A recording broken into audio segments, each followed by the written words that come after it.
Good evening. It is 6:43, and I will reconvene into open session this meeting of the Arlington ISD Board of Trustees on March 12, 2026.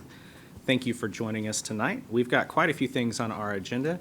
And thank you for being here. You could be a lot of places, but you're participating in public education, and we appreciate that. We'll jump straight into the agenda for tonight, beginning with our pledges, and tonight our pledges are led by Speer Elementary student Ethan Banks.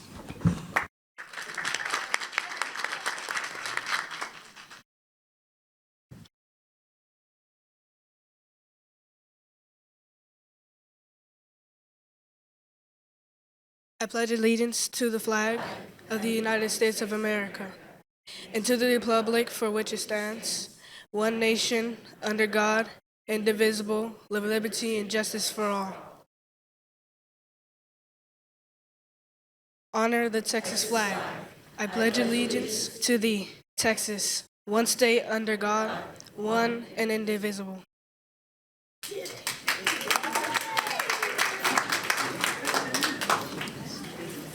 Please be seated for a moment of silence.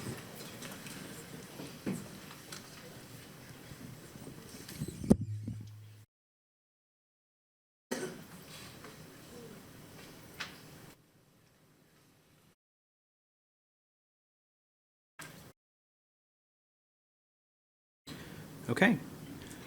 To learn a bit more about our student who led us in the pledge tonight, I'm going to turn it over to our Chief Communications Officer, Taina Northington. Ms. Northington. Good evening, President Chapa, members of the board, Dr. Smith. Today you got to hear from Ethan Banks as he opened up our meeting for the Pledge of Allegiance. He is a 6th grade student at Speer Elementary, and this is one of his favorite things to do is actually to be here with his family. He has an older brother in 8th grade that I hear he's very competitive with, and that's a good thing because that eager and competitive spirit is going to take him not only to be successful in reading, which is his favorite class, and math, but all the way to the fire academy, and he aspires one day to be the fire chief. And so we have that program here. I want you to know that you can remain competitive, not only academically, but in things that you love passionately. And we're happy to get you certified right here in Arlington ISD. On the side, I know that you enjoy some fettuccine Alfredo with your family, and you make sure you have all those carbs for when you're playing soccer. So the best part of his day today was that they got to be and play soccer. He's looking forward to the World Cup coming this summer. And he says about Speer, I love the staff and students at Speer. I like the way the teachers focus on being great teachers. They really take time to get to know each student and make us feel good about ourselves. Thank you so much, Ethan, for kicking off our meeting tonight.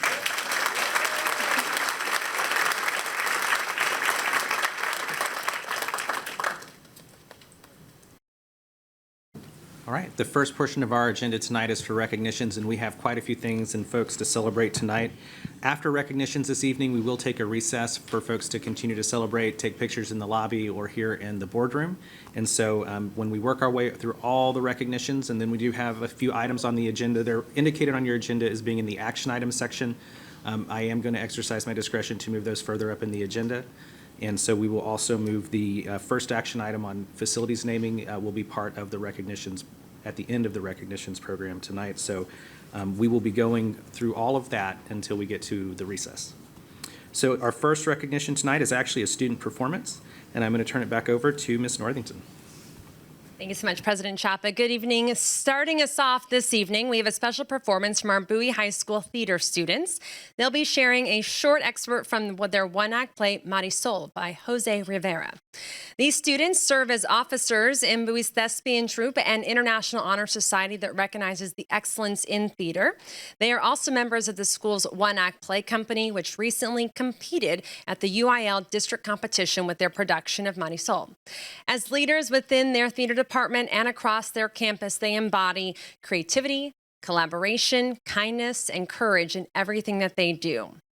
Written in the early 1990s, Marisol follows a young Latina professional who finds her life upended as a celestial war spills over into the streets of New York City.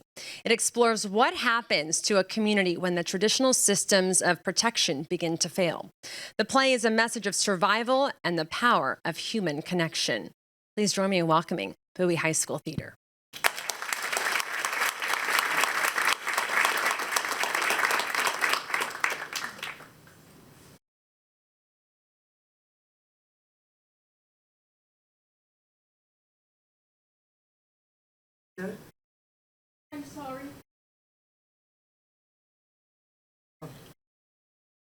This we must go to now. People are buried here. It looks like a sidewalk, but it's not. It's a tomb. For who? For babies. Angelitos. The city provides these coffins. This is where babies who die in the street are laid to rest. You've never heard of it? Never. Everyone who sleeps in the open air knows this address.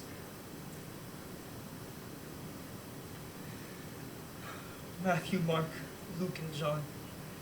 Bless this bed that I lie on. 4 corners round my bed. 4 angels round my head. 1 to watch and 1 to pray. And 2 to bear your soul away. Night, little Marisol. June? Look at this thing! This waste, this parasite! I'm so sick of it! June? Sick of the eyesore, sick of the whole homelessness, sick of the whole compassion thing. That's where this whole thing started. I mean, why can't they just go away? I found you! You should see what I did. It's fire on a massive scale. We survived. We survived, June.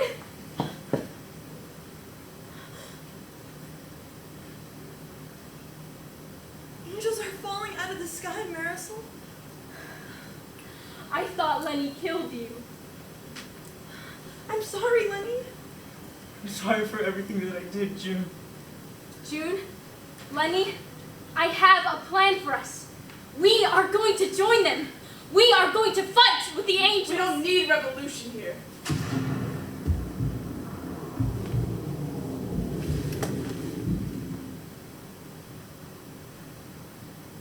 I'm killed instantly. At the moment's death, I see the invisible war. Thousands of years of fighting pass in an instant. New and terrible forms of warfare are created and destroyed in billions of a second. 300 million beautiful angels die in the first charge of the final battle. The oceans are salty with rebel blood. It looks as if revolution is doomed. But then, suddenly, as if one body, one mind, the innocent of the earth take to the streets with whatever they can find.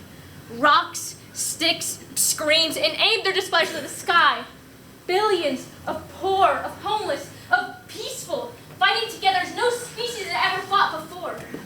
Inspired by the earthly noise, the rebels advance. New ideas are created, new miracles are made, new powers are signed into law. It is the first day of a new history. Oh God, what light, what possibilities, what hope. Thank you.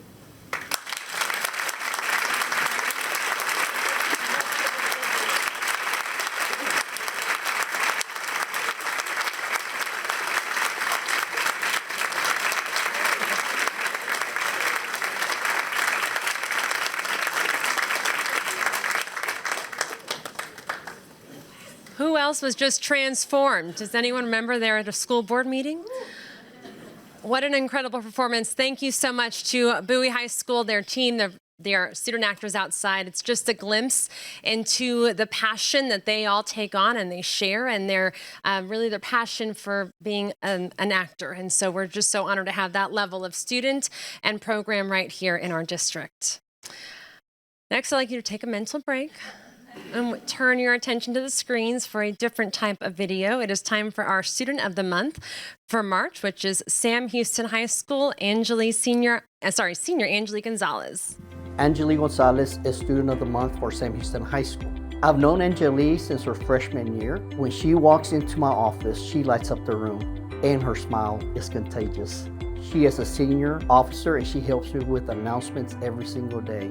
Angeli is such an amazing student. She's always like a bright spot in everybody's day. When Angeli served on our Student Leadership Advisory Board, our board right away noticed her leadership potential and the way that she served as an exemplar leader amongst her peers. Angeli's one of the most committed wrestlers I've ever had. She's wrestled me for 4 years. She's dealt with, just like anybody else, a lot of ups and downs, and she's on her way to do something much better. Thank you for the ride. Regardless of all obstacles or setbacks that Angeli has faced, just like all good wrestlers, she never gives up. Sigue luchando, Angeli. Angeli's smile brights up any room that she walks into, and she's always offering assistance to her friends, helping them be successful, just like she is. She's good in every subject. There's nothing that she can't do. Angeli exemplifies our school model. In the halls of Sam Houston, there are no strangers, and I am so proud that she is Sam Houston Student of the Month.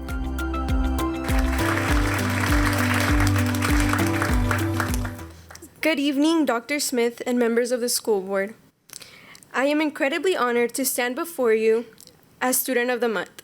This recognition means a lot to me because it represents more than academic achievement. To me, it represents perseverance, growth, and the people who helped shape who I am today.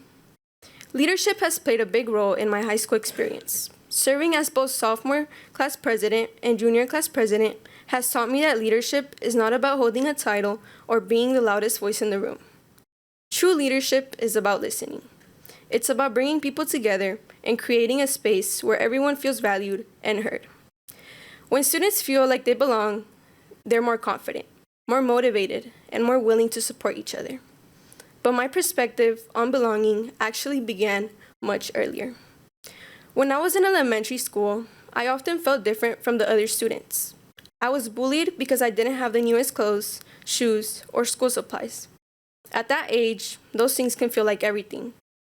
It made me question myself and whether I truly fit in. Those moments were difficult, and for a long time, they affected my confidence. However, as I grew older, I began to see those experiences differently. Instead of letting them define me, they helped shape my empathy for others. They reminded me how powerful kindness can be and how deeply words and actions can affect someone. Because of those experiences, if I could give advice to any student who feels like they don't fit in, it would be this: your worth is not defined by what you have or what others say about you. Your value comes from your character, your effort, and the way you treat people. The students who feel different today often grow into the people who make the greatest difference tomorrow. Another place where I've learned a lot about resilience is through wrestling. Wrestling has taught me discipline, accountability, and mental strength. When you step onto the mat, there's no one else to rely on but yourself and the preparation you've put in it. It pushes you physically and mentally, and it teaches you that setbacks aren't failures. They're opportunities to grow stronger. The same mindset has helped guide me through challenges in school and in life. These experiences have also shaped my goals for the future. I hope to pursue a career in immigration law one day. I want to advocate for individuals and families facing difficult and uncertain circumstances, and to stand up for people who need someone in their corner. I believe that education should not only prepare us for careers, but also empower us to serve and uplift others. Before I finish, I want to take a moment to acknowledge someone very important to me, my mom. Growing up, she always told me something that has stayed with me my entire life. She would always say, "Quiero que seas alguien en la vida," or "I want to be someone in life." At the time, I didn't fully understand how much those words meant. But as I've grown, I realized she wasn't just telling me to be successful. She was telling me to become someone who works hard, someone who helps others, and someone who never gives up. So today, while I am honored to receive this recognition, I want to dedicate this award to my mom, who is not able to be with us this evening, whose strength, sacrifices, and belief in me are a big reason why I continue pushing forward. Thank you to my teachers, coaches, my counselor, and community for supporting me along the way. And thank you for allowing me to represent my school. Thank you.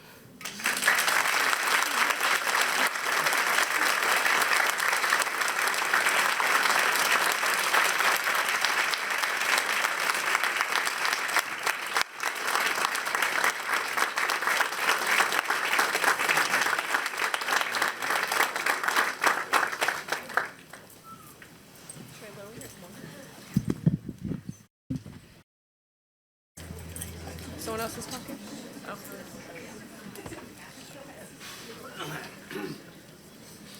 Oh. Okay, I don't know if there's a dry eye in the house right now. There are some students in our district that are just phenomenal, and I've seen examples of them over the past couple of nights at different events that I've been to, but I think the one that we see in front of us here is pretty special. I need you to know, you can tell by the hugs too, I need you to know how proud we are of you. It is my honor to present you with our Student of the Month Award for Arlington ISD. You have a home here, and you're always welcome here, and you're always welcome to come back and work here because we want good people here, and this one right here, like I said, I can tell is pretty special. So congratulations, Angelica.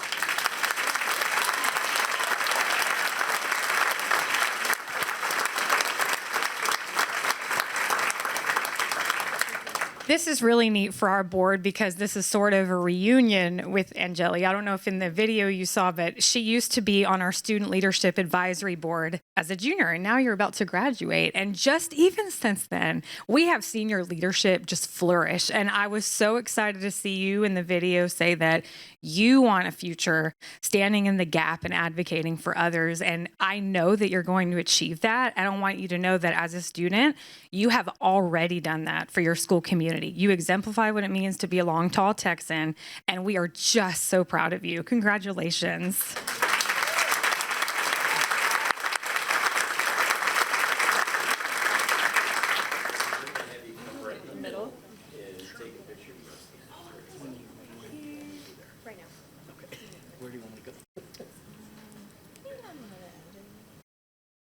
There we go.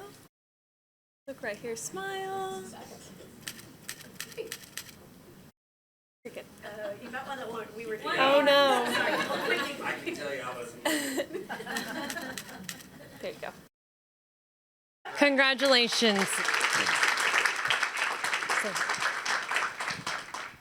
And we will make sure we clip this so that your mom can see it and put it on our Facebook and our YouTube channels. So thank you so much, Angeline.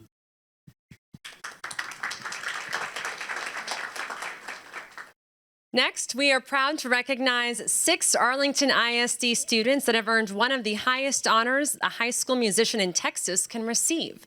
These students were selected as 2026 All-State Musicians by the Texas Music Educators Association. Each year, you all should know more than 70,000 high school student musicians from across the state audition for All-State ensembles. Through multiple rounds of rigorous auditions, fewer than 1,900 students are ultimately selected, placing 5 students from Martin High School and 1 student from Arlington High School among the top 3% of high school musicians in the state. Now, becoming an all-state musician requires exceptional talent, discipline, maybe earplugs at sometimes, thousands of hours of practice, and students begin auditioning with their region before they even advance to that next level to earn the opportunity to perform in one of the Texas All-State ensembles. So these students have also performed at the TMEA Clinic Convention in San Antonio just this past February, joining the best young musicians from across the state. Please join me in congratulating Arlington ISD's 2026 All-State Musicians. I'll read them all, and they'll come to join you guys. From Martin High School, senior Thomas Ingram May.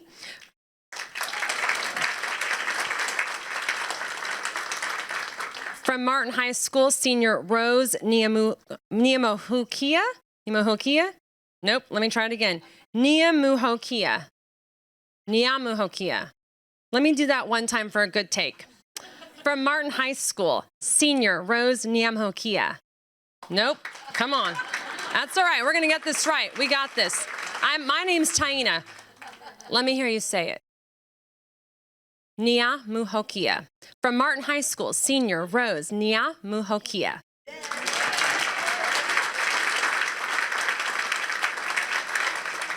Names are important, I know that.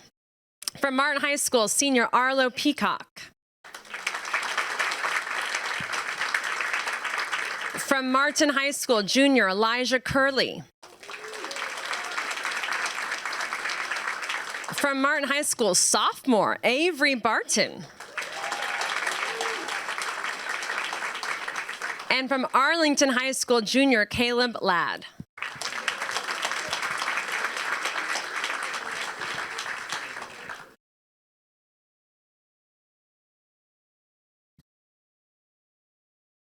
We'll have all of our students shift to the middle once we have it to the middle right in front.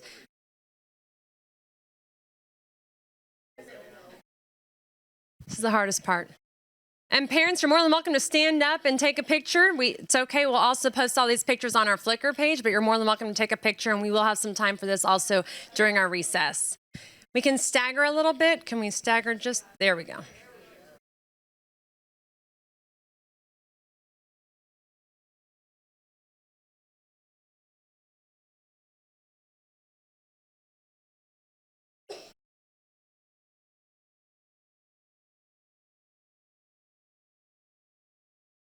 Congratulations to these students, the highest musicians in Texas.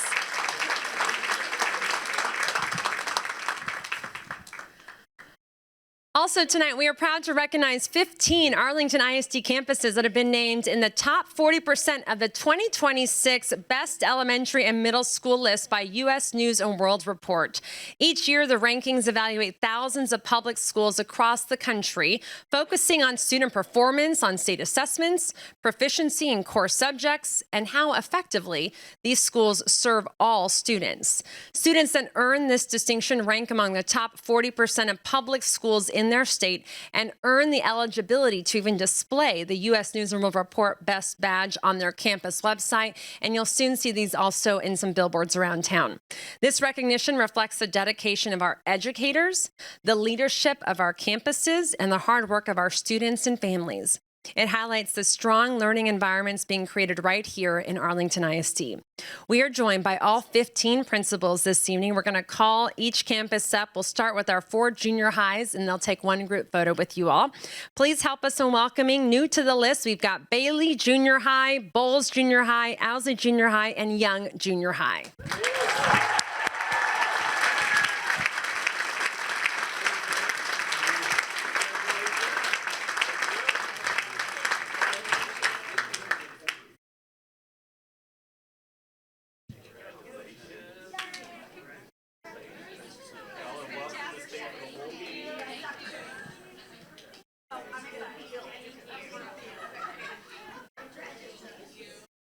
We'll have our principals shift to the middle to take one photo with the board, and then we'll have a flag that comes out. Shift.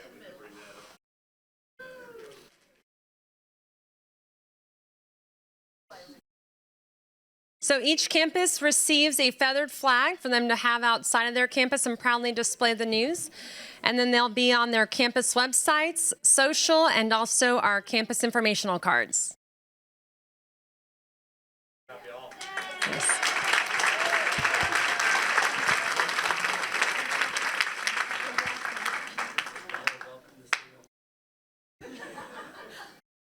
And Matt's invited you to stay the whole meeting. Next, we'd like to recognize our elementary campuses, and this is a long list, but this is a great list to be long. So we're excited to recognize Beckham Elementary, Bryant Elementary, Butler Elementary, Corey Academy of Fine Arts and Dual Language, Ditto Elementary, Duff Elementary, Little Elementary, Piercy STEM Academy, Remincy Elementary, West Elementary, and Wimbish World Language Academy.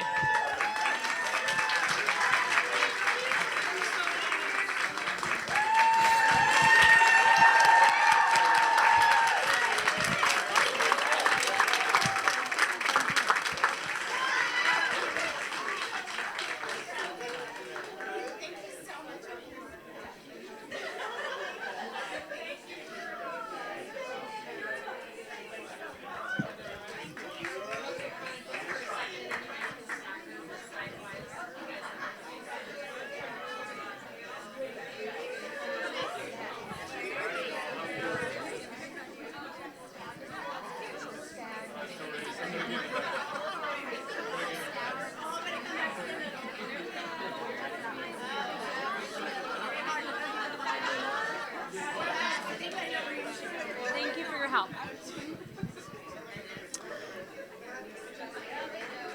There's some proud staff members and supporters of these schools, so we're going to organize them so we can take this picture. But as I said, this is such a big honor. This has the family commitment. You guys are just entertained watching to see how they're all going to take one picture. They lead schools, I promise you. They're capable of taking this picture. Might have to take the cheerleading squat. There we go.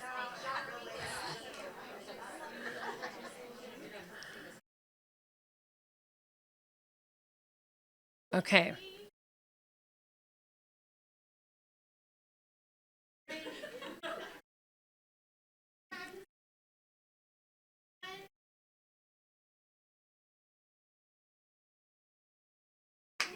Congratulations.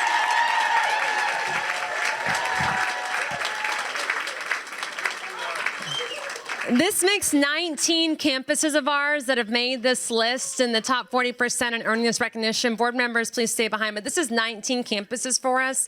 I already have some principals asking me what it takes to get their school on this list next year. I love the passion and the little bit of, energy that's behind it. And so these are great recognitions for our campuses, but for our families to know that we have schools that are making this national recognition list. Finally, this evening, we are proud to recognize a talented Arlington ISD student whose artwork has been selected for a prestigious statewide exhibition. Burgin Elementary 6th grader Camila Lopez has been chosen to be a part of the 25-26 Youth Art Month Spring Exhibition hosted by the Texas Art Education Association.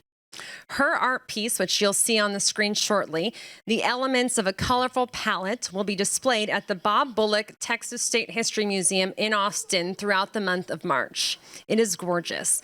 Now, her artwork being selected at this level just shows the level of visual art programs and fine arts programs that we have right here in our district. This actually showcases outstanding work from students across the state from pre-K to 12th grade, and it really highlights visual arts. Having artwork selected is an honor that we're excited her family is able to join us here this evening for and to celebrate her. You actually get free admission to see her artwork throughout the entire month of March if you need something to do for spring break. So that's really exciting, and we're excited to have an Arlington ISD student on exhibition there. So please welcome and congratulating Camila Lopez.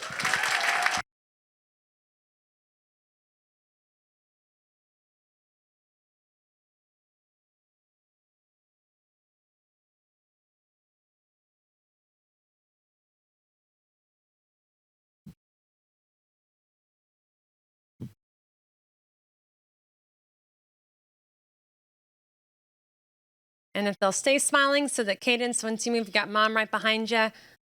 She can take a proud picture. Hold those smiles. Here we go. You got it? One more. Mom's joining. Does she want to remove her headphones for the...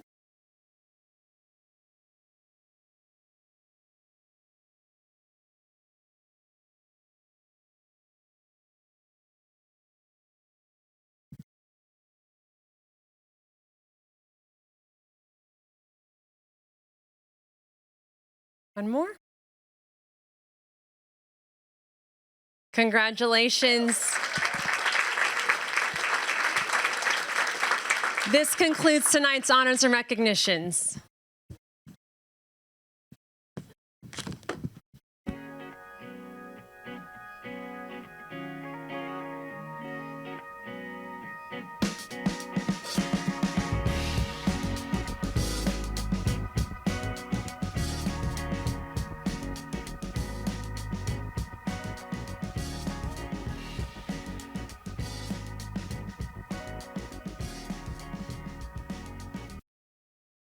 All right. Well, that concludes the formal recognition portion of our evening tonight, but we're going to continue on. We just celebrated a lot of the great things that are happening currently in Arlington ISD, and tonight we're going to honor a few folks who have done a lot of work to make the district what it is today over the years. I am going to exercise my discretion now to move action item A up in the agenda. We do not have any registered speakers on this action item, so therefore we will not have open forum on this action item. And we'll proceed to the facility naming item. I understand we don't have a presentation, but we do have resolutions. And so we'll first go to, I understand Ms. Fowler has a resolution and a motion that she would like to make. Ms. Fowler. Thank you, President Chapa.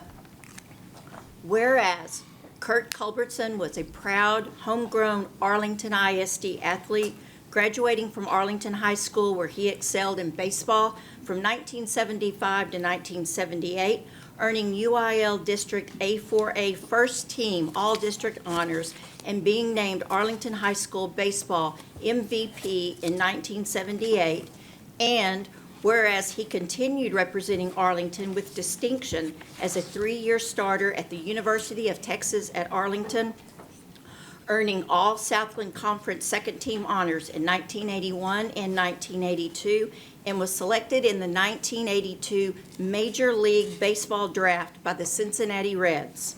And whereas Coach Culbertson devoted 38 years to high school baseball, serving at Alvarado High School, Weatherford High School, Bowie High School, and ultimately Martin High School, where he led the Warrior Baseball program from 2005 to 2023 with exceptional commitment and professionalism. And whereas his coaching career included 678 victories, placing him among a select group of Texas coaches to surpass both 500 and 600 career wins while guiding teams to 12 district championships, 7 Elite 8 appearances, and 3 state tournaments. And whereas his leadership was recognized through 12 District Coach of the Year awards and his induction into the Arlington Athletics Hall of Fame as a member of the class of 2024. And whereas Coach Culbertson was known for coaching the person before the player, instilling integrity, accountability, and respect in every young person who wore a uniform under his guidance.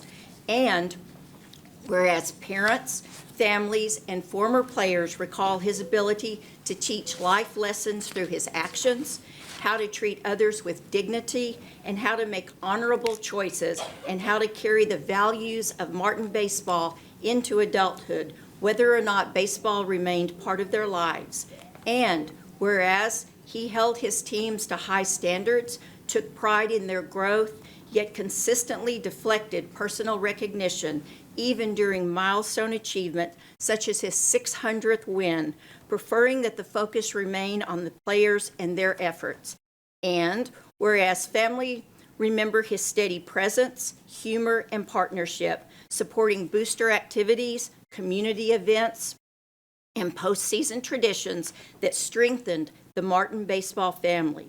And whereas even after his passing, Coach Culbertson's influence continues to shape the character and choices of those he coached, leaving a legacy of humility, strength, and integrity that endures with deep affection and gratitude. And whereas the Arlington ISD community honors his lifelong dedication to students and recognizes the profound impact he made on generations of young people. Now, therefore, be it resolved that the Board of Trustees of the Arlington Independent School District hereby honors the life and legacy of Coach Kurt Culbertson and formally designates the Martin High School Warrior Baseball Field as Culbertson Field in recognition of his extraordinary service, leadership, and enduring influence on the Arlington ISD community. Be it further resolved that this resolution be entered into the official records of the Arlington Independent School District and shared with the Culbertson family as a tribute to a remarkable coach, mentor, and role model whose legacy will continue to inspire future generations. Passed and approved on this 12th day of March, 2026.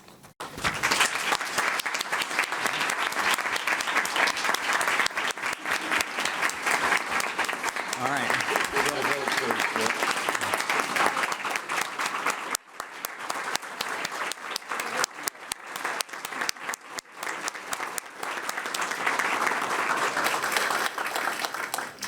Okay, so this is an action item, so I do have a motion from Ms. Fowler. Do I have a second?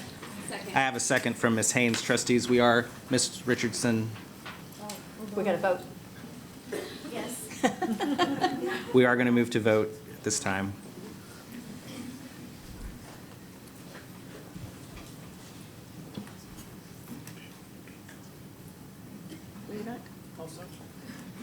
All trustees present voting in the affirmative, the motion unanimously carries. The baseball field at Martin High School is now Culbertson Field.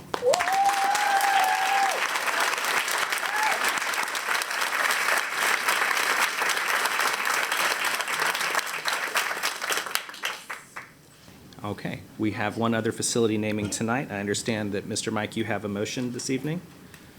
Yes. I will. All right, Mr. Mike. Thank you, President Chapa. Whereas Thomas Tommy Edmondson Jr., affectionately known as Coach Ed or Ched, devoted his life to family, friendship, and service to the Arlington community, bringing passion, warmth, and purpose to every relationship he formed. And whereas Coach Edmondson served the Arlington Independent School District for 35 years, beginning his career at the original Ferguson Junior High, 1971 to 1976, continuing at Carter Junior High, 1979 to 1983, Gunn Junior High, 1985 to 1988, and Bowles Junior High, 1988 to 1993, before spending his final 15 years at Arlington High School coaching softball. And whereas during his tenure at Arlington High School from 1993 to 2008, Coach Edmondson not only led the softball program with distinction, but also exemplified the spirit, pride, and tradition that define Arlington High School, modeling these values daily for his athletes, colleagues, and the wider school community. And whereas under his leadership, Arlington High School softball achieved significant success, including district and by-district championships in 2001, undefeated district championships in 2006 and 2007, and co-district and by-district championships in 2008, consistently advancing deep into postseason play. And whereas in the summer of 2006, Coach Edmondson was selected to coach the Texas Girls Coaches Association All-Star Team, a testament to his respected standing among coaches across the state and his deep knowledge of the game. And whereas throughout his career, Coach Edmondson was known not only for his strategic skill and competitive spirit, but for his unwavering commitment to mentoring young people, helping them grow as athletes and as confident, capable individuals.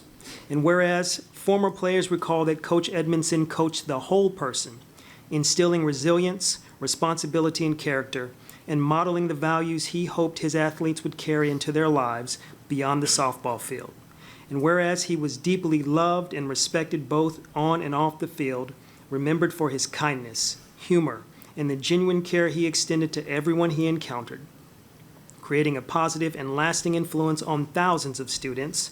And whereas his colleagues across Texas admired his dedication and integrity, forming a wide network of coaches who valued his friendship, leadership, and the example he set for the profession.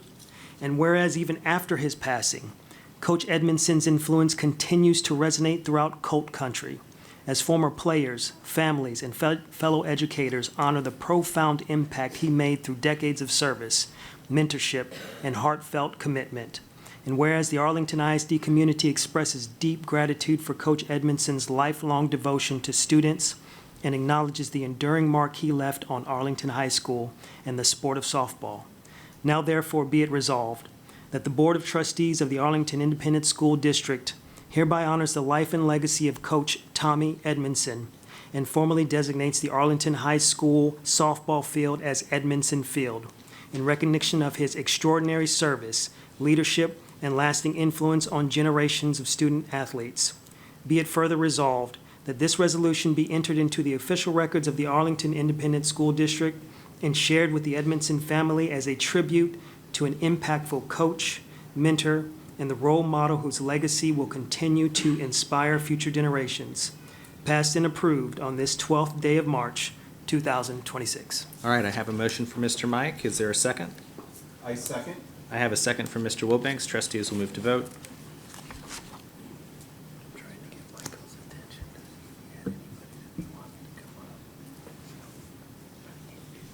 All right, the motion unanimously carries 7-0. The softball field at Arlington High School is now Edmondson Field.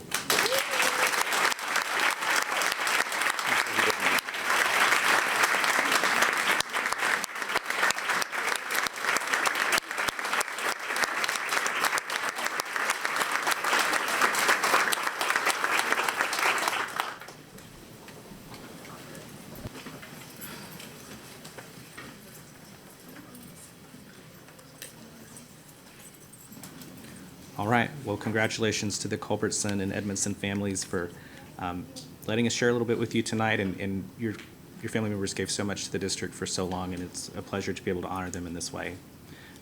It is now 7:24. We're going to take a recess. We got a lot of people to celebrate, so let's try to keep it to 15 minutes. But I won't feel bad if it goes a little longer. So at 7:24, we're in recess.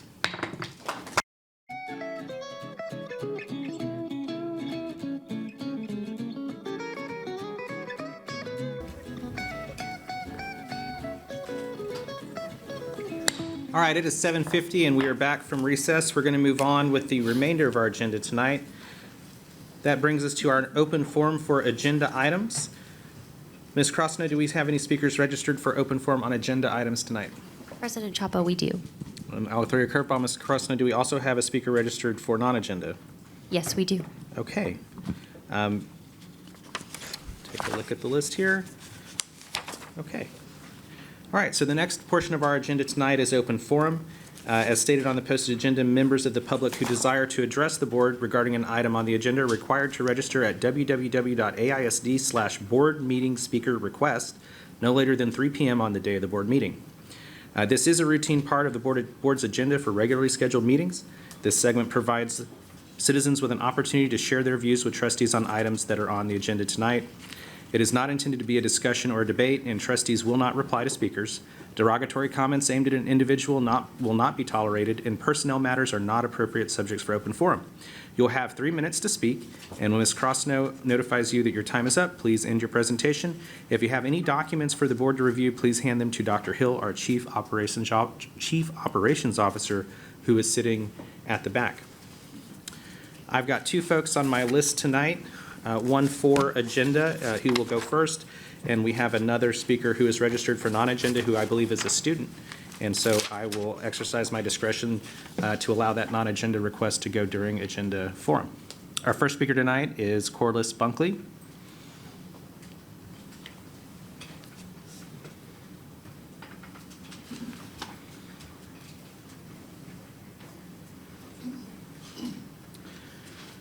Welcome, Ms. Bunkley. You'll have 3 minutes. Good evening, Dr. Smith and trustees. Do I start the timer or do y'all? Oh, okay. Good evening, Dr. Smith and trustees. For the record, I am here as a parent, educator, and community member, and my views and opinions are my own. I am not speaking on behalf of the agency for which I work. As a certified teacher with a master's degree in math education, I know the Bluebonnet curriculum lacks some of what our students, even those at schools with lower accountability ratings, need. While it may take things back to basics, it does not provide the conceptual knowledge that all of our students need to pass Algebra 1 in 8th grade. Why is that important? Data shows that students who do not complete Algebra 1 in 8th grade are less likely to take calculus in high school, a key math course for those who plan to attend college and major in a STEM field. Guess which demographic of students is less likely to take Algebra 1 in 8th grade? The very demographic of students at the schools that you are probably targeting. I've taught curricula like this, and while I had some success, my students had better success when I taught them more than just math facts and equations. When I helped them understand the language behind math, the building blocks of why 2 + 2 = 4, they soared. Was it easy? No. Should we consider the bigger picture? Yes. That being said, I understand the district is in a tough spot. We see what's happening to our neighbors and wonder if the possibility is lurking on our front porch. Please remember that no matter what curriculum you adopt, there must be a systematic process in how you help those schools and students who need the most support. Which brings me to TIA. If you know me, you know I'm no fan of STAR or using it to measure a teacher's worth or value added. However, I am a fan of accountability. Consistently, AISD has placed large numbers of uncertified teachers at our highest need schools. I get it. Working at a hard school is hard. However, what programs like TIA do is incentivize our best educators to go to the hard place and do the hard thing.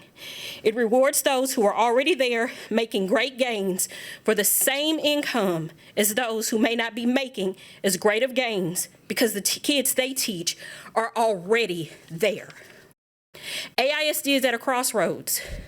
The only unsolicited suggestion I have is you may need to let some folks off at this stop because they're not going to want or might not be able to do the hard things or ask the hard questions. You'll have to find those who are, because at the end of the day, that's all that should matter are the kids. Thank you.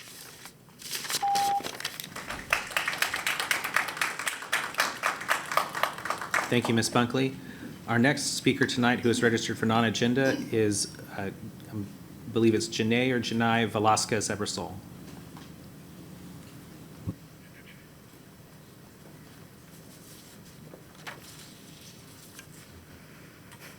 Hello, my name is Janai Velasquez Ebersol. I am honored to stand here as the president of the theater department at Bowie High School.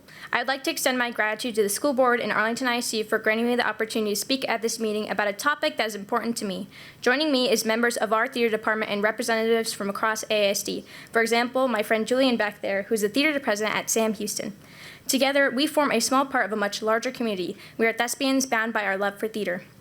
Across Texas, more than 14,000 students participate in UIL One Act Play competitions similar to the clip you've seen today. Currently, over 16,000 students are registered members of the Texas Thespian Society. Remarkably, Texas represents over 8.5% of all active student thespians in the United States, which totals to approximately 139,000 members. These statistics highlight the profound impact theater has on young people in Texas. Theater is more than just entertainment. It promotes personal growth by enhancing social skills and self-confidence.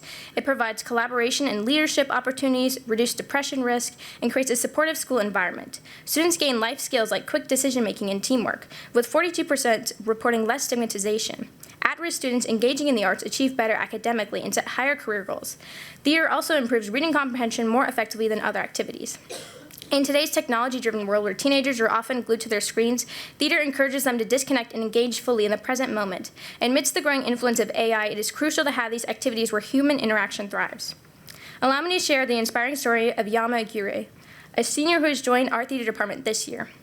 Initially, Yama was intrigued by the performing arts, but doubted his abilities, fearing he might make mistakes on stage. One of our officers persuaded him to join just for NHS hours. Curious about the behind-the-scenes magic of a show, Yama found a welcoming community within our department where he felt recognized and heard like never before. Yama has always been fascinated by storytelling and how it has lasted in history. Initially involved in tech, but soon joined as the ensemble for our one-act play. Encouraged by his growth, Yama auditioned for our spring production of Shakespeare's Twelfth Night, landing the leading role of Orsino. Watching Yama blossom creativity within our department has been truly rewarding. Yama's journey is a testament to the transformative power of theater. He found a home within our school, a place where he can truly be himself and supported by his newfound friends. Personally, attending rehearsals is the highlight of my day. It fuels my excitement to come to school and be part of something special. I'm deeply grateful that my school, as part of AISD, receives support from administrators and the district, continuing funding of our productions. However, other schools face a threat of funding cuts to their departments, depriving students of these enriching experiences. Therefore, it is vital to celebrate March as Theater in Our Schools Month and to support the fine arts in every way possible. Thank you for your time and attention.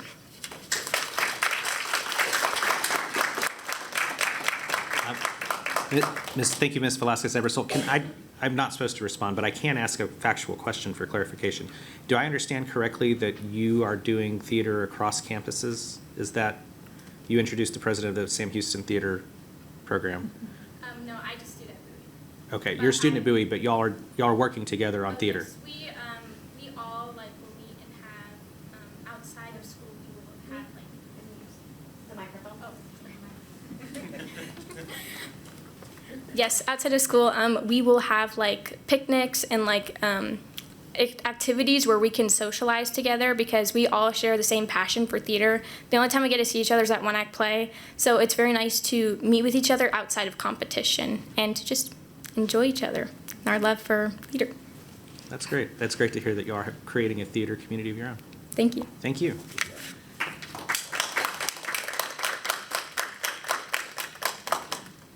All right, that brings us to the report portion of our agenda tonight. I understand we are not going to have a committee report from the board, so that'll take us right to report item B, Key Progress Measures Report, Campuses in Need of Improvement. I'll turn it over to Dr. Smith. Trustees, you had asked for us to provide you an update on a regular basis on specific campuses across our district that we're continuing to pour into support. Dr. Champion's here tonight to walk you through some of the support that is going on and also some of the progress that we're seeing. Good evening, President Chapa, Board of Trustees, and Dr. Smith. Thank you for giving us this opportunity to talk about some of our campuses that are our highest need and how we're approaching that. Tonight, we're talking about the KPM that we want to reduce the number of campuses having a D or F rating by 50% by August of 2026. Whenever I was last in front of you, we were talking about similar type things, and we had this list of campus and district responses. That was before the amazing Stephanie Savala talked about the things happening at her campus and what was happening over at Lamar. But at the end of that, there was this that I've now put in red, the big 3 walks looking for academic rigor and HQIMs, high quality instructional materials. And so tonight, I just want to share what we're doing with these big 3 instructional walks and how they're going, as well as what some of our next steps are. Also wanted to hit a couple of highlights because we just had our friends from TEA in the district, and we had a presentation we made to them. I'm going to pull a couple of slides from that as well. So the big 3 walks is what we call these, where we look for 3 items. Are we using the district curriculum? Are we within 5 days of the scope and sequence? And then are students productively struggling? So trying to, in terms of learning. And we started those in January. We now are well over 3,000 of those walks in our school district. The goal is all about improving Tier 1 instruction, that first level of instruction in our schools. Here's the beautiful form that our Research and Accountability Department produced, which is super easy. You can walk in. I was at Rodriguez Junior High today, and you just pull this out and include it, and it uploads, and we're able to pull reports like this that we look at as a collaborative team, particularly our OSL department and our curriculum and instruction department. We meet, we call it the calibration team.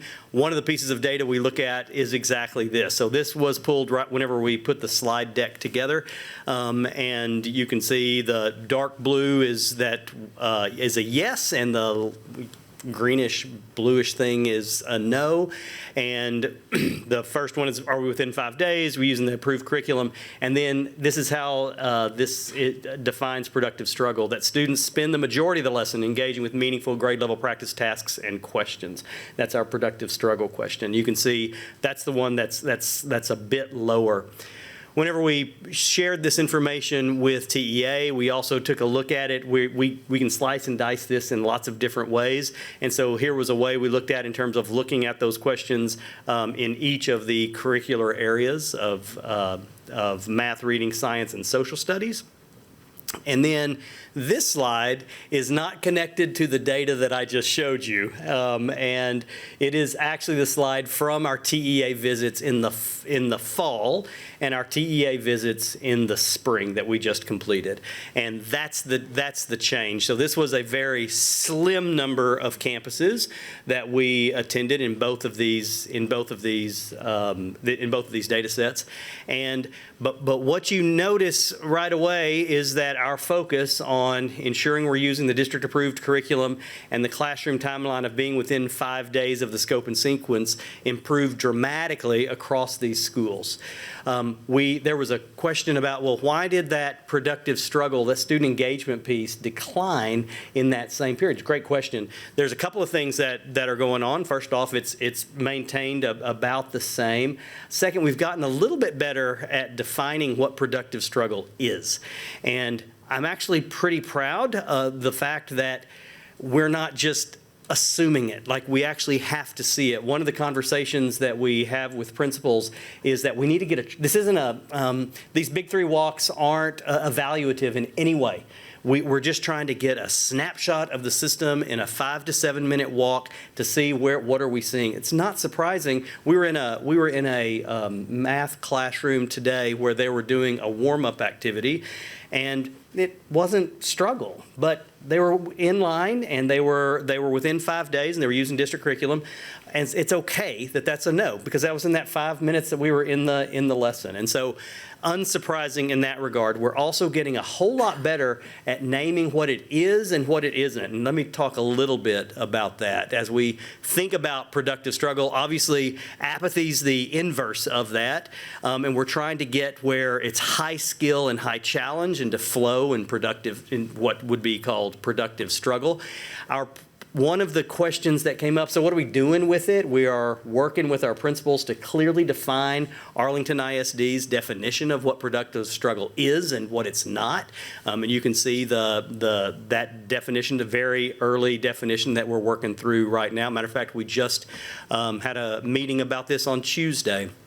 This slide also shows where, again, the question is, what are we doing for our highest needs campuses? This was something that we shared with TEA, actually on a call that Dr. Smith led. And it's taken a look at our tips and taps that the board has approved, and are we on track with those milestones? You can see that's green all the way across the board. Curriculum and instruction is taking a look at the big 3 walks and where are we seeing. You can see those continue to be green for the most part. Sterrett, we noticed as we were walking this time, they needed some additional support. It was great because we see that there's some additional support needed. Our curriculum and instruction team is now regularly at Sterrett, just ran into them recently, and we did some more walks with them just this week as well. Student outcomes is where we looked at the benchmark data and where are we landing with that. And you can see there's 3 of our campuses where they did have some gains. In Rodriguez and Sam's case, Peach did have a few struggles, and some of that we'll report out on benchmark data at the next meeting, but still making progress. And so overall, our focus on looking at these big 3 things has been positive. One of the questions that came up was, is the form checking for alignment to the TEKS in a deep and complex way? It's not formally, it is indirectly, because we're looking at the curriculum that is aligned to the TEKS. One of the ways we determine whether or not it's productive struggle is we look at the verb in the actual TEK, and you know this, that there are these complex things sometimes that need to be happening, and if it's just at a surface level, then it's not productive struggle. So we're looking at the TEKS in a variety of ways in these big 3 walks. And I believe that's all that I have, but I'm happy to take any questions. Thank you, Dr. Champion. Do we have comments or questions from the trustees? Mr. Wilbanks. Thank you, President Chopin. Thank you, Dr. Champion. Let me pull up my slides. Give me a second. My computer is... If you could...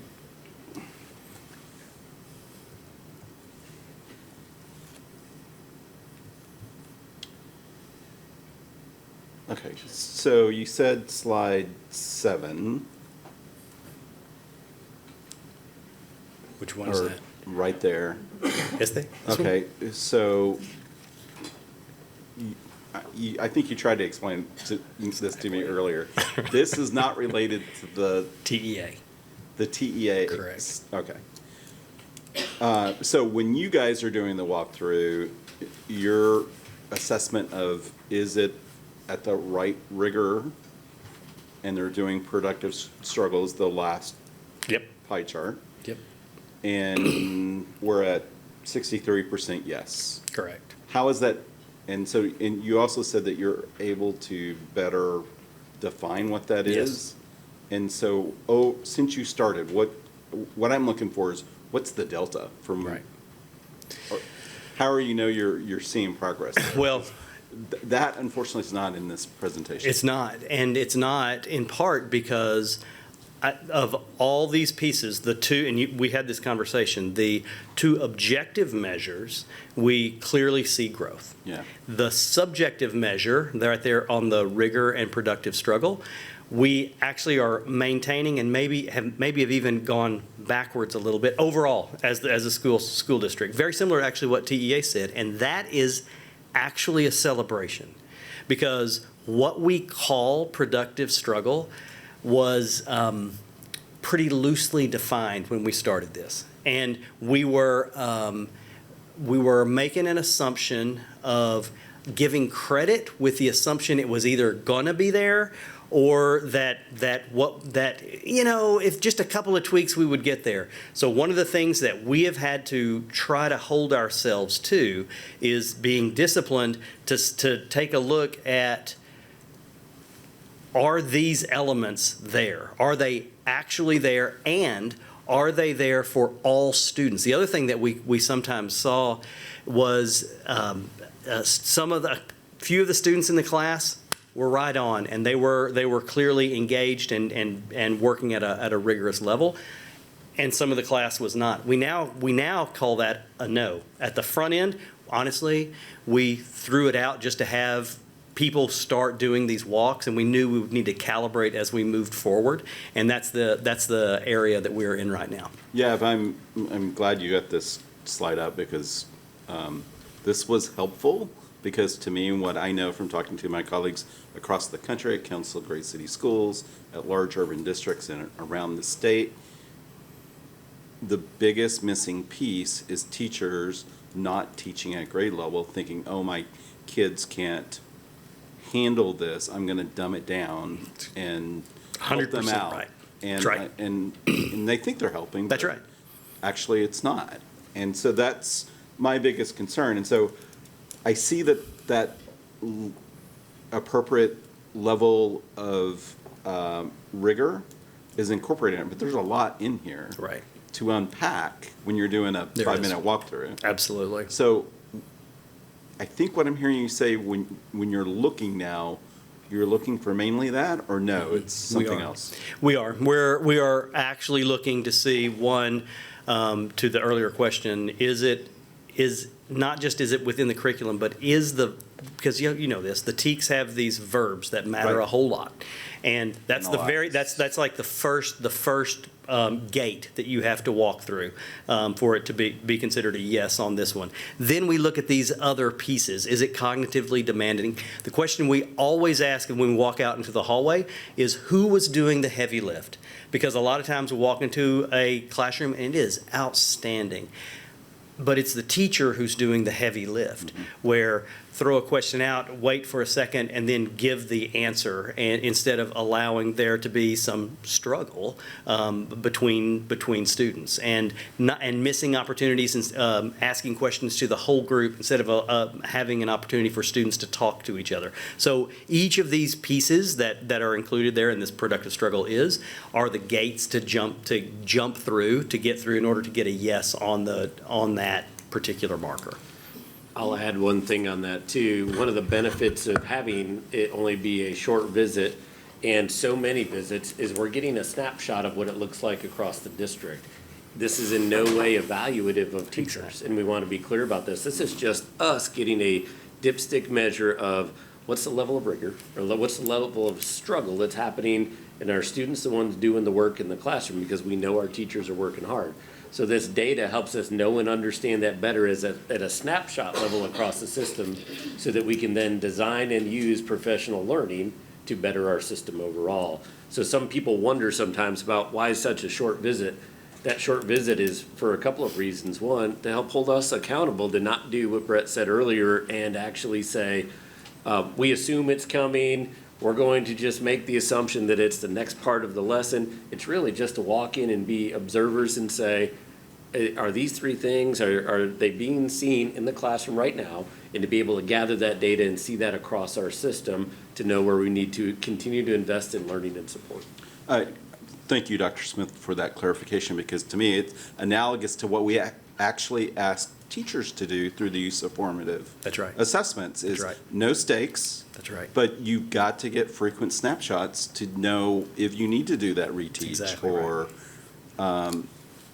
where your students are. Right. And so that allows you to be, in the end, achieve greater results. So I appreciate this, and I think that, it's something we've needed for quite a while, is this level of walkthroughs. Thanks, Trustee. So as long as it's not evaluative. Right. It is most assuredly not. And that takes a minute to build that trust in every classroom and in every school. And so, I mean, just an incredible shout out to our principals and other leaders who are doing these walks. I mean, the fact that we are over 3,000 walks. We just rolled this puppy out in January. And like folks they get it. It's simple enough because there's only 3 questions. It may be expanding to 5 soon, but right now it's only 3 questions.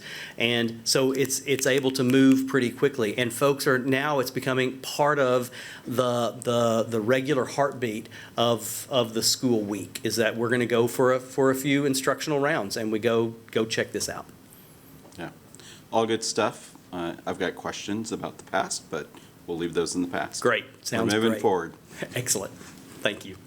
Thank you, Mr. Wilbanks. Ms. McMurrow.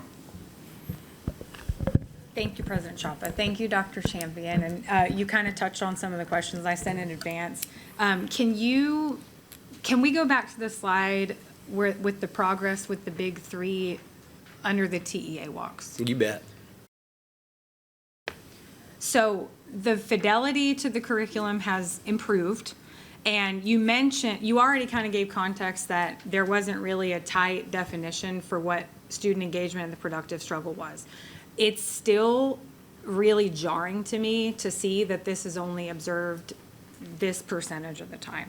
So is there anything else you can elaborate on as far as next steps and our plan to address this? Sure, you bet. So a couple of things. Thank you, Trustee McMurrow, for bringing that up, because I literally written myself a note to talk about next steps, which is, we're working with the principals right now.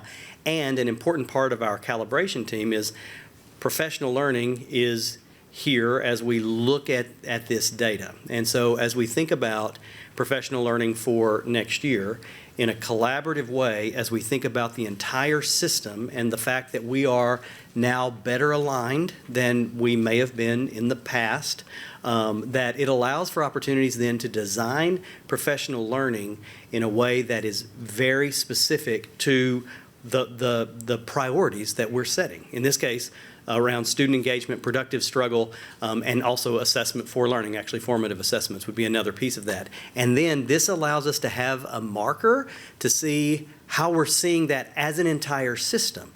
And so whatever the training is going to be, we know there's going to be a math adoption next year, and so there's going to be training around that. And we need to talk about productive struggle, student engagement, et cetera, with our teachers. We also, pardon me, one of the questions that you sent in was asking about feedback for the teacher in the moment. That's actually a huge part. So yesterday, I was actually at Crouch with a team of folks. We went into classrooms, and as we came out, there are moments where the teacher gets immediate feedback, like literally in the moment, like, hey, here's something you could tweak. Typically not, because we're in there for 5 to 7 minutes and they're in the middle of their stuff. However, I have been on walks where there was something that could be done immediately. The principal gave immediate feedback and the teacher was like, oh, that's great, and incorporated it immediately. Then there's follow-up for those that aren't necessarily in that moment. With a lot of times our instructional coaches are part of these walks, and they're able to, one of the questions we ask is, what are you coaching this teacher toward already? And what did you notice while we were in there? And so we're able to get real-time feedback about how that's rolling as well. Then that IC has the ability to focus on that with the teacher whenever they're working with the teacher next. And so it really is, it's been helpful to start talking the same language and for us to be looking for the same types of things across these schools. Awesome. Can I add one other thing on that too? And I think this is where the struggle also comes in with that phrase that says meaningful grade level practice. And frankly, we see a lot of teachers in the walks that I go on and the walks I've been on in these visits, we see a lot of teachers doing the heavy lifting all the time. And so this is about, is the student engaging, not just sitting and listening? Are they actually engaging in a meaningful grade level task? And that is something that we've had to parse out in our conversations with our leaders in our system. How do we actually look for that in a classroom when we visit?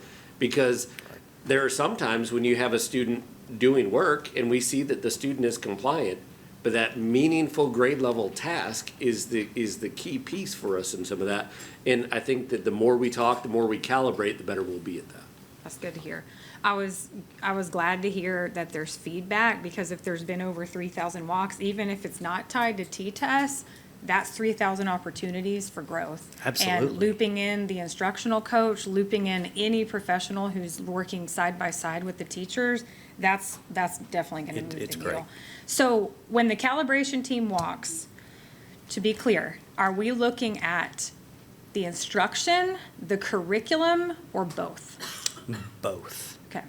Both. Okay. And the reason why I ask is because I remember our curriculum audit, and it touched on content was pretty tight, but cognitive and context, that's where we tend to have Precisely. some room for improvement. That's exactly right. And so this data here, if we want a productive struggle, we can't put that all on the teacher's shoulders. That's We have right. to make sure that the tasks we put in front of students, they lend themselves to that productive. 100%. One of the things that we talk about is what is the actual task in front of the student? What are we asking them to do? And that's really, I mean, that's the heart of it, Yeah. is the actual student work that's in front of them. Totally agree. Thank you. Yes, ma'am. Thank you, Ms. McMurrow. Are there any other trustees with comments or questions on this item? Okay, seeing none. Thank you, Dr. Champion. Thank you.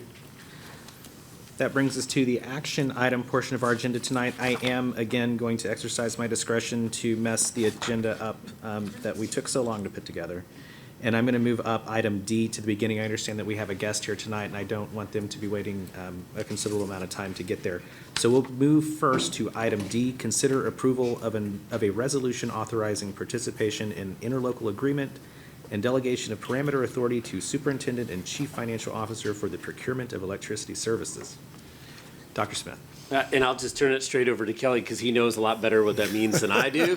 But we've been through this before with y'all, and we have a timeline that we have to come back to you again when we don't hit that strike price. So I'll let Kelly explain more. Perfect, thank you. President Chapa, members of the board, Dr. Smith, before I begin, I just would like to introduce two exceptional employees.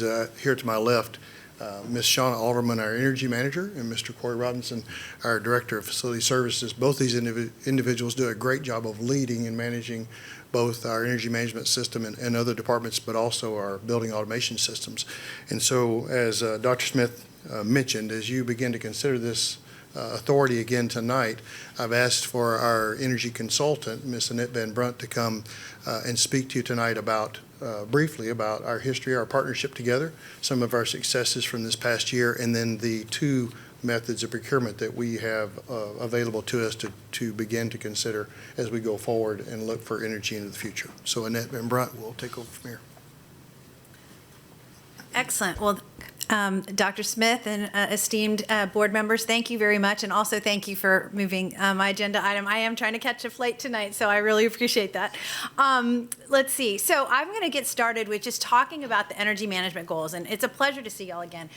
We really are working to always buy at the lowest price currently available with the most manageable risk with a high quality vendor and with value-added services for the district. And we like to make sure that we're doing all of those things simultaneously as we approach the marketplace.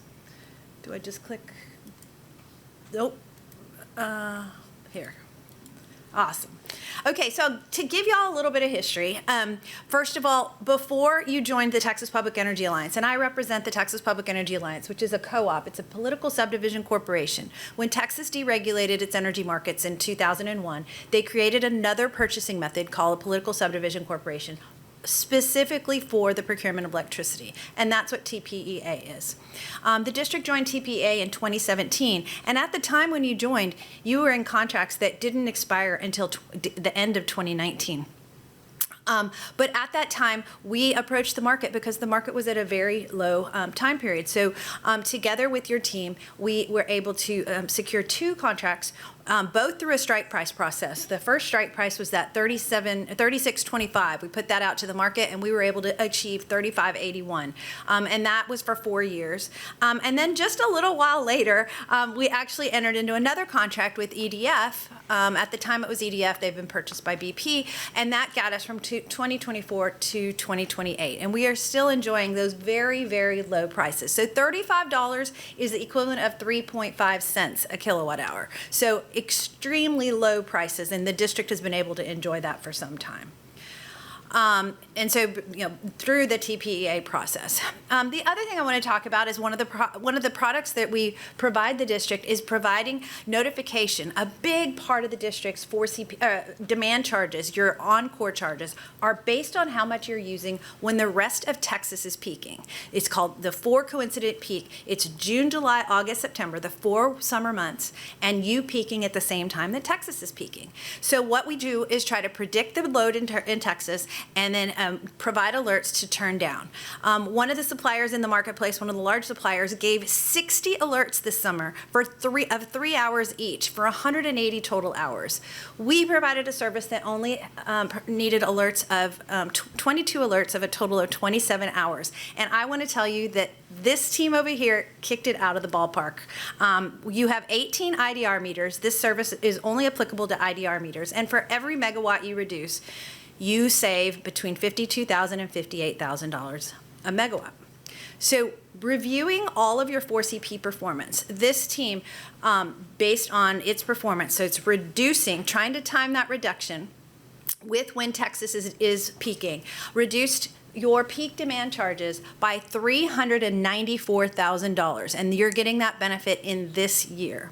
And if you can see the red one down there, the athletic center is the only one that didn't have a huge reduction because we were I think we were not sure we could do some. We've now figured out some ways that we think we can do some reductions at the athletic center and hopefully extract even more value in the next year. But that is all from the efforts of your energy management team. So now talking about procurement. So just so you know, it used to be the highest prices happened in the middle of the day. And that's when you're using energy, right? You're using energy in the middle of the day. That's when the kids are here. That has turned upside down with the rapid growth of solar in our marketplace, right? So now, during the day, we typically have extremely low and it's sometimes negative pricing in the daytime hours because there's more solar generation than there is demand for power. So this is a very typical chart here where the cursor doesn't show up there. Okay, so where we see after the sun comes up, we see prices come down and then come back up again. So we see negative prices at times. We do see evening spikes. When the solar is down and the wind hasn't started blowing in the evening, we see prices come up. But guess what? This district is not using energy at those price spike times, right? Because the kids are out of the school. It happens from 6, 7 to 10 p.m. So we think that there's a lot of weather-driven extremes that also impact this. When the sun is shining, great, and then when it isn't, it changes that curve. So the prices these days are much more reflective of that constant change of supply and demand. So what we want to talk about with you today is the different contracting considerations. We can continue with the traditional fixed price, and it's one price for all of your load. It provides budget certainty. It's very easy to administer, and we can do that through that same strike price process we've used before that you're very familiar with and we've had a great deal of success in. However, there are things that are different in today's market that didn't exist the last times we were trying to buy electricity. And that is that the forward market, which you see in those up and downs up there, the forward market, if you're trying to buy into the future, there's so much uncertainty built into that price that there are prices in the $117, $120 a megawatt hour for August, September timeframe. And as such, those prices get factored into the prices the market is offering you. Conversely, real-time prices, real-time index pricing is averaging less than $40 a megawatt hour, whereas forward pricing is averaging in the with your shape, in the $65 per megawatt hour. So yeah, we're seeing just large spreads between forward pricing and real-time pricing. So what does that mean for you? One of the alternative structures is a block, fixed block, and index. So basically, we fix still a percentage of your load with fixed blocks, and we leave the remaining up to an index price. We capture some of that low time pricing for your volumes above the blocks, and really work on maintaining that price stability on a core portion. We have members that are enjoying $15 to $25 benefit versus a fixed price because they're school districts and they're not using during those high time price times that the market is trying to protect from. What is a block? There are 3 block periods, 5 by 16, which is the 5 days a week, 6 to 10 p.m., weekend, 6 to 10 p.m., 6 a.m. to 10 p.m., sorry, and then on the overnight and the weekends and holidays. So basically, we lock up that fixed quantity, and then we have that real-time price. The benefits is we can lock up as much load as you want by month and not be subject to those shaping premiums. Your supplier is at risk. If they offer 100% no matter what, they're going to protect themselves from that risk that you could use a whole lot during those high dollar times. So that turns itself into a much larger fixed price. So we think you can get the benefit of a lot of fixed price without all of it, without paying that huge premium. So the risk is there's no upside protection from consumption above the block or protection from low prices if you've got your block too big in certain time periods and you have to sell it back to the market. And it's more difficult to audit. I need you to know that I don't present this product option to every one of my school districts.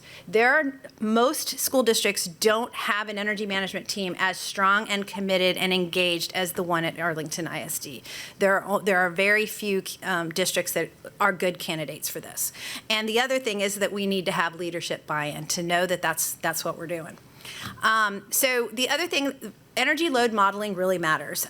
You have seasonal load patterns. We have heavier block sizes in winter overnight. Everyone says, what happens if February 2021 happened? Well, if we have a good big block overnight and you're protected for whatever you normally use during a winter event, and that winter event happens and you get your power shut off, what happens? Your block gets sold back into the market when prices went up. If you're not getting any power and or you're using your power, so you're protected. We also protect from your summer peak times. We make sure that 6 to 10 p.m. is also protected. So the first thing we do is model your normal operations. If you see this chart on here, that is the collective, over 90%, in your case it's 95% of all your load every 15 minutes is modeled on this chart. You can see actually the weekends, you can see Thanksgiving, Christmas on the low end, you can see spring break, and you can see each weekend in the gaps because this district turns down when the kids are out of the buildings. And this makes your load very predictable and a very good candidate for block and index. So we have identified patterns, your hours of operational, your seasonal load, your weather and temperature-based load, and your academic calendar. So with that, the key takeaways are really markets are more complex than there used to be. Volatility is normal, but we really want to work to match your load shape with what's available in the marketplace to get you the best and lowest price. That's the end. I'm open for questions. Yes? Thank you. I'm going to try to get back to I've lost my screen here, but I'll get back in just a moment. Okay. Are there comments or questions from trustees? Okay, seeing none. I just have one question. Sure. Could you walk me through again, and I know you mentioned the 2021 scenario, but can you walk me through again why the district would not be at risk from abnormal weather events by going to this model? So first of all, we would model all of those past most 2 to 3 years recent events, right? So we model all your normal operations. And what did the district do when those events happened?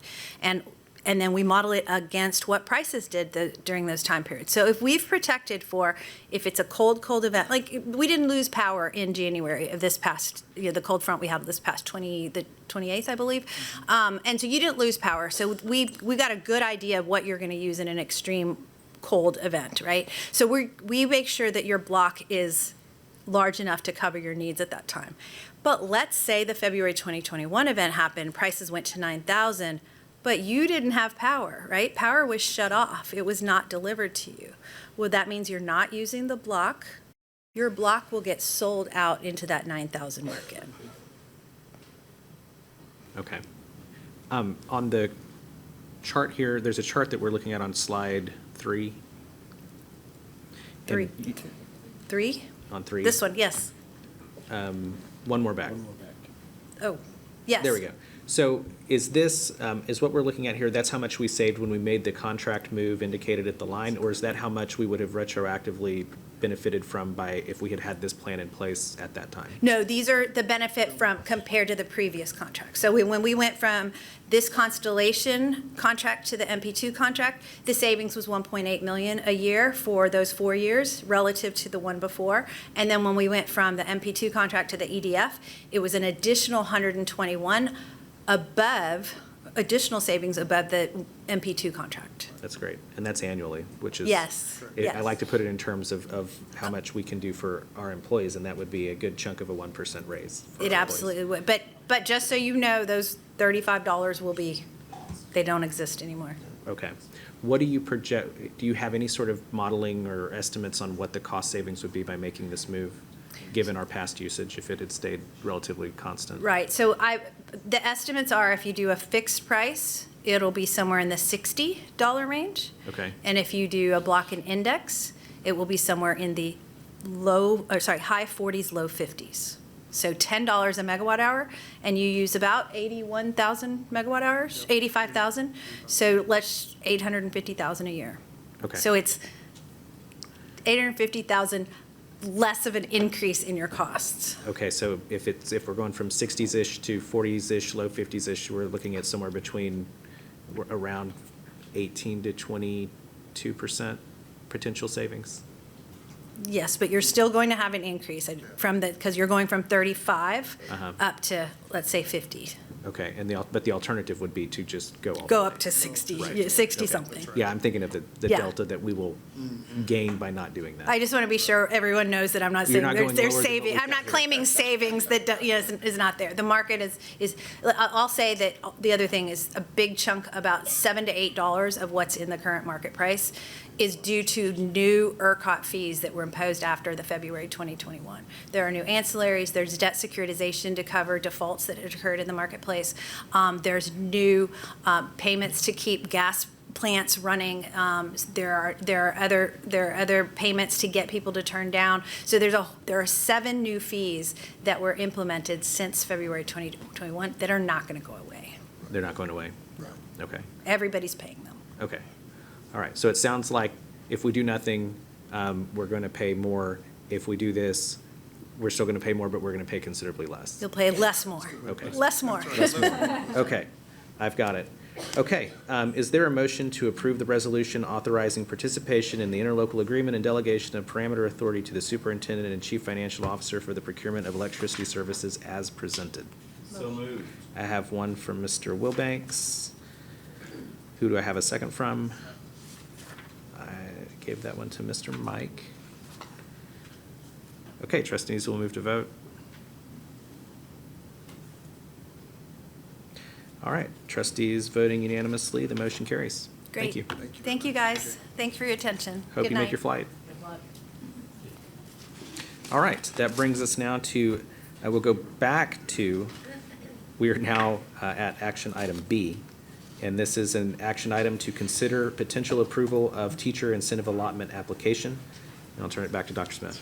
Trustees, we have brought this topic to you numerous times, and tonight we're coming to you asking for action on this. You know Ms. Dolores Johnson and Mr. Scott Kale, and they'll walk you through the presentation tonight and answer your questions.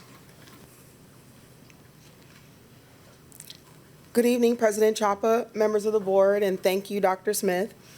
Tonight, the administration is seeking board approval to move forward with submitting a teacher incentive allotment application to TEA in April of 2026. We've spent several years studying the program and gathering feedback from our teachers. This program will provide a high-level overview of the program, what participation requires, and how Arlington ISD has prepared for potential participation. Most importantly, we want to demonstrate that this request is about positioning the district for long-term retention and support at some of our highest needs campuses. Approval tonight does not implement the program immediately, but it allows Arlington to submit an application to the state to review our proposed system. To begin, we'll take a look at TIA implementation across the state. The teacher incentive allotment is fully funded statewide, designed to retain teachers at hard-to-staff schools. Teachers who work at campuses with the highest needs receive larger payouts or designations. Just in the 24-25 school year, as you can see in that teal box, the state awarded just under $500 million to teachers across the state. More importantly than the amount of money that was awarded is how the state is awarding the money. This is not a locally funded program, but is funded through the state's Tier 1 allotment through the Foundation School Program. That is the system where school districts receive school funds. This system, grounded in the Texas Education Code, creates a sustainable funding source for districts implementing TIA, unlike performance-based systems in the past. This graph here shows year-over-year participation in TIA. Many districts similar to Arlington, including our neighboring districts, have implemented TIA or are currently applying. By the close of the 2025 application year, we had over 800 districts in Texas participate in TIA. We want to bring this a little bit closer to home. We've shared this slide before. This slide provides a snapshot of several of our neighboring districts and where they are in their TIA journey. Some districts begin implementing, as you can see in the orange, as early as 2019. The districts listed on the right, along with us, they're just considering next steps. The colors along the road represent the different cohorts of districts across Texas and where they have entered the TIA process over time. As you can see, many districts in our region, Dallas, Fort Worth ISD, Grand Prairie, and others, are already participating in TIA or in various stages of the implementation. So what does this mean for us? Right now, we currently have over 30 teachers in our system that are earning a designation from other districts. This just reflects how widely the program is being implemented in our neighboring districts and across the state. In addition to the participating districts, I want to bring your attention to the districts with the star. We have Irving, Everman ISD, Fort Worth, and Grand Prairie. These districts are now exploring or implementing what the state refers to as strategic compensation. This gives these districts access to an enhanced teacher incentive allotment program where they can draw down 10% more TIA funds from the state. And it also allows them to include principal and APs in their performance-based compensation plans. So while each district's approach looks a little different for TIA, we know that Arlington's goal is to move forward in a way that reflects our district's priorities and readiness. Next, we're going to review the statutory application components and district readiness. In order to submit a TIA application, TEA requires that districts demonstrate readiness across several categories. These categories include both statutory requirements and system design components. The statutory categories include components such as how will the system be weighted, what is the teacher observation system that will be used, and which student growth measures will be included. It also includes an explanation of how the district plans to spend the money that they receive for the designations. We're going to carefully walk through the statutory requirements tonight and how the district intends to answer these questions on an application should we be approved. The main takeaway from this slide is that Arlington can't just simply decide to participate in TIA. We must demonstrate to TEA that we are ready and that our system is fair and valid and reliable. With those requirements in mind, this next slide actually highlights the two core components of a TIA system, including the teacher appraisal system. You'll notice listed there are a number of teacher appraisal systems used across the state of Texas, and then valid and reliable student growth measures. The measures evaluate how the academic progress students make over time over the course of a school year. Districts can use a variety of student growth measures, such as student learning objectives, pre and post tests, portfolios, or value-added measures, depending on the subject area and grade level. Districts are advised to use student growth measures that are ready and available for the initial year that they apply. Now, I want to point your attention to that center box that says correlation. One of the key requirements of TIA is that the two components must show a positive correlation in order for a teacher to earn a designation. This requirement helps ensure that the system is both fair and credible, and that teacher designations reflect both strong instructional practice and student learning. Texas Tech actually owns a part of this process, and it is the state's data validator proving checks and balances on all TIA systems across the state. So if these two data points don't show correlation, once we have a data capture year and we're capturing our data and submitting it to Texas Tech, we would have to pause and make sure those things are aligned. Should Arlington choose to apply, we would not have to build a system from scratch. We would just refine what already exists in our system. Arlington currently uses T-Test, which is the state's recommended teacher appraisal model, and using feedback from our teachers, the steering committee's recommendation includes using student assessments that we are already using in our system. We want to minimize any change for our teachers. Student growth measures that we currently use in our system are listed here: the STAR test, the screeners, NWEA MAP, Circle, and M-Class. But what happens if an assessment shifts or changes? If the state of Texas updates or replaces the STAR test, Arlington would adjust its student growth measure to align with the new state assessment framework. Historically, this has happened while others have participated in TIA. And TEA has provided guidance to TIA participating districts by updating growth methodologies and adjusting statewide performance standards to ensure this continuity across the state and TIA systems. Districts are required to recalibrate locally approved systems to maintain an alignment with the statewide performance standards and statutory requirements. So any significant change in an assessment would require state-level validation through Texas Tech before impacting a teacher's designation. Another important feature of the TIA program is that there are multiple safeguards built into the approval process to ensure fairness and reliability. Part 1 includes that review of the district's application, the artifacts, the supporting evidence to ensure that the teacher observation system and student growth measures meet the state standards for validity and reliability. Then step 2 is that validation process through Texas Tech. The second review is where Texas Tech analyzes district data to confirm that teacher observation ratings align with measurable student growth and that the results are statistically reliable. Another safeguard that is not listed on this slide, there's a part in the application process where our teachers would receive what they call a teacher buy-in survey. This survey is given by Texas Tech and is not given by the district, but we do get the results of this survey, and it gives us a lot of feedback from our teachers on what they think about the system that they've built. So in short, TEA reviews the design of the system, and then Texas Tech validates the data behind it.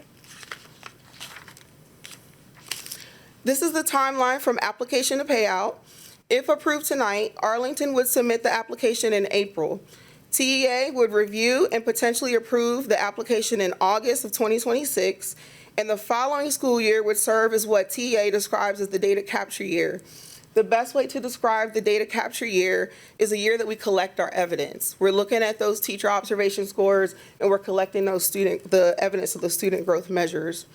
We gather teacher observation scores and student growth data, and that information is later reviewed by the state to determine which teachers qualify for a teacher designation.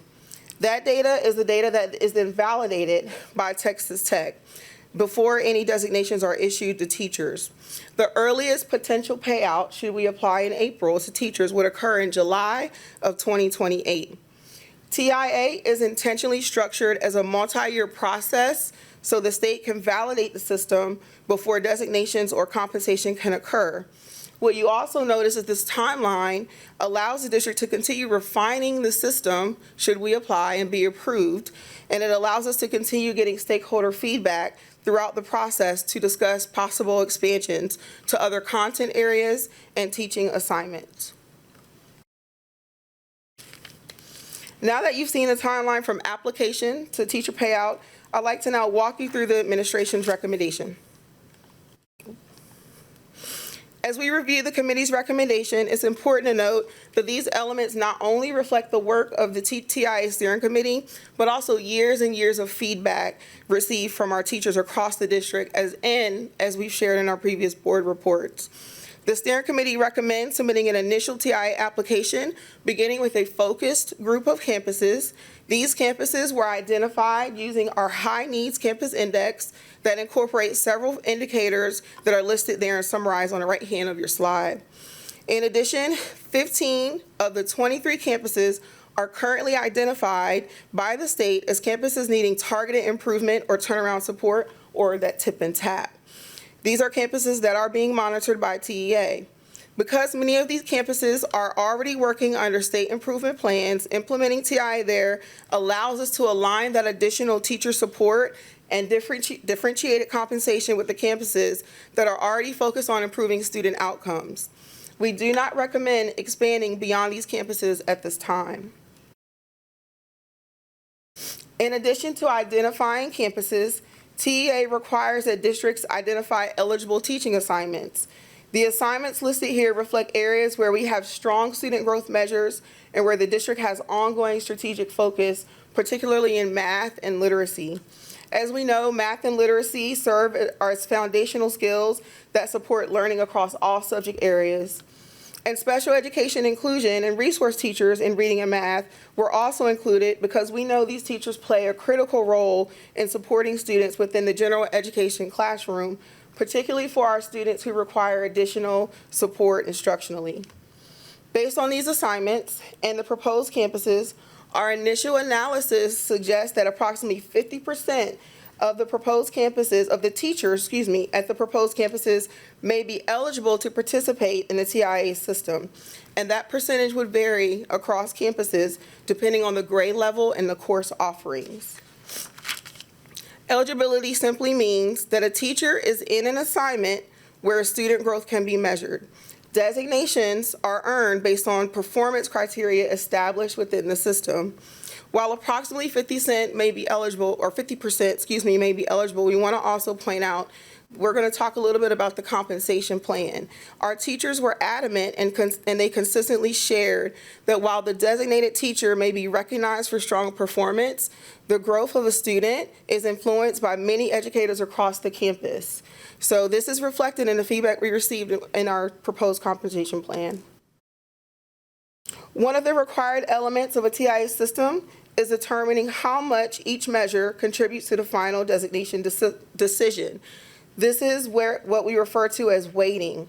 Arlington's proposed model includes the two components, teacher observation scores and student growth, and Arlington engaged teachers directly when determining how designation should be calculated. This means that half the decision is based on what we see in the classroom using t-tests, and the other half is based on the academic progress of students that they make over a year. Teacher stakeholders recommended that we weight these two things equally. This chart that you're seeing outlines the statewide performance standards established by the Texas Education Agency for earning a TIA designation. At the very top in the blue, the teal, and the green, you see that there are 3 primary levels of designation: recognized, exemplary, or master.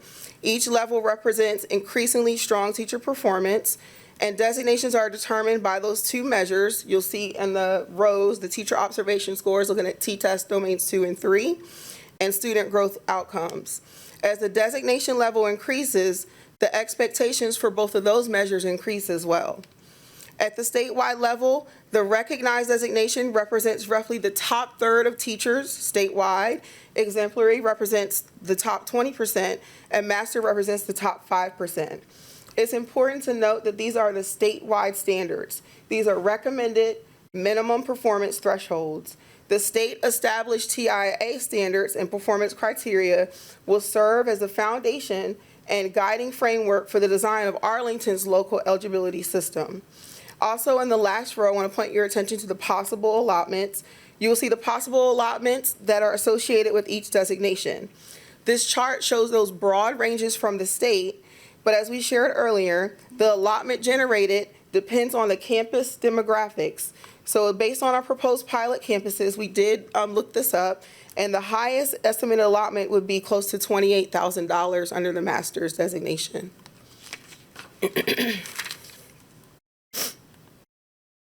Every TIA application must outline how the district will use the allotment funds generated by teacher designations.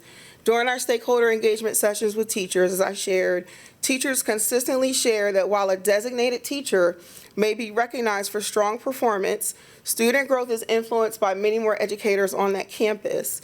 Because of this, teachers express support for a compensation structure that both recognizes the designated teacher and allows a portion of the funds to support the broader instructional team. So based on that feedback, what you see here is an approach where 70% in the teal box, 70% of the allotment goes directly to the designated teacher, and 20% is shared with teachers who work with the same students as the designated teacher. So you're looking at co-teachers, interventionists, and specialists. And then 10% would be held back to support administration of the TIA program. This structure is designed to balance several of the guiding principles that you see listed there. Teachers expressed they wanted to maintain meaningful recognition of that teacher that experienced the growth. They would like to encourage collaboration and strong professional culture across the campus. They would like to support staff stability for all teachers at those campuses, and they want to recognize the role that interventionists, specialists, and co-teachers play in the growth of students. And they also wanted to reinforce campus-wide improvement efforts that are happening at those campuses.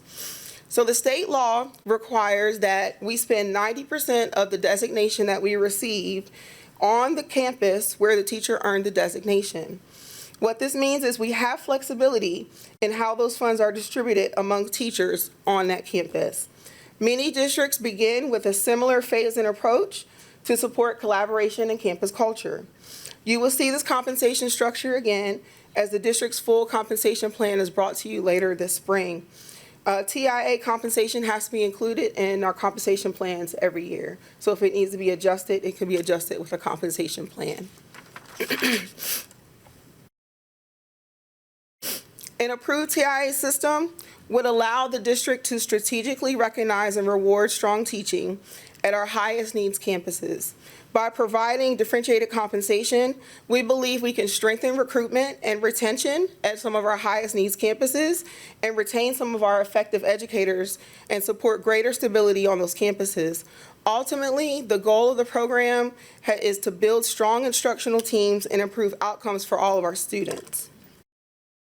If we are approved to move forward tonight, the district will focus on strengthening the systems that are in place that support a TIA program, including continued calibration of our evaluation processes. We shared in one of our previous reports that we had a principal focus group of the 24 campuses that are listed here for a proposed initial program.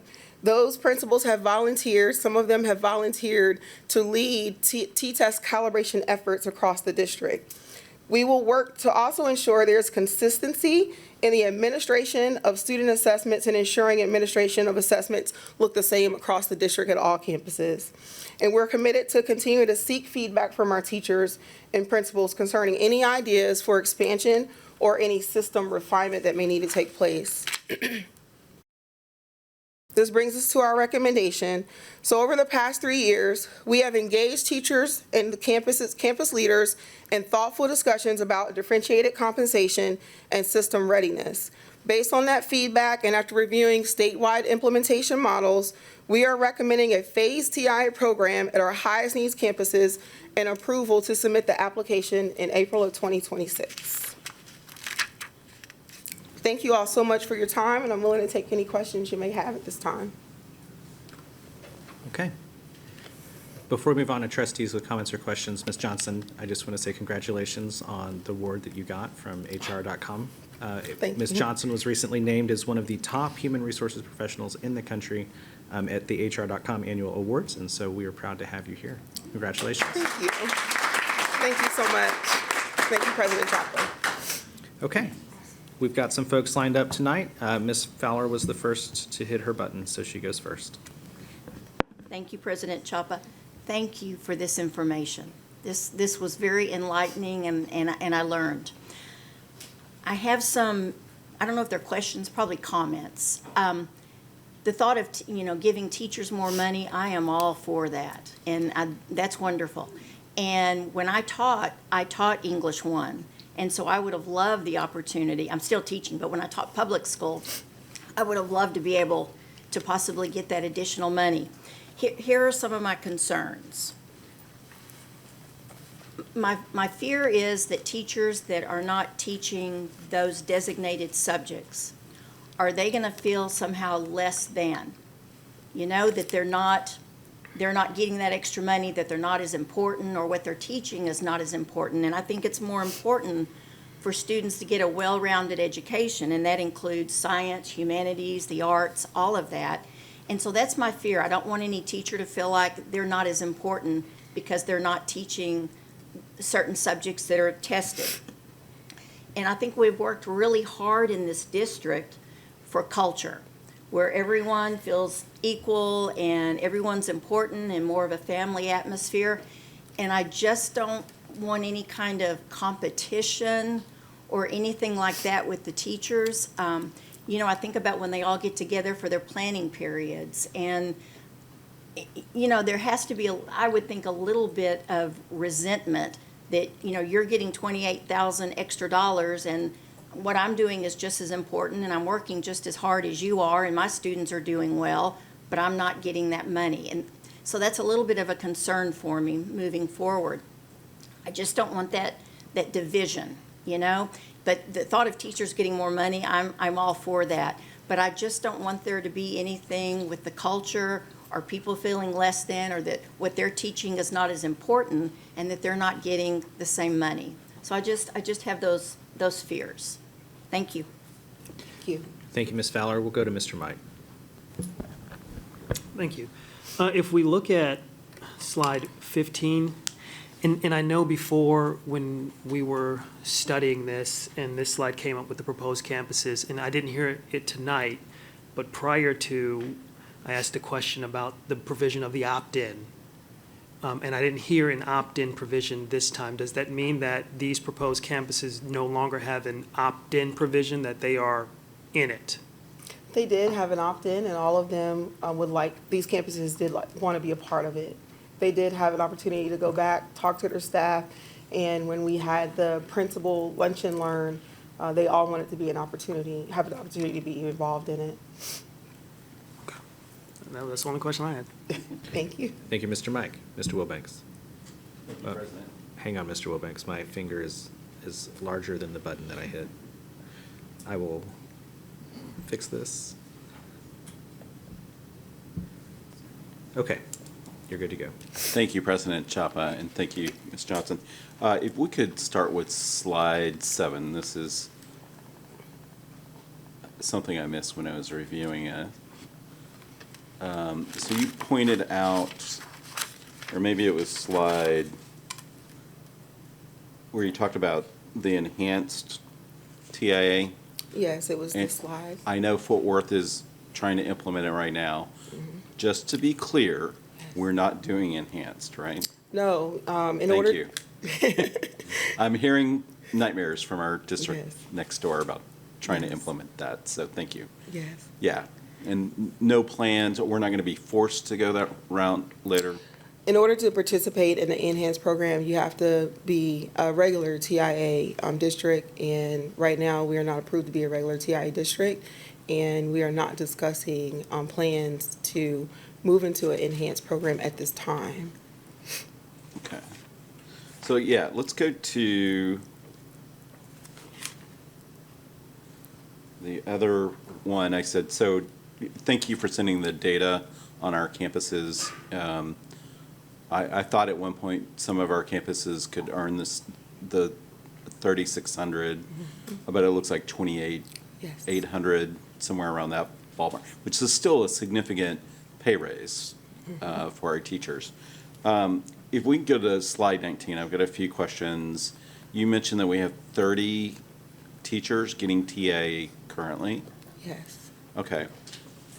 Looking across the state and our neighbors around us, I like the fact that you guys, you know, when I met my wife, she was a waiter, and she very gladly paid out the bus staff and the kitchen staff because they determined how much she made each night, and it was considerable. So, but she gladly did that. So I kind of, what you're doing is not found frequently across the state with people doing TIA, and I applaud you for trying to tip out very important staff. I know Fort Worth, they do the same thing, but they do it out of that 10%, so it's still a 90-10 split, and they tip those, I don't want to say tip those folks, but they share the wealth a little bit with those very important GT specialists. But I'm also torn, because if you look at our numbers, question. So let's say someone in Fort Worth who's earning 90% at a similar district campus that earns $28,800 a year, and they come here, and we implement this program, because they earned outside, would they be getting a pay decrease even though they're at a similar ECHO-DIS campus? Yeah, well, I think there's two parts to that question. One, move it over into Arlington ISD if we're approved and for a TIA program, and this is our compensation structure. The teacher would then fall under the same compensation structure as the other teachers on that campus. Also, the designations are determined by the social economic status of the campus. So the amount that they earn will be based on the social economic status of that particular campus where they're working. So I'm very sensitive. I appreciate my colleague Ms. Fowler's comments, and we need to not lose sight of that and focus on the culture. So I applaud you for that. But on the other hand, we're trying to compete for the best, the absolute best teachers in the area. And if they're coming to a campus that is at our max, 28,800 from one that was at 28,800, that's going to be a $5,800, $5,700 dollars a year pay decrease to come here. Likewise, once a teacher earns that here, and they can see they can go to a similar campus in HEB and earn $5,000 to $6,000 more going there, I think that would kind of, I'm a little torn, because I think we're kind of, from a competitive standpoint of attracting the best and maintaining the best teachers, we'd be shooting ourselves in the foot. So how do you, I would be reticent, I'm not sure what we're approving tonight, but I'd be hesitant to approve that kind of split without knowing competitively what that's going to do in terms of attracting and retaining the best teachers. You want something to add? Yeah, if I could just add a quick thought. So thank you. I think that's a very thoughtful, insightful question, Mr. Wilbanks. I just wanted to add that this particular first pass of the pilot, there's probably going to be quite a few things that are going to evolve over time. And where we're starting in terms of the recommendation of the application that we'd be submitting is very much based on the input of the teachers and the inputs we've gotten from them. So we've tried really hard to make sure that of all these variables, because there were many, that teacher voice was heard and the people it's going to affect directly. And this is one of those things that came out of that as well. So I completely understand your point. I just wanted you to know what the origin of it was, and that the capacity is certainly there as this program evolves to make more on what's working, and ultimately in future years modify those things that need a little bit of adjusting. Yeah, I'd be more comfortable if we did maybe an 80-10-10 approach, just so that we kind of still acknowledge those GT and interventionists and other classroom teachers are able to share in the wealth because of all the work that they do to contribute to it. But we got to find that right Zen balance between the two competing constraints here of attracting the best and creating a good culture under TIA. So I would appreciate thoughtful consideration of that, and maybe rethinking after polling the teachers specifically at those campuses in the pilot. And then Mr. Wilbanks, can I ask a quick question? So, Mr. Kale and Ms. Johnson, by submitting the application, before we even get to data validation and payout, I assume we can still continue to have conversations about this pie. Is that correct? The compensation plan does have to be submitted with the application. However, I know tonight we're just seeking approval to submit the application, but if we want more time to revisit the proposed compensation plan with the teachers on that campus, we can have that opportunity to do that. So I just bring that back because I think that tonight what we're asking, you said, I don't know what we're approving tonight. Tonight, we're asking to seek your approval to submit the application. If there are So concerns. they're not the details. Correct. And Okay. if you have some concerns about that, we can absolutely do a little more digging on some of these things and bring some more information. Yeah, I definitely want more digging on those because we got to strike the right balance and figure out what our, rank our goals with this program of even going down this path and get the make sure that we hear all teacher voices that are interested in this program, so that we do the right thing and meet our objectives. Another question in regard to that split, if we do the 70 split, is it, I think my understanding is those that are eligible for that split would basically be, your 087 PEAMS, quote, teachers, right? So anyone that falls in that category. Yes, as Mr. Kale explained, this compensation plan was built with the teacher voice and stakeholder input, and they express the other 20% going to teachers on the campus that supported the growth of that student. Okay. So you're right, 087. How do you measure, well, is that going to be hard to measure which additional, quote, teachers are eligible for that 20%? Like, obviously, if it's a GT, that GT teacher is assigned to multiple classrooms, pretty much in that campus, from what I understand. And then the interventionist, like, how do you split that out? We've had a lot of good conversation about this, and I realize the complexity of this grows, but Dolores will correct me if I'm wrong. The teachers that are eligible for a teacher who received a designation are other teachers who had face time with those same students. So it's not teachers across the campus per se, it's teachers who actually had face time, direct some level of instructional interaction with those same students, as opposed to just the teacher of record. So it's fairly straightforward, I think, in terms of its application at the individual campuses for the teachers who would be within those categories that Ms. Johnson showed earlier. Yeah, it bars further study. I still have questions, but I think that covers all my questions, and I appreciate it. Thank you. No, thank you. Thank you, Mr. Wilbanks. Ms. McMurrow. I am not doing well tonight with the buttons. Thank you, President Chapa. Thank you, Ms. Johnson, and thank you, Mr. Kale.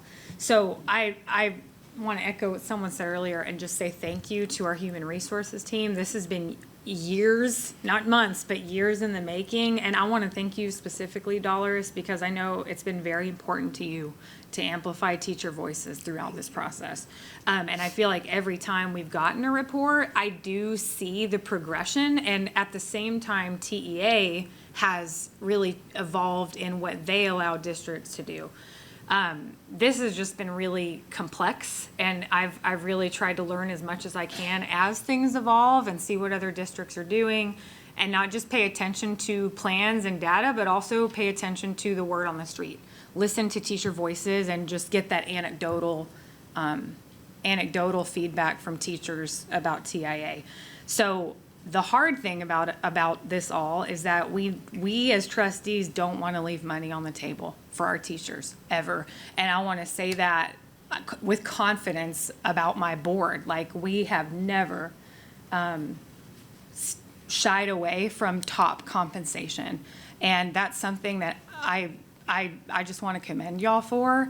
And that is also something I want to elevate because I understand the complexity of the decision that y'all make tonight. I need y'all to hear that. I completely understand all the perspectives about TEA. The things that I cannot get past with any kind of TIA plan, which again, this was a very thoughtfully put together plan that included those teacher voices. As an educator, I cannot get past paying teachers more based on things that are beyond the scope of their control. And that is something that unfortunately TEA does not allow districts to do right now. I can control where I choose to teach. I can control what I teach, but I can't control if I have a lot of chronic absenteeism issues in the period of a school year. I cannot control that maybe this year I have a bunch of high achievers, so my growth measure wasn't quite what met the threshold for my TIA, but I had the best instruction and commitment of my whole career. And so that's something that I'm really still struggling with, and unfortunately, that's not something that our district is able to exempt from a rubric or an application. As a parent, I still have a really hard time getting past that my son's teacher's salary, part of it, would hinge on their performance on any test, even if it is growth-based. I know that my sons have had bad days, and even though we're measuring growth over achievement, which I do like that, it's our instruments that we use to measure that is still a one-day, one-way test. And as a trustee, my concern is still the implications that this may have on culture, and that's been mentioned several times tonight. So because of those things, I really have to stand behind my values, and I tonight seriously commend the work and the thought that's been put into this, but I won't be supporting teacher incentive allotment. Thank you. Thank you. Thank you, Ms. McMurrow. Ms. Richardson. I have a question. I know we're still working on details, but just a couple of basic questions. One of the things that you listed are the different ways that we determine grades, eligibility, different qualifications. M-Class and then MAP are two of the different tools that we use in our schools. M-Class is a little bit easier to manipulate versus MAP cannot be. Do we know which of those that we would lean towards using when measuring our teacher success rate? I'm actually going to lean into Dr. Works. You're going to phone a friend? Yes. Okay. Thank you.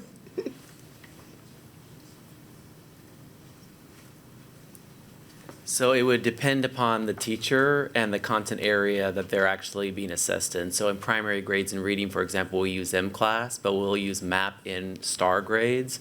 And so it would be whatever the assessment is that you use with your classroom to drive the instruction in your room. They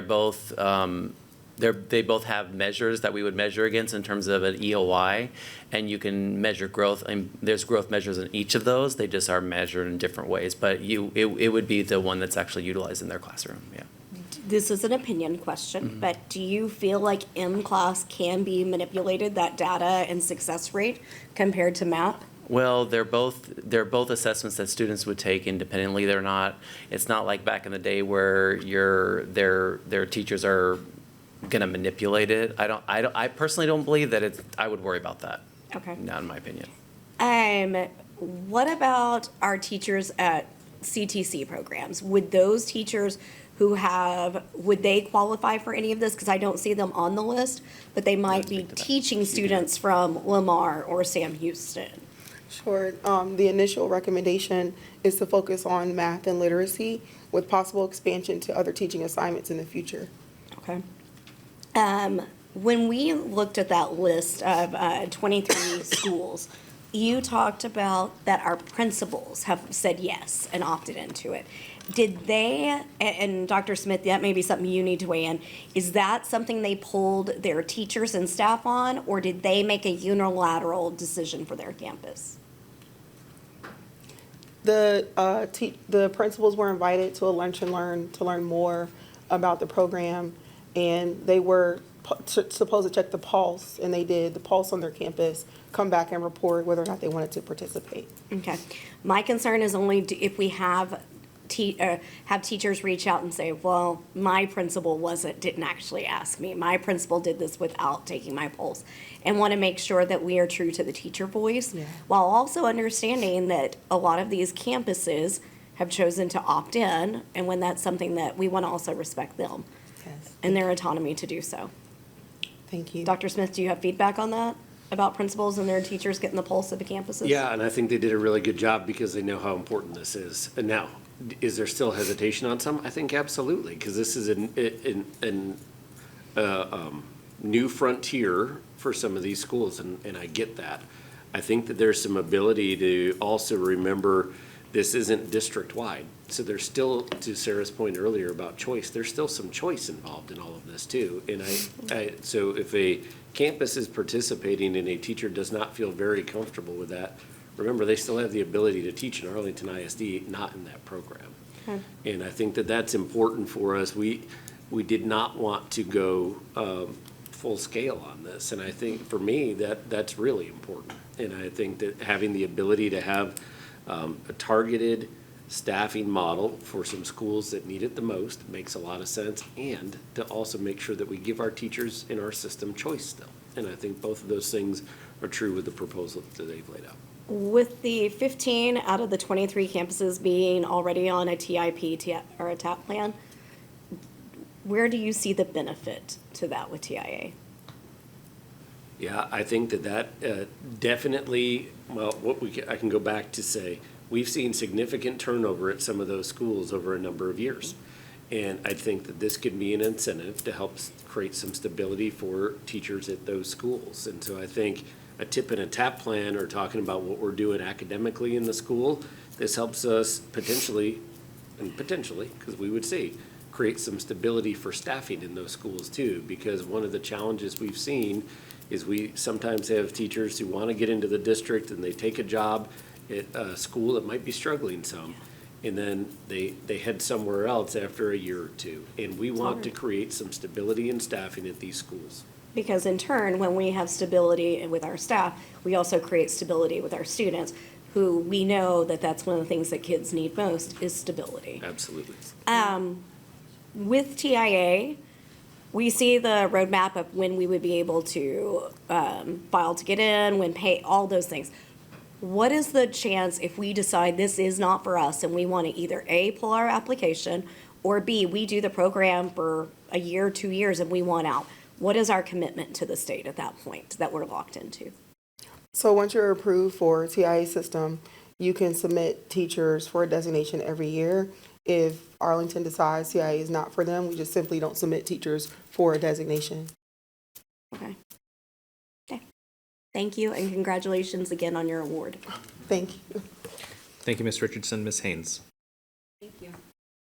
Okay, so Trustee Richardson asked basically the heart of what my questions come down to. So I'm going to piggyback off it a smidge and then say where I'm at on TIA. So she brought up the fact that often after we make decisions that regard feedback of any kind, people come to us and say, but I was not actually asked. And so transparently, most of the educators that have given me their feedback on TIA are not educators on those campuses. And so I want to really make sure that to the response you gave to Trustee Mike and Trustee Richardson, that those campuses have buy-in, which it sounds like they do. And I know that you said the process, the principals went and had conversations. Was it literally with, what was the guidance given to the principal? How did those discussions go? Was it every teacher that would be eligible to participate? Did they have a meeting?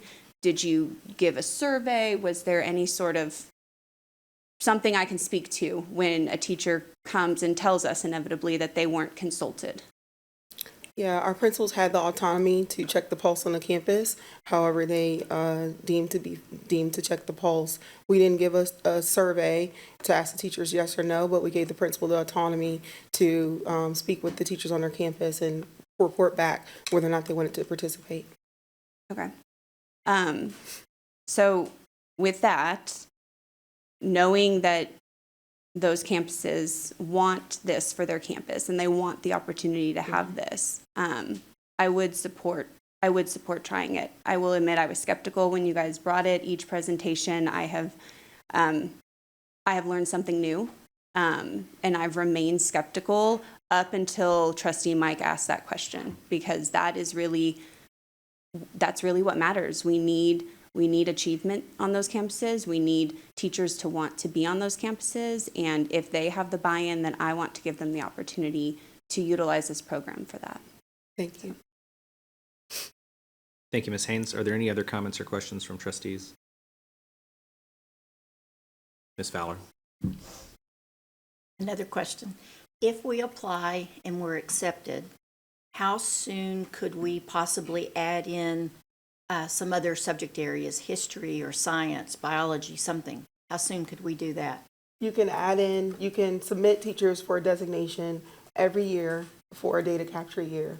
So if we apply and our initial teachers that we're submitting are in the content areas and subjects that we presented tonight, if we wanted to phase in other teachers on those campuses, we can add those designations in the next data capture year. We just have to remember we have to have valid and reliable student growth measures to submit along with the teacher observation data. And how soon could we add in possibly other schools, other campuses? Right now, the committee, with feedback from our teachers and understanding that we have campuses with the greatest need and retention and recruitment of teachers, we're not recommending that we expand beyond the proposed campuses that were presented this evening. Okay. And what would we look at if a teacher decides, well, I think I want to go teach on that campus because I would be eligible? Will you look at the T-tests and the growth from that teacher from that school to see if they could go to another school that's offering the TIA? So our processes for transfer would not change. If a teacher felt they wanted to be on a TIA campus, they could put in for a transfer during our regular transfer window. Okay. And hopefully my last question. What if growth is measured, and that's good, but maybe the T-test score was not where it needs to be? How does that work out? And that's where the state has put in checks and balances for the system. So Texas Tech validates our data and makes sure there's correlation. And they let us know if there's skew and say there's skew, we need to go back and adjust and figure out why there's skew. And that's where our T-test calibration team would come in and make sure we're making adjustments on the T-test front. Perfect. Thank you. You're welcome. Thank you, Ms. Fowler. Mr. Wilbanks? I have one more point I want to point out. If you could go to slide 6.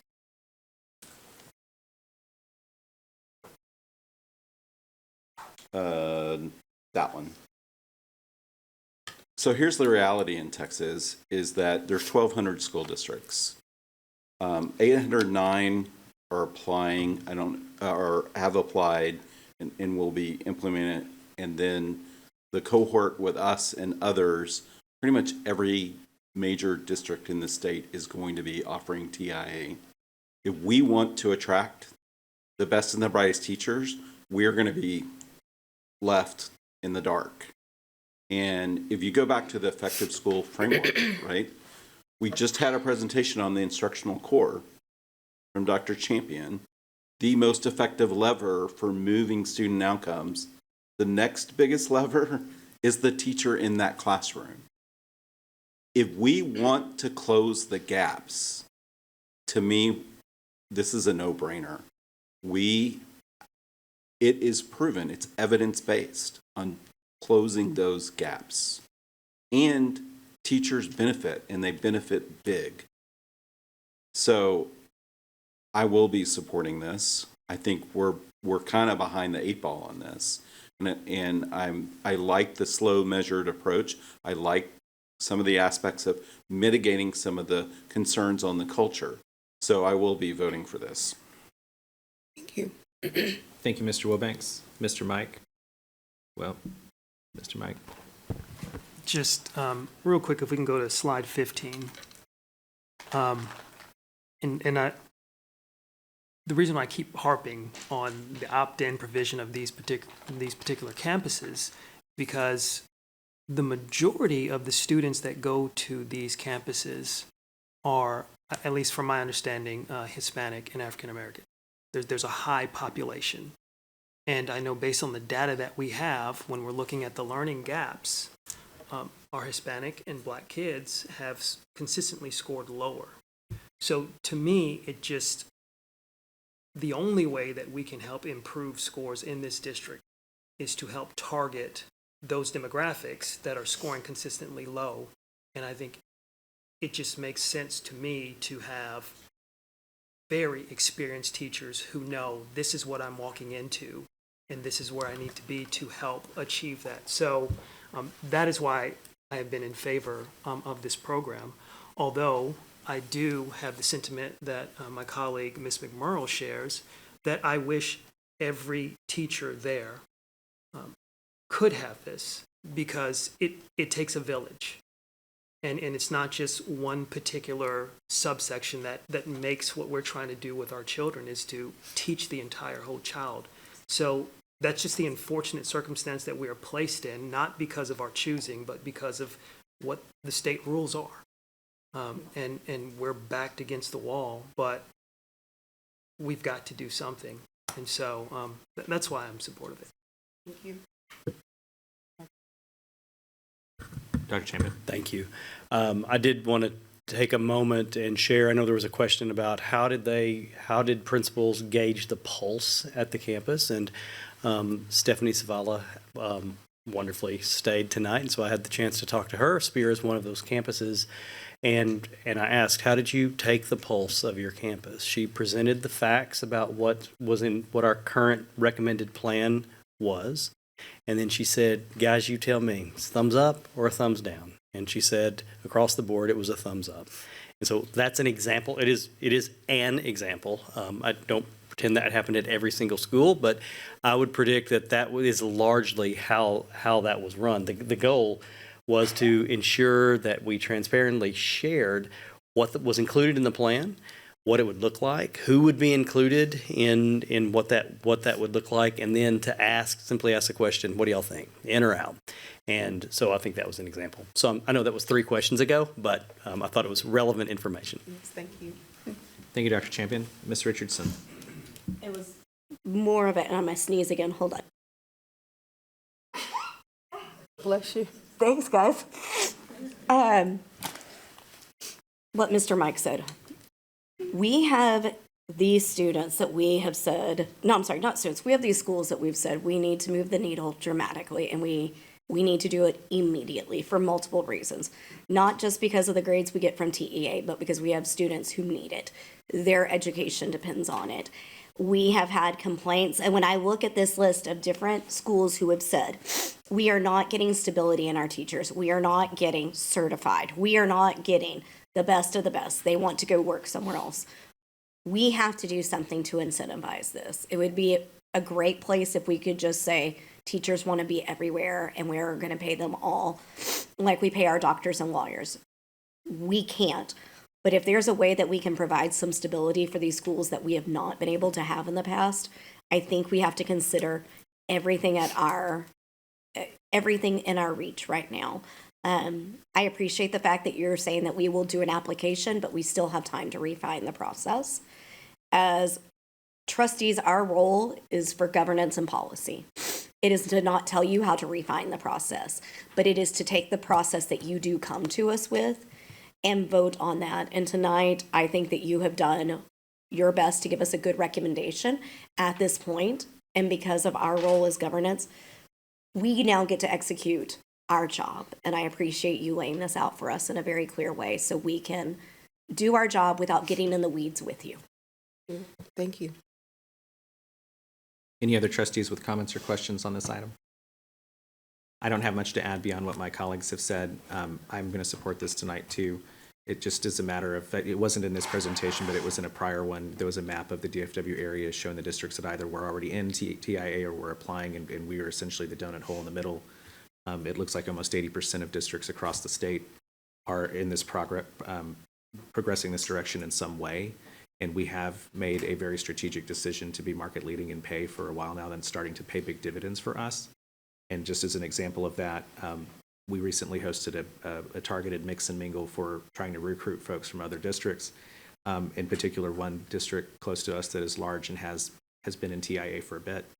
And we expected 200 folks to show up to that, and we had 750. And our applicant pool then is going to be larger, which necessarily means we're going to have a larger number of folks who have this type of credential looking for a place to go. And if we're not able to meet that credential that they have, we're going to be at a strategic disadvantage that it is going to counter the work that we've done to be market leading in pay. And so I certainly recognize concerns that there is not ever going to be a perfect TIA system that is fair to everyone. It is sort of a built-in flaw that's unavoidable. But if we don't make this decision, I think at this time, especially given that we are significantly behind this process, then we will shortly be choosing to be at a strategic disadvantage on compensation. And we've done such hard work to get here, I'm not willing to go to that point. On the proposed TIA compensation plan pie chart that came up earlier, just my 2 cents on that. I mean, we've had so many meetings on this, and I think this is a fair proposal. I'm happy with the 70-20-10 split, if that was the consensus of the committee, in particular because if that 20% is going to interventionists, dyslexia folks, GT folks, these are sort of our most specialized people who do an intense amount of work with some of our hardest to serve students. They're also some of the hardest to recruit folks too. And so I think it's a very good idea to try to give them as reasonably much of this pie as we can, still realizing it's flawed in some way, because that will allow them to have their tide get lifted too, along with the classroom teachers. So the last thing I wanted to close with is the point that has been made. This allows us to be much more strategic with our deployment of resources. It's not just, for a long time we've focused on racial composition or socioeconomics, but in a district that is 80% at this point almost socioeconomically disadvantaged, we're an 85% minority district. I mean, our average campus by and large is for Black and brown kids. And so by necessity, we are having to more strategically look at ways to take a more nuanced look at needs in our district. And with our campus needs index, we have begun to take a much more granular look at needs across campuses that might be very socioeconomically and demographically similar, but if you were only to look at those metrics, are performing in different ways. And so now that we are doing that and able to more accurately identify where our resources need to be deployed, I think this will allow us in the long run to be much more strategic about that and get the highest quality teachers we can at the campuses that most need them, because that's just a reality of what this is designed to do. And I think this is a good strategy to try to do that. So that's where I'm at tonight. I don't see any more requests to speak, so I will we'll call to a motion tonight. Do I have a motion to approve the teacher incentive allotment application as presented? I have a motion from Mr. Mike. Do I have a second? Second. I have a second from Ms. Fowler. Trustees will move to vote. All trustees voting, the vote is 6-1. The motion carries. All right, thank you, Ms. Johnson, Mr. Kale. Trustees, I want to publicly thank Ms. Johnson and Mr. Kale and others on their team for leading this. We know that this is a difficult decision for this board, and there's some trepidation about it. And this team can tell you that I have had my trepidation along the way. And I am proud of the steps that we've taken. And the one thing that I can assure you of is with Dolores's leadership in all of this, she has definitely focused in on that idea of how do we create a system where we're able to do this and make sure we're continuing to build the right culture in our system. So just thank you both for your leadership in this, and board, thank you for engaging in some tough conversations about this over time. Thank you. Thank you all. We have been going about 2 hours. I recognize that our next agenda item, I think, is going to generate some discussion. And so we're going to take a 5-minute recess. It's 9:37.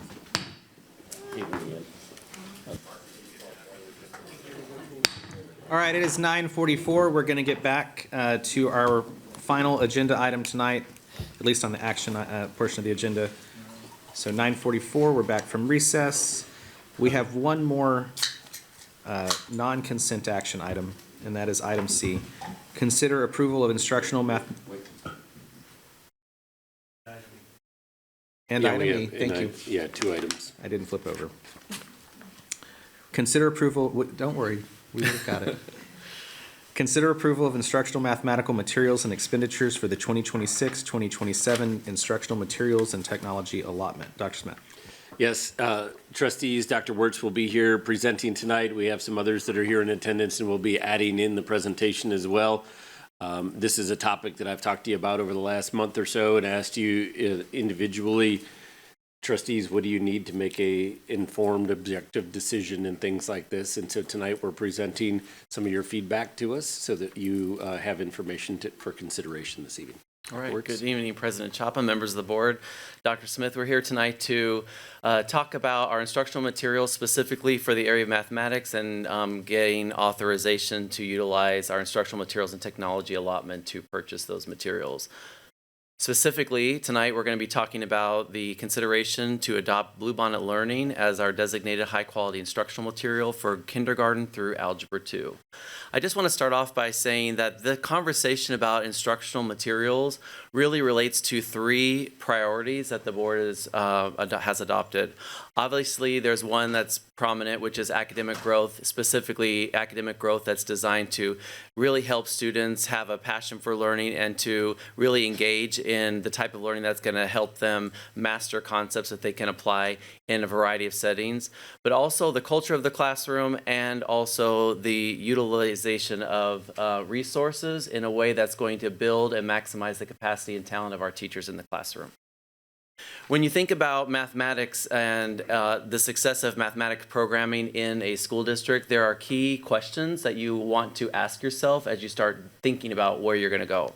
And the first one is really around this concept of beliefs and framework. So the question is do we have a clear evidence-based framework for math instruction? I'm going to talk a little bit about that and even reference a little bit about the things we've learned in another content area, such as the science of teaching and reading, and how similar concepts about structure apply in the mathematics realm as well. Instructional materials, are we using high quality instructional materials that are aligned to the master schedules?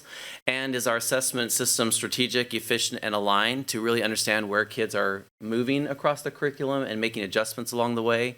And then asking, what is our approach to really build capacity for teachers in the classroom in terms of their ability to deliver instruction in the area of mathematics and professional learning? And then the last question is if we have clear set of expectations for what math instruction needs to look like, and how are we monitoring those expectations and also supporting and managing them. Now, the thing I want to first start off tonight is to start by saying that of all the materials we looked at, all of them are considered high quality.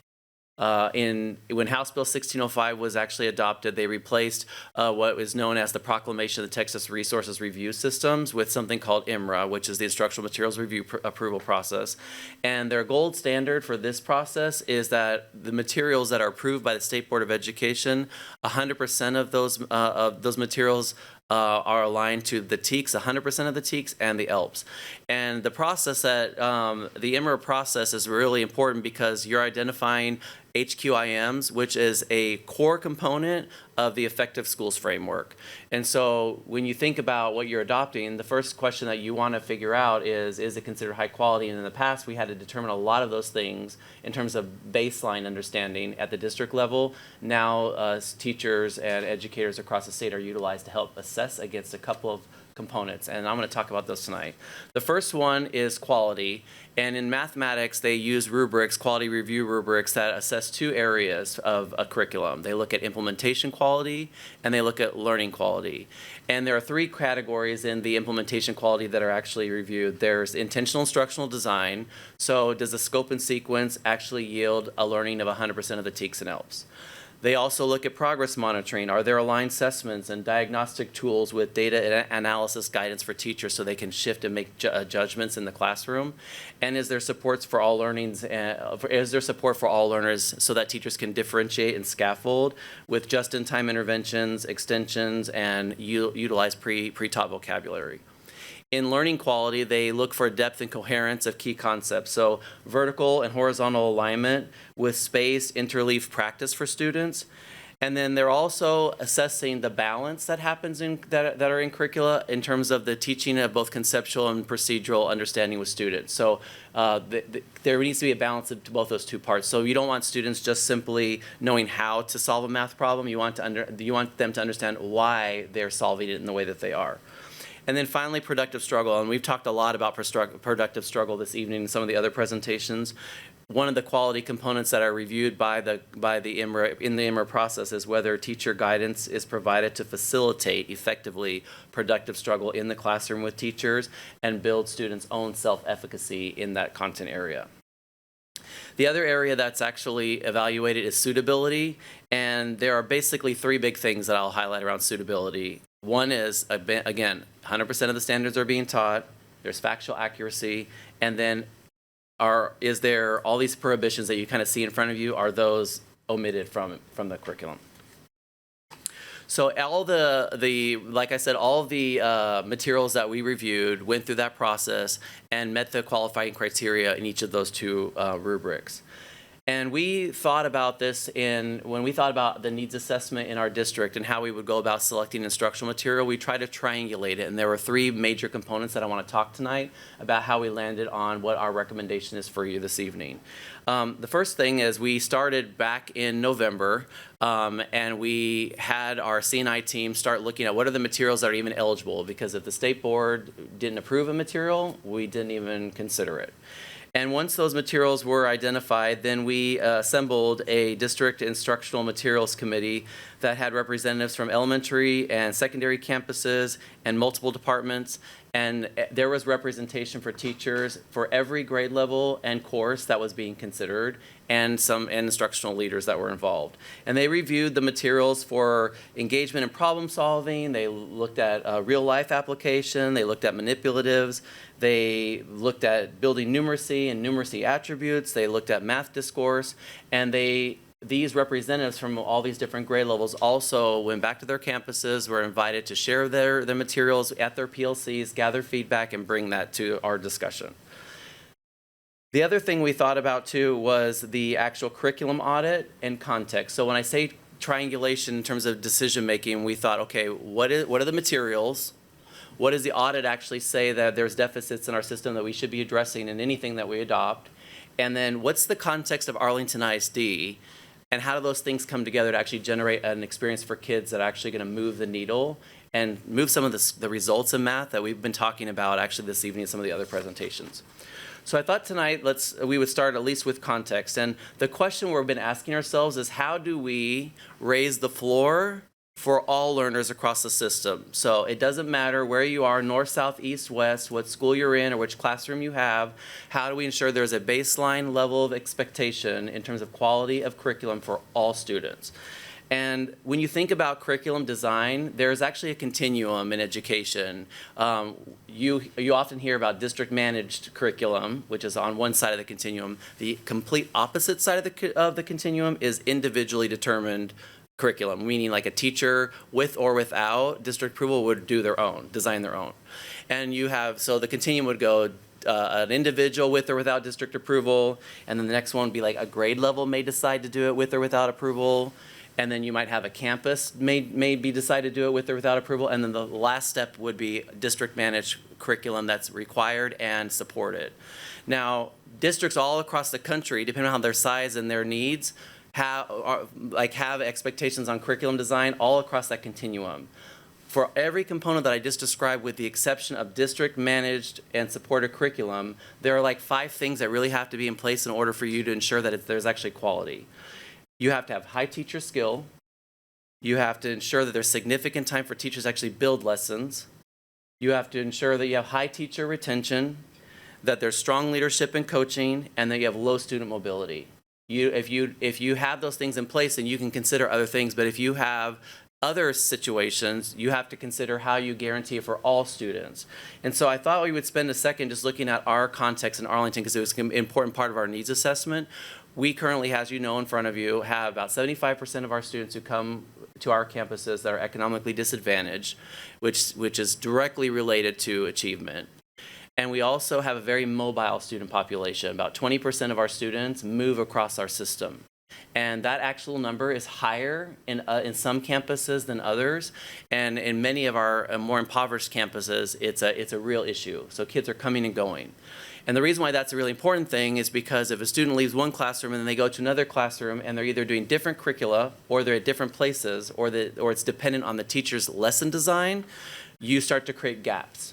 The other thing that we had to think about too is, what is the makeup of our actual teaching population? So we just had a whole conversation about retention, especially at some of our most challenging campuses. About almost 35% of our teachers are 0 to 5 years of experience. So 430 of our teachers, 0 years this year, and 894 are between 1 and 5 years. And the reason that's really important is because when you're teaching, you have to learn not only pedagogy, like how you're teaching instruction in the classroom, but you have to have time to master math concepts and math curriculum. And so when we thought about our context, we started thinking like, well, what is it that we have to provide to ensure that our students and teachers have the things they need in the context we live in to provide students with meaningful instruction. Now, one of the things that I know you've heard, because we've talked about it many, many times, that we've gotten feedback over the years with curriculum that we hear from teachers, and we actually did a dipstick survey just to get a pulse on how people are feeling as part of our culture survey recently. And some of the feedback that we got, even most recently, was we would like our curriculum to be more streamlined and user-friendly. We need curriculum that's less overwhelming, because right now there's feedback about the volume of resources and the need to put those resources together into a lesson plan is overwhelming for teachers and it's distracting from their ability to implement in the classroom. And of course, always the need for more planning time. So the other thing we thought about in terms of our context was, okay, so we're getting feedback from teachers. We know what our student and teacher population look like. What have we been using? Well, in our classrooms in grades 3 through 5, we've used Envision, Srvs Envision. We've used supplementals with STEM scopes. In grades 6 through 8, we've used McGraw-Hill. And yet when we look at our results for mathematics, they're consistently been struggling. Right now, last year, we were at 65% approaches, 36% meets, and 14% master. And when I look at all the grade levels across the district from the tested grade levels and start from 3rd grade all the way to specifically Algebra 1, with the exception of one grade level, which is 7th grade, every grade level is below the state, and in most cases, it's double digits. So we had to ask ourselves, okay, we have these students who have these specific needs. We have a very specific student population and teacher, and we've been using some of the materials that were actually part of our review, and yet we haven't been moving the needle in the way that we actually need to. So we're asking ourselves this question: do we want to adopt more resources that teachers then have to design on their own to deliver to their classroom? Or do we want to adopt a curriculum that provides that baseline for teachers so they can spend their time internalizing the lesson and figuring out how to deliver it to their class and not just on designing their own lesson? So some of the things that we've learned over the last little while is we've talked about this balance between the art and the science of teaching, and you hear this talked about a lot in the classroom. And so the best simple way I can say it is if you hear if you hear someone say like, I teach students, that you can relate that simply to pedagogy. If you say I teach math, then that's content. But what you're looking for is someone who can say like, I teach students math, which is I have the art of teaching and I also have the pedagogy and I also have the science behind it. When we were trying to move the numbers in terms of achievement in literacy this year, we move really tightly to structured literacy. And when I mean tightly, we move from a very balanced literacy approach, which was much more teacher dependent, to here is the science the way it should be taught, here are the materials we want you to use, and this is the time and the way we want you to use them. And our results in primary grades reading this year have moved in ways we haven't seen actually in prior years, specifically in some of the skill sets we were looking for. Well, the concepts of math are very similar. So there is a science to teaching math, just like there's a science to teaching reading, and there's been research done on it. What is the best way to teach math? So there's constructive inquiry-based approach to teaching, and then there is what you would call systematic direct instruction teaching. And the research is clear when it comes to math. Explicit direct instruction yields better results than a constructivist kind of inquiry-based model in mathematics.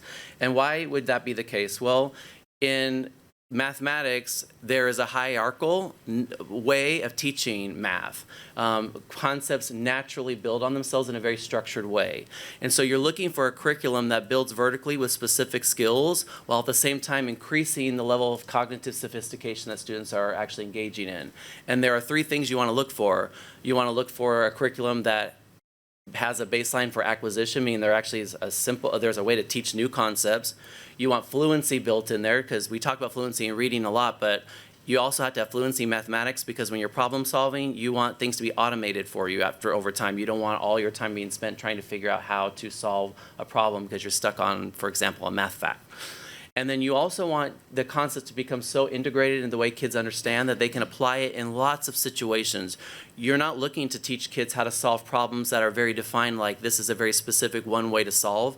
Most problems in life and even in math are much more complex, and there might be multiple algorithms that have to be used, and you want kids to understand what they're using and why they're using it. The other thing when it comes to direct and explicit instruction is teacher-led is in terms of a model where teacher teaches directly, works with the students, and then releases them. And you often hear this concept of gradual release, where you model first, practice with feedback, and then practice on your own. Works best when it comes to actual instruction in mathematics. You want teachers to model clearly for students, to guide their practice, facilitate engagement strategies where students are having discourse and think aloud so that the students can physically hear the thought process that's actually going on, and then the teacher giving them immediate feedback on their thinking. The other component that I was mentioning earlier when I said fluency was around this concept of automaticity in math. When facts are automatic, then students are allowed to focus on the complexity of the problems that are in front of them. If they're stuck on that, they lose sight of what the problem is actually asking. So there is a component of math instruction that you want to be automated. You want them to actually take what they know and know how to just apply it in a very simple but accurate, quick way. Another component is this concept that you'll hear us talk a little bit about, which are interleaved and spaced practice. And that's basically saying you want different types of problems mixed together, because you want students to understand what is the strategy that I need to be selecting to solve the task that's actually in front of me. And you want kids to also be able to explain why they're actually solving it in the way they are, because as we all know in math, many times there are multiple routes to a solution. You want kids to understand that. When you see that missing, a lot of times you'll notice in the classroom that if it's very algorithmic based, so it's just focused on like solving the actual math, sometimes students will turn to tricks, but they don't necessarily know. They know how to solve the problem, but they don't actually understand the why they're doing it. And that really leads me to my last point, which is this balance between conceptual and procedural understanding. They actually strengthen each other. You want kids to understand how to do the math, but you also, like I said, want them to understand the why. So what did we do with these things in mind? We did a review, and there were five resources we actually looked at. We looked at Amplified Desmos Math. We looked at Srvs. We looked at Srvs both for secondary and elementary in Vision and in Vision Plus. We looked at Agile Math, McGraw-Hill, and Bluebonnet. And here are some of the things that we heard. So when we looked at Amplify, some of the strengths we heard were that they had interactive lessons, that they were storytelling elements that were embedded in there to help kids connect math to their literacy and their culture. That there were ready-to-use slides, and there were centers, and there were structured lessons that reduced some teacher prep time. They had a realistic pacing, and they also liked the fact that there was a low floor, low ceiling for instructional design, so they could actually access a wide range of learners. The concern that came from that specific resource was that there was a heavy reliance on technology. They felt like there was a distraction from math concepts by over-relying on technology. Teachers noted that there was an initial learning curve in navigating the digital platform, and there was a lack of integration with our NWEA map assessment that we use. For Srvs in Vision and in Vision Plus, there were strengths that the integration of map was there. And there's extensive digital tools, and there's AI-assisted lesson creation and adaptive supports that people really liked. There were multiple pacing options, which provided some flexibility to calendars. And there were also instructional resources such as like digital manipulatives, videos. There was Canvas integration that people liked. And there were a lot of engaging components that people liked that were connecting math to the real world. The concerns on the Srvs side that people shared was that there was a large number of resources and a large number of tools, and they were worried that that was going to be very overwhelming. Some reviewers felt that the program really resembled previous editions that they've seen in Vision and Vision Plus. And although the pages and the materials were highly visual, there was some feedback that they could possibly be overstimulating for some students. The scope and sequence, in some cases, specifically in secondary, felt disjointed because you could occasionally split some instructional days into two parts, and so there was concerns about that. And then there was a heavy focus on digital automation, which could reduce the face-to-face instruction if it was not carefully facilitated, and there was concerns about that. Agile Mind is actually developed out of the University of Texas, Austin, out of the Dana Center. That was another one we looked at. And some of the strengths that came from that one were research. It had the research-based instructional strategies, which we called the RBs. Those were integrated. It aligned to our model of CRA. There were data dashboards to help understand where kids were in their learning gaps. They offered curriculum, advanced curriculum for 7th and Algebra 2, and they also had really good hooks that helped kids get caught into the lesson. Concerns around this one were they didn't like the digital platform, and the materials were really difficult to navigate in their opinion. The materials felt dated and less visually engaging, and there was limited differentiation specifically for multilingual learners in Spanish and GT. And there was some concern specifically around some of the standards. They felt like they were missing some standards, although I will say it did go through the EMER process, and the EMER process, it did meet their expectation. The last one I talked about before we get to Bluebonnet, just so I can share with all the parts, is McGraw-Hill. McGraw-Hill uses Alex, which is an adaptive AI tool, and that was found as a strength in this adoption, or this material, specifically in identifying learning gaps, tracking progress on standards and kids' mastery of standards, and helping teachers to group students into small groups. They also felt like there was features that really helped make align the standards easier, and there was a logical sequence to lessons that people liked. There was also quick teacher prep videos and digital platforms that were aligned to Canvas that people enjoyed, and they also liked the fact that you could get on a mobile app. The concerns were that Alex is often noted as something separate or an additional purchase, and reviewers were worried about that. They were also worried about the ability to finish the lesson within the prescribed bell schedule, and that the materials were less engaging, they weren't culturally relevant, and they were leaning heavily on teacher-directed instruction. So Bluebonnet. Let's talk now about Bluebonnet. Bluebonnet, and I'm gonna share both some of the strengths and some of the concerns that have come up as we're talking. But Bluebonnet, one of the things that's important to know about Bluebonnet is, first of all, the design. Bluebonnet is designed in such a way to actually tell the story of math, where students start to draw connections between the concepts that they've been learning as they matriculate through the curriculum to really try to drive their conceptual and procedural understanding to deep levels. The positive thing that's different that we've never had in Arlington is a cohesive curriculum that is articulated from kindergarten all the way through Algebra 2. So if you think about that, one of the feedback points we often get from teachers is we really want to be able to collaborate with other teachers. Well, the challenge around that is you don't have every grade level working under the same language or utilizing the same curriculum. This would allow some of that coherence to be in place. It does utilize an instructional model which moves kids from the concrete to the representational to the abstract. And of course, as I mentioned earlier, it does meet the suitability and the quality requirements that are part of the EMER process. I had mentioned as part of our triangulation, we look specifically at the curriculum audit, and there are 4 major areas in the curriculum audit that are directly addressed through the Bluebonnet curriculum that I want to talk about tonight. The first one is the strengthening of the curriculum quality and its alignment. So one of the things that came out in the audit was that the documents met expectations, but 31% of the reviewed activities were not fully aligned to the standards in terms of rigor or content. And I think that was referenced a little bit in Brett's conversation with earlier when you go into the classroom. Teachers right now are using our curriculum, and they're actually using it in the scope and sequence, but the tasks that teachers are designing are not aligned to the standards. The level of rigor engagement is still low, and we have to work through that. Bluebonnet strategically sequences the models that build on learning and ensures that there's alignment in the activities that students are engaging, and that that alignment is aligned to the rigor of the standard, and that the ELPs are integrated. The other component that we're looking at is specifically around the systematic assessment and feedback loop. So one of the things that we heard in our curriculum audit is that there was a lack of a comprehensive assessment plan that ensured that our local assessments were directly aligned to the rigor of what you would find in STAR. Bluebonnet embeds a continuous cycle in the way that it's taught. Like, so for example, in the elementary campus, in the elementary grades K through 5, it uses a cycle of diagnosing, planning, assessing, analyzing that assessment, and teaching. So it goes in this cycle, and then in secondary, it integrates an additional formative assessment cycle, which is the demonstration portion.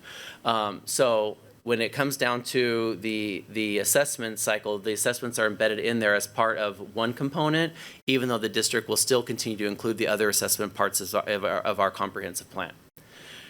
When it comes to like addressing rigor and cognitive demand, and I mentioned this a little bit earlier, many of our classrooms that the auditors observed saw students engaged in teacher-centered materials or teacher-developed materials that had low cognitive tasks and that they lacked the meaning to really help students in math really justify their thinking. So if you remember when I was mentioning, we want kids not only solve problems, we want them to be able to talk about why they chose the solutions that they did.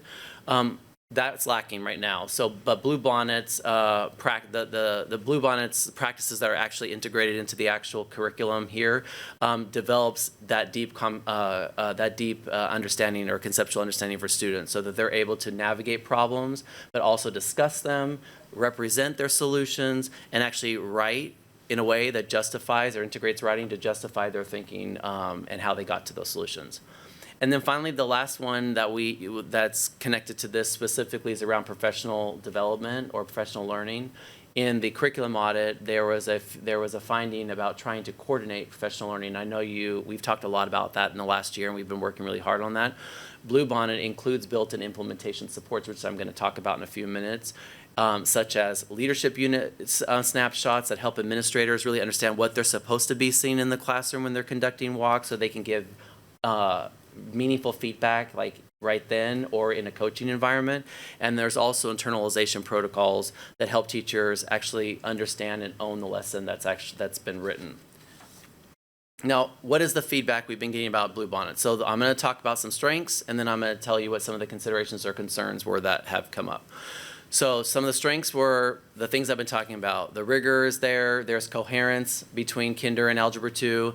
There are specific supports for teachers, which I'm going to actually go into some detail in a few minutes about what those are.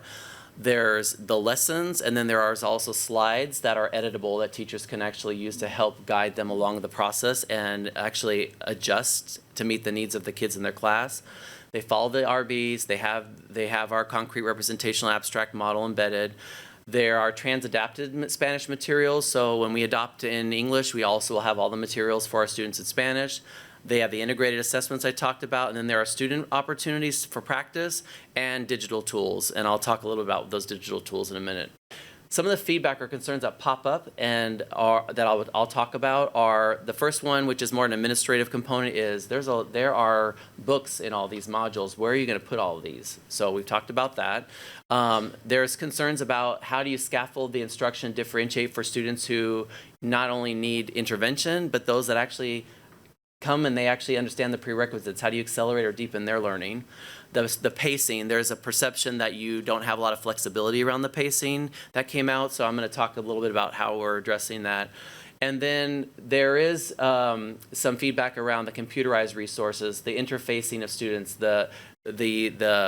all the bells and whistles you've seen on some of the other adoptions. There was some feedback specifically around Bluebonnet around that.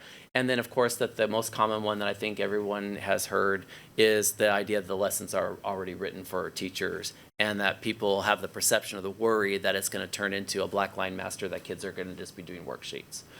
So with those things, we started thinking like, well, what are the solutions to some of these actual concerns that people may have? And there are 6 things I want to kind of address tonight. And I'll talk about each one of them individually, but you can see them across your screen. Materials management, in terms of addressing the first problem. Differentiation support, collaborative PLCs for teachers so that they can unpack the lessons and really consider their actual student population in their room and adjust for their student needs. Structured lesson internalization, which I'm going to talk about, and then ongoing coaching and responsive leadership. So what are some of the things that we could do? So when it comes to strengthening instructional delivery, we are committed to providing robust training, coaching, and lesson internalization protocols for teachers to help them deliver high-quality instruction in the classroom.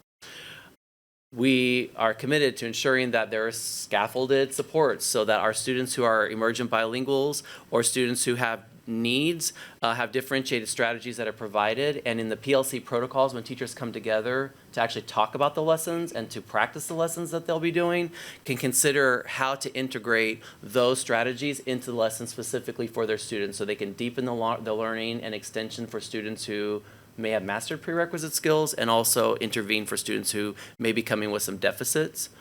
We also want to have some balance in terms of fidelity and flexibility. What we mean by that is there's pacing and lessons that are written and scripted out, but we also want to consider the fact that they are framed in coherent, utilizing a variety of tools and data-informed flexibility. So the perception that you follow point A to get to point B to get to point C, and you have to do it exactly this way without actually internalizing it and accommodating your own students, that is not the goal that we're actually trying to get to. We want to streamline logistics, so we talked a little bit specifically around printing and distribution of materials, and we'll have a plan for that. And then finally, engagement, utilizing visuals, manipulatives, instructional supports to make sure that we're really helping kids to understand the things that they're learning. So the first thing I want to talk about is the lesson structure, and I'm going to share with you both elementary and secondary, but I want to pose a question or just define what we mean when we say what is lesson internalization. And so there's a metaphor that's very simple that I'll use. So when you go to the movies, you're watching actors who have learned lines. And you won't watch a movie if the lines, you can tell they're acting. Really strong actors have internalized those things and made it completely their own, and they pivot and make the movie what it is. Now, I'm not suggesting that our teachers are actors. That's not what I'm trying to say. What I'm trying to get to is when the foundation is poured for you and the structure of the lesson is research-based and you have the tools to internalize it and make it completely what it needs to be for your class and you're fluent in it, you can integrate the art of teaching because now you can pivot. And our goal is to ensure that our teachers have the ability to actually internalize their lessons and not spend their effort writing lessons, but actually focus on how they're going to teach their students. So in the elementary structure, there are 4 main components. There's fluency practice, which is really building on that speed and accuracy that I was talking about earlier with mental math and quick checks. And then there's a component around application of problems where kids are integrated in learning things within the real world context. They're applying their concepts and they're trying to make connections. There's strategies that are embedded to try to have students work in collaborative groups. There's a concept development and problem set that's there, and it utilizes this gradual release model of I do, we do, you do. And students are engaging in guided practice and new learning with scaffolded tasks that lead them from something that's more simple to something that's more complex so that you can deepen their understanding around the math they're learning. And then finally, there are assessments that are integrated. There are mid-module assessments, there are end-of-module assessments, and there are also exit tickets to help teachers gauge right then whether students are understanding the things that they're actually learning. And so the 4 key features that this construct actually represents are there on the bottom. The other thing I think that's important to note about lesson internalization is there's an arch. And so when you think about the arch of the modules, the way that they're actually designed, it's important for the teachers to consider like where their students are in terms of whether they need intervention or whether they need extensions or accelerations. And they're allowed to take these materials and integrate those into their actual delivery. In secondary mathematics, there's a three-phase method where they look at engaging students, developing students, and demonstrating. So the simplest way I can say like engage is there's a hook, you're generating curiosity, you're trying to help kids think about where the real-world math application is. They engage in tasks and work. They work through examples, they have peer discussions and representations, and then they work to actual practice. The mathematics secondary elements are designed in such a way so that there's actually a pacing and a scope of documents that go over units of time over the course of the school year. And teachers have access to detailed tasks and overviews like pacing guides and lesson materials. And then, of course, there are both print and digital workbooks that kids can work through. So what are the additional resources that teachers, administrators have at their hands to do some of the things I'm talking about? And there are several in front of you, and I want to talk about briefly what each of those are. Teachers, administrators will have access to a module and topic lesson internalization protocol. So there will be structured protocols for how do you internalize, what do you do? These will help teachers thoroughly understand the lessons and apply the lessons specifically to the needs of their students and integrate the art of actual teaching. The other thing is that teachers will have access to those editable slides that I mentioned earlier. And then there are also short videos that teachers can use to see how specific concepts are to be taught with students. So one of the things we've actually heard from our teachers is, it would be really great if you could have some videos of these specific things being taught because I've never seen it done before or I don't know how to do it. These are integrated there. There's also a Bluebonnet Learning Portal that point K through 5 math and secondary math supports to help them in their implementation, and unit snapshots and podcasts, which provide summaries of the lessons with key concepts and also help teachers understand and principals what the look-fors are. There are manipulative kits, which I'm going to share what they are, that are specifically aligned to each of the grade levels so that teachers have access to hands-on resources to help kids understand concretely what the math is. And then there are protocols to help teachers actually analyze the work students are doing. So they're engaged in tasks, like we were talking, you want them to be engaged in rigorous tasks. There's a protocol that they'll be able to use that helps them analyze and think about how students are mastering and performing against the standards of the TEKS. And then finally, there are high-level overviews for understanding just the structure and the sequence and the way the lessons should be taught. Now, here are here's just a quick sampling of all the different types of materials that will come in the classroom kit. So we are committed to purchasing resources and ensuring that kind of what we have done, what we have also done in literacy, the same thing in math. If you're asked to teach it, we want to make sure you have all the resources to actually do the job. And this will help reinforce that CRA component that I mentioned. It's not considered supplemental. These materials are part of Tier 1 integrated instruction, and it really helps kids build their understanding between the concepts and the procedures and ensure that kids understand it across classrooms, across grade levels, and across schools. So you might be asking, okay, so what are all the benefits of doing something district-wide? Why don't you just do a few here and there? By adopting a curriculum across all of the campuses and the grade levels that we talked about, it ensures that we reduce the probability of students who are mobile of having gaps in their learning, and it ensures that our curriculum is guaranteed for all kids and that it's actually viable. The other thing is it allows us to really strengthen instructional quality. A lot of our time is spent helping teachers to write lessons. And we really want to help them understand how to teach the lessons and internalize the lessons rather than trying to figure out what materials to put together to actually generate a lesson. It also helps support the changing workforce that I mentioned earlier. We have a large subset of teachers that are brand new. We want to make sure that we maximize those resources for them and also provide opportunities for them to tap into expertise. And we want to maximize our district capacity as well to provide professional learning and coaching around one high-quality framework that all are engaged in. And then the last couple of things is it really allows us to do what I mentioned earlier, which is give teachers a place to collaborate with each other and meaningfully talk about the work with one another, not just at your own school, but in professional learning across campuses because they'll all be using the same thing. And it really enhances and strengthens the quality of the PLC process. And then the last thing is really to streamline our resources, reduce fragmentation, and ensure cohesiveness by sustaining it over time. We want to create a system or integrate a curriculum that we know is going to be viable for years to come. Now, when we thought about this, one of the things we thought about was like, well, what kind of supports are available to us? Well, there is a grant that we applied for and we were awarded. We haven't accepted it yet, and we're actually going to come back and share some more information about that grant with you all later on this month. But one of them is called LIFT Implementation Grant. And what this grant does, it awarded us $1.3 million, almost $1.4 million to work with a partner to help us in our implementation and also to support that implementation in the classrooms. And what this will allow us to do is to provide ready coaching support at all of the campuses, help us to monitor and manage it and put our systems in place to ensure that it's happening across the classrooms.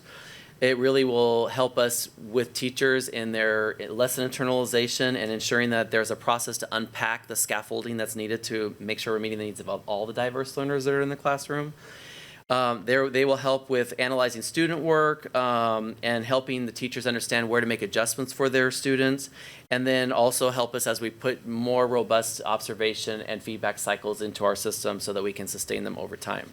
The last thing I'll just say, and this really isn't a major point, but because there's a dollar attached to it, I just wanted you to know that when it comes to the dollars for adopting SBOE, if any SBOE adopted resource is, you can use this eligible $40 per student that you get.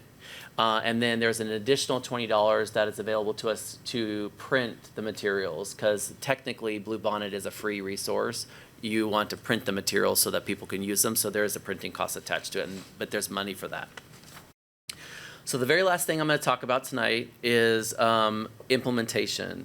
And when we think about our implementation across the district, we've tried to think about it in like 5 primary steps. And the first one is setting our goals. What does success criteria look like if it's actually being implemented well? And we specifically are focusing on these 4 components: consistent use, ownership across the system, not just in some departments or within some campuses, the quality of the internalization, and then student engagement. The other thing we're also looking to make sure is that teachers are being set up for success. So when I say that, what I'm also referring to is making sure that the schedules protect the instructional time, that there are clear Tier 1 expectations, and that we've distributed the materials in a timely manner, and that there's supportive professional learning to support them. One of the questions that came up that people worry about is around pacing. We will work with our provider to help us adjust the pacing without compressing concepts so that we're skipping things, by utilizing our data, understand like what spirals need to happen more frequently based on the data that we have, and ensure that it's in our calendar and that kids are ready to take the STAR when they take the STAR. The other thing that's important to note too is when we think about our processes, we've been talking about how do you lead or improve the PLCs that are happening at schools and their lesson internalization. So these are the 3 criteria that we're actually thinking about specifically around that. And one thing you'll hear us talk a lot about is not just a PLC, but what we're calling curriculum-based professional learning and coaching, which focuses on collaborative learning with teachers, helping them to shift from lesson design to internalization, and then working, like I said, on student analysis.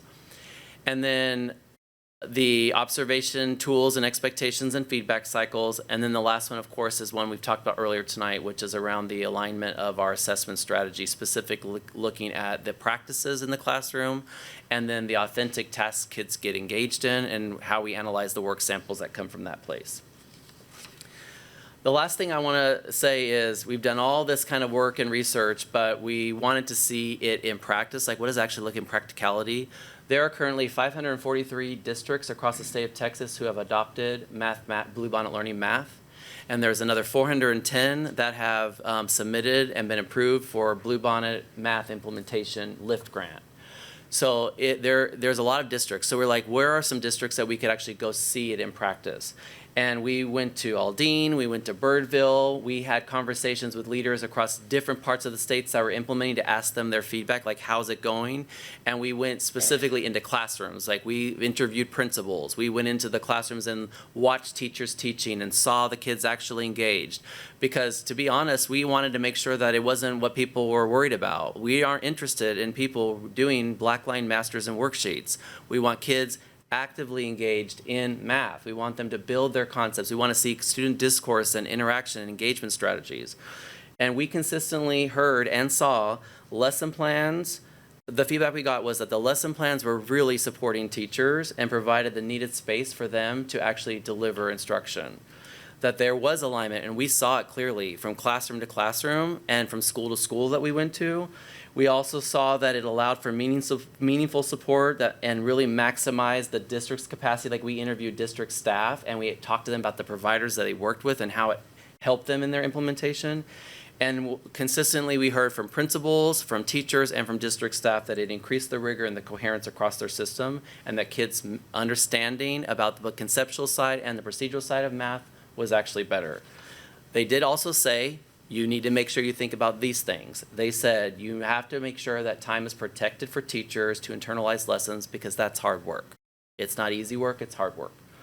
They also said that it's important to have observation and feedback loops, that you're supporting the growth and coaching teachers, that you ensure that you align the pacing to your district calendar, which is something we had already thought about, and that we make sure that we integrate curriculum-based professional learning. So teachers aren't learning professional learning from an agnostic content way, like like strategies that were content agnostic, but that we were teaching them specifically math strategies in the context of the curriculum they're actually implementing in the classroom.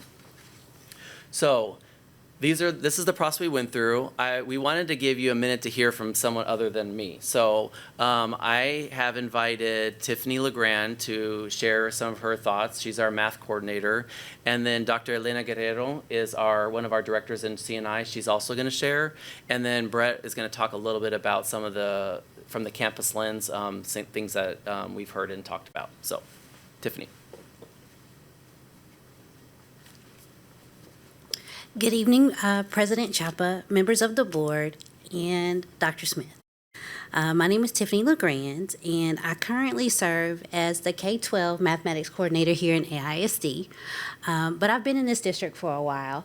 I've also served as a secondary instructional specialist, a mathematics instructional coach, and most importantly, a highly effective junior high mathematics teacher.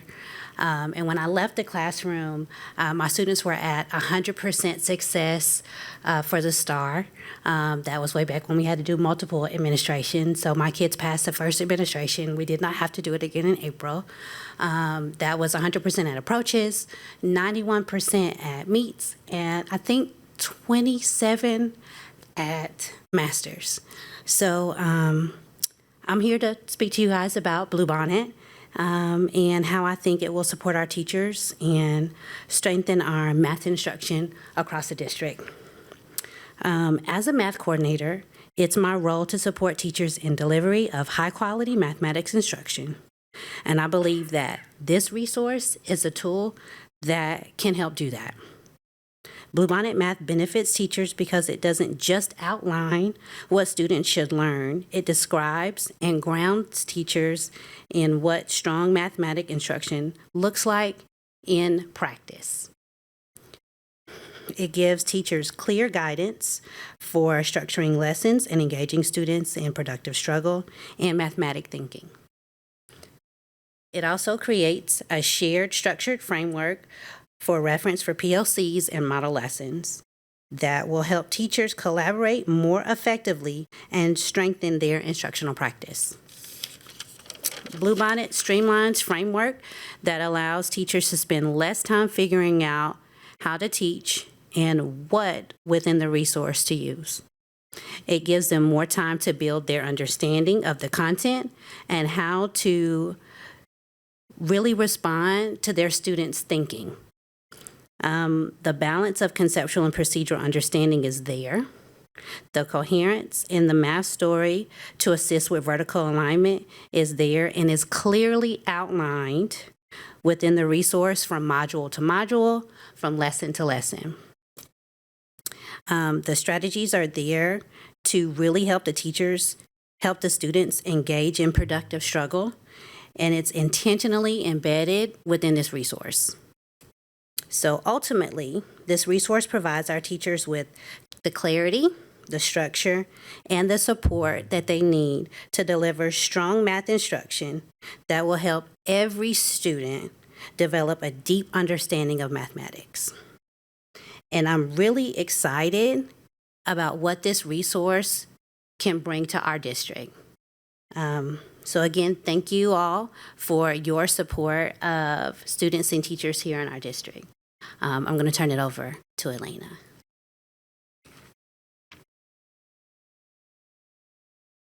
Good evening, board. Thank you so much for having us here tonight. I would like to share with you some of the benefits that we see from Bluebonnet Learning Math, specifically centered around our elementary grades. One of the things that you noticed and captured from Dr. Ward's presentation is the focus on the conceptual understanding of mathematical concepts. And one of the things that we are really ready for in early childhood is specifically centered around how we have supported our teachers this year with the implementation of structural literacy practices. So our teachers are really excited and ready to have that really robust outlined support system that encompasses the components of the lesson. Dr. Wertz talked a little bit about the K-5 lesson model, where students begin with that fluency practice. Students then transition to problem solving and application when there's quite a bit of time within the scope of the lesson under conceptual understanding. And this really takes our students to internalize the mathematical concepts, especially as they're transitioning from more concrete way of understanding to a more representational, and then being able to produce and solve problems. One of the things that we have recognized is the focus on lesson internalization and really supporting our teachers in developing that opportunity to engage in the learning. Once they begin to internalize lessons, that will allow the opportunity for teachers to be able to discern what is needed to differentiate, what is needed to scaffold and level up their students, really understanding those concepts. This resource, as we mentioned to you tonight, provides an opportunity for teachers to focus on the mathematical content and how to deliver that for students so that they're able to capture and support and scaffold and develop the next steps. One of the things that we're really proud of in seeing is a continuity, as we've mentioned, especially when we talk about our primary grades. Some of our students start, perhaps they might start early grades at one campus and then end at a different campus. So the continuity of instruction and the language that the resource, having a consistent resource throughout our campuses, will provide that support. So thank you for allowing us to share with you tonight some of the benefits for early grades. And now I'm going to turn it over to Dr. Champion. Thanks, Elena. Hello again, board members. My charge was to ask Jackie Burden, the principal over at Foster Elementary, who ran a pilot over the last 3 years using the Eureka resource, which Bluebonnet Math is based on. And she's done that for the last 3 years, K through 2.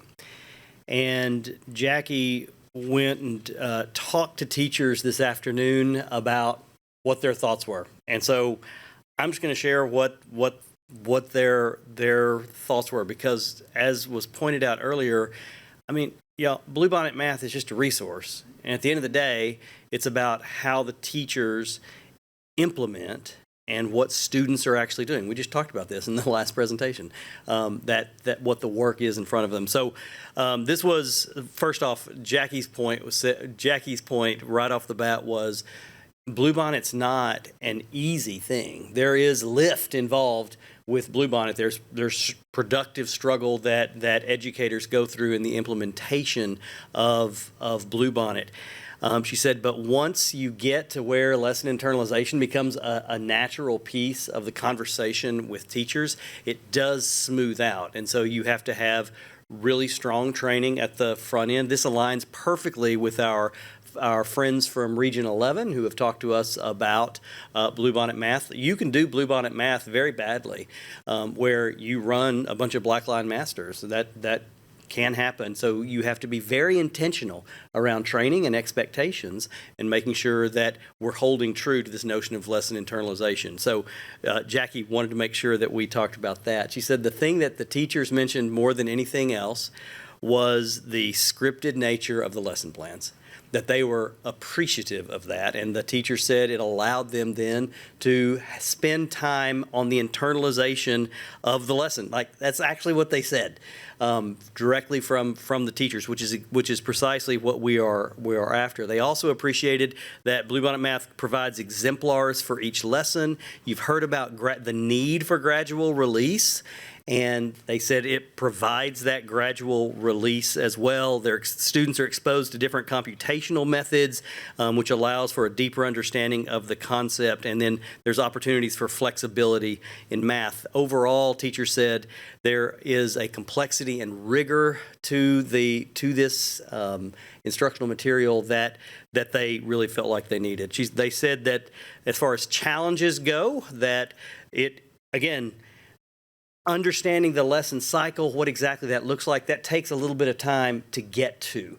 And so there was a a conversation around that. And then there was a concern about occasionally with the pacing. Sometimes it felt a little fast, sometimes it felt a little slow. By its nature, it's a circular curriculum. And so there is some repetitive pieces that go along with that. And they said sometimes that presented a little bit of a challenge as well. And so that was just from a school that gave it a shot and has been working with it, and the words directly from the teachers. Thank you. I'm going to turn it back over to Stephen.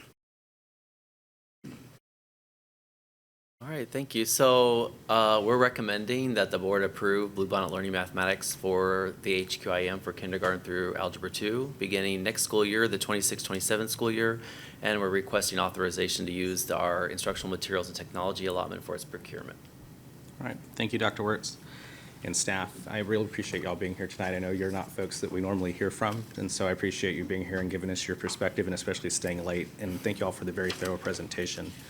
I'm just going to jump right in with where I'm at and add some context to this, because I think this is a bit of an odd thing for us to have, at least in this portion of our agenda.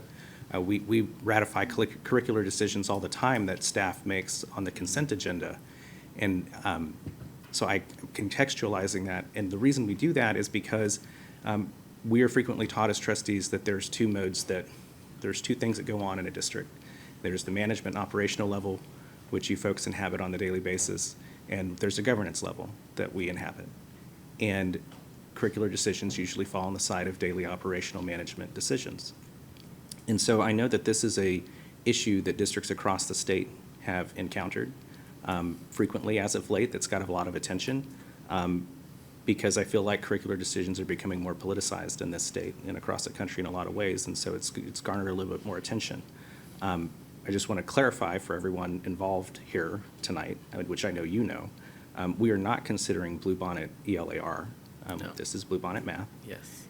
And so from where I'm coming from today, and this will be, one of those harder calls that I think we make on this board, but tonight I'm going to support the administration's proposal.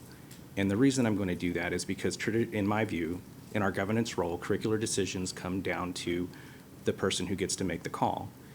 And in my view, the person who gets to make the call on this issue is Dr. Smith. And if there's a staff recommendation coming on a curricular issue that Dr. Smith supports and that you support, Dr. Champion, we've got most of our CNI leaders down here support as well.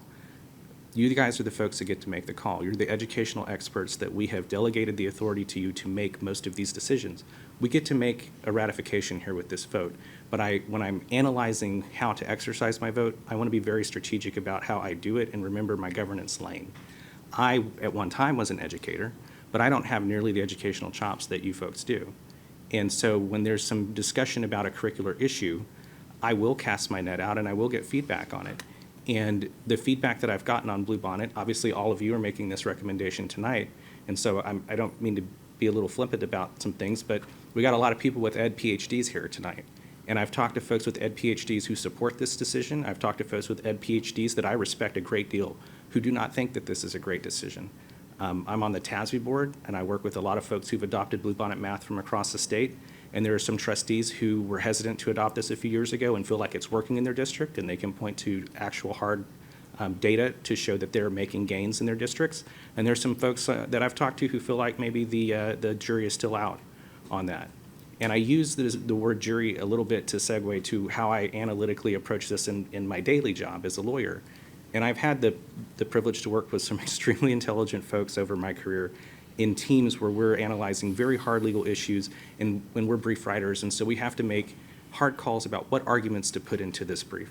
And so when you're working with a lot of really smart people on complicated issues, you're going to have disagreements about what might be the best argument to make, the best way to make it, the best way to frame that within the brief, things like that. But at the end of the day, there was one person that it got reported up to, and that person got to make the call. And Dr. Smith and y'all get to make the call on what you think the best curricular choice is. And so my job in this role is we have governance oversight. So we're looking for things like, did you do your due diligence?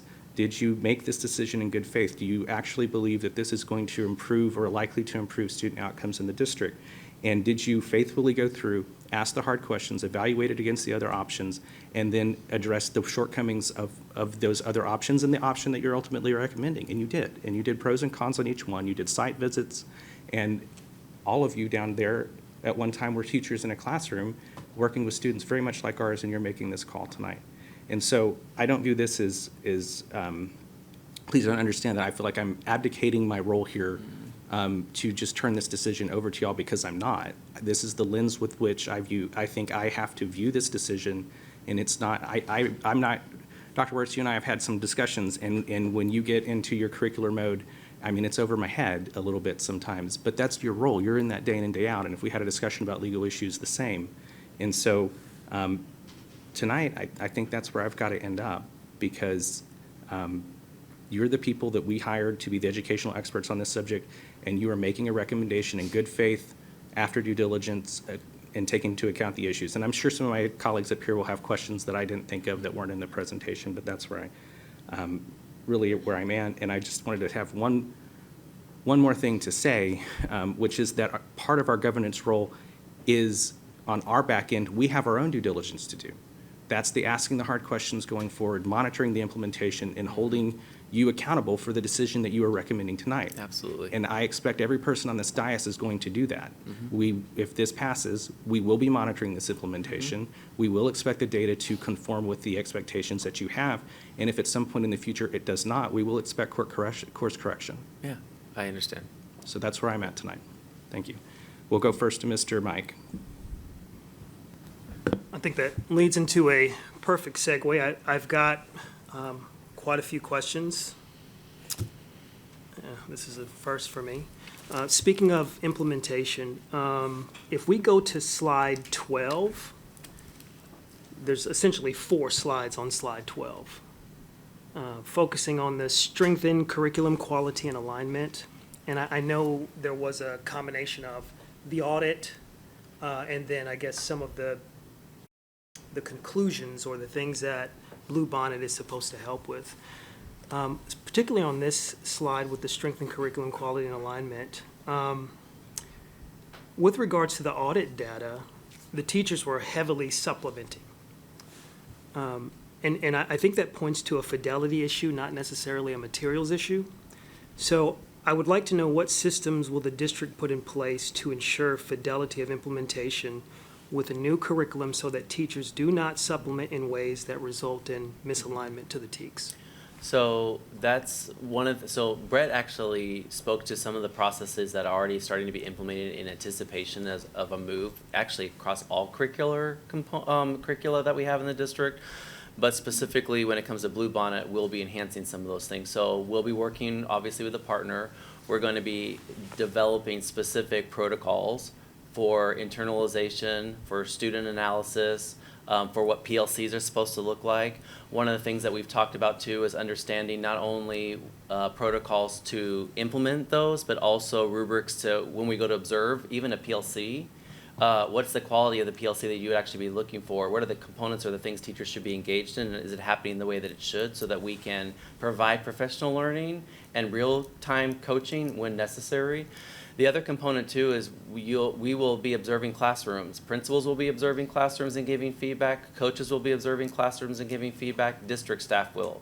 And we'll be looking for implementation of the materials, following the scope and sequence, utilization of the strategies, the lesson internalization is actually happening, and aligning those to like what Mr. Chapa was referring to outcomes. Is it actually getting better? Because the reality is that you can do all of these things, but if it isn't moving the needle, then you have to do something different. So those are all systems that are being designed, that will be put in place so that when we launch, we're ready to go on day one. Yeah. The next portion is the address instructional rigor and cognitive demand. So this is more of a sustainability question, because we know that even strong materials can be implemented in low rigor ways. What systems will the district use to monitor classroom implementation to ensure that students are regularly engaging in the problem-solving, discussion, and justification described on this slide? Well, I think there are 2 components to that. So one is the one I just described, which is actually being in the classroom and watching the instruction happen and being part of PLCs and seeing how those PLCs actually translate into classroom practice. The other one specifically is helping teachers to ensure that they're integrating those strategies into the actual lesson. So it is not, the Bluebonnet instruction is not designed so that you just start at the top and work your way down. You're going to hear us talk about lesson internalization almost till if you're probably tired of hearing the word, but the reality is you want to spend the time considering the data in your classroom, what kinds of activities or strategies are actually aligned to what your students, how your students learn, and what you want your students to be engaged in, and those things should be integrated into the lesson. So if you go into a classroom and you observe, you shouldn't just be observing a lesson being implemented. You should see evidence that those specific engagement strategies are actually happening with kids. So I'll give you a concrete example. When I went to observe in a classroom in one of the other districts, I walked into a room, and frankly, it was some of the best math instruction I've ever seen. I would immediately put my own child in that room. And what I saw was student discourse, group work. I saw kids using manipulatives, and the teacher was even, while she was doing direct teach, there was a lot of student engagement. And I asked myself, gosh, she really is, you couldn't even tell she has a lesson plan that was provided to her. I'm like, where is she? So I personally pulled the lesson, looked at the lesson plan myself, and I listened for the planned question. And she delivered the exact question that I saw in the lesson plan. And we ask teachers to do that all the time. One of the things we talk about when it comes to rigor is you want to see teachers plan for the rigor in their classroom. I actually watched someone implement a plan, and I could tell exactly where she was in that lesson. But you would not have known by being in there because she had taken time to internalize it. So what we will do is we will work with principals and our staff and coaches to help teachers do those things, and we'll monitor and adjust our professional learning to help people do that along the way.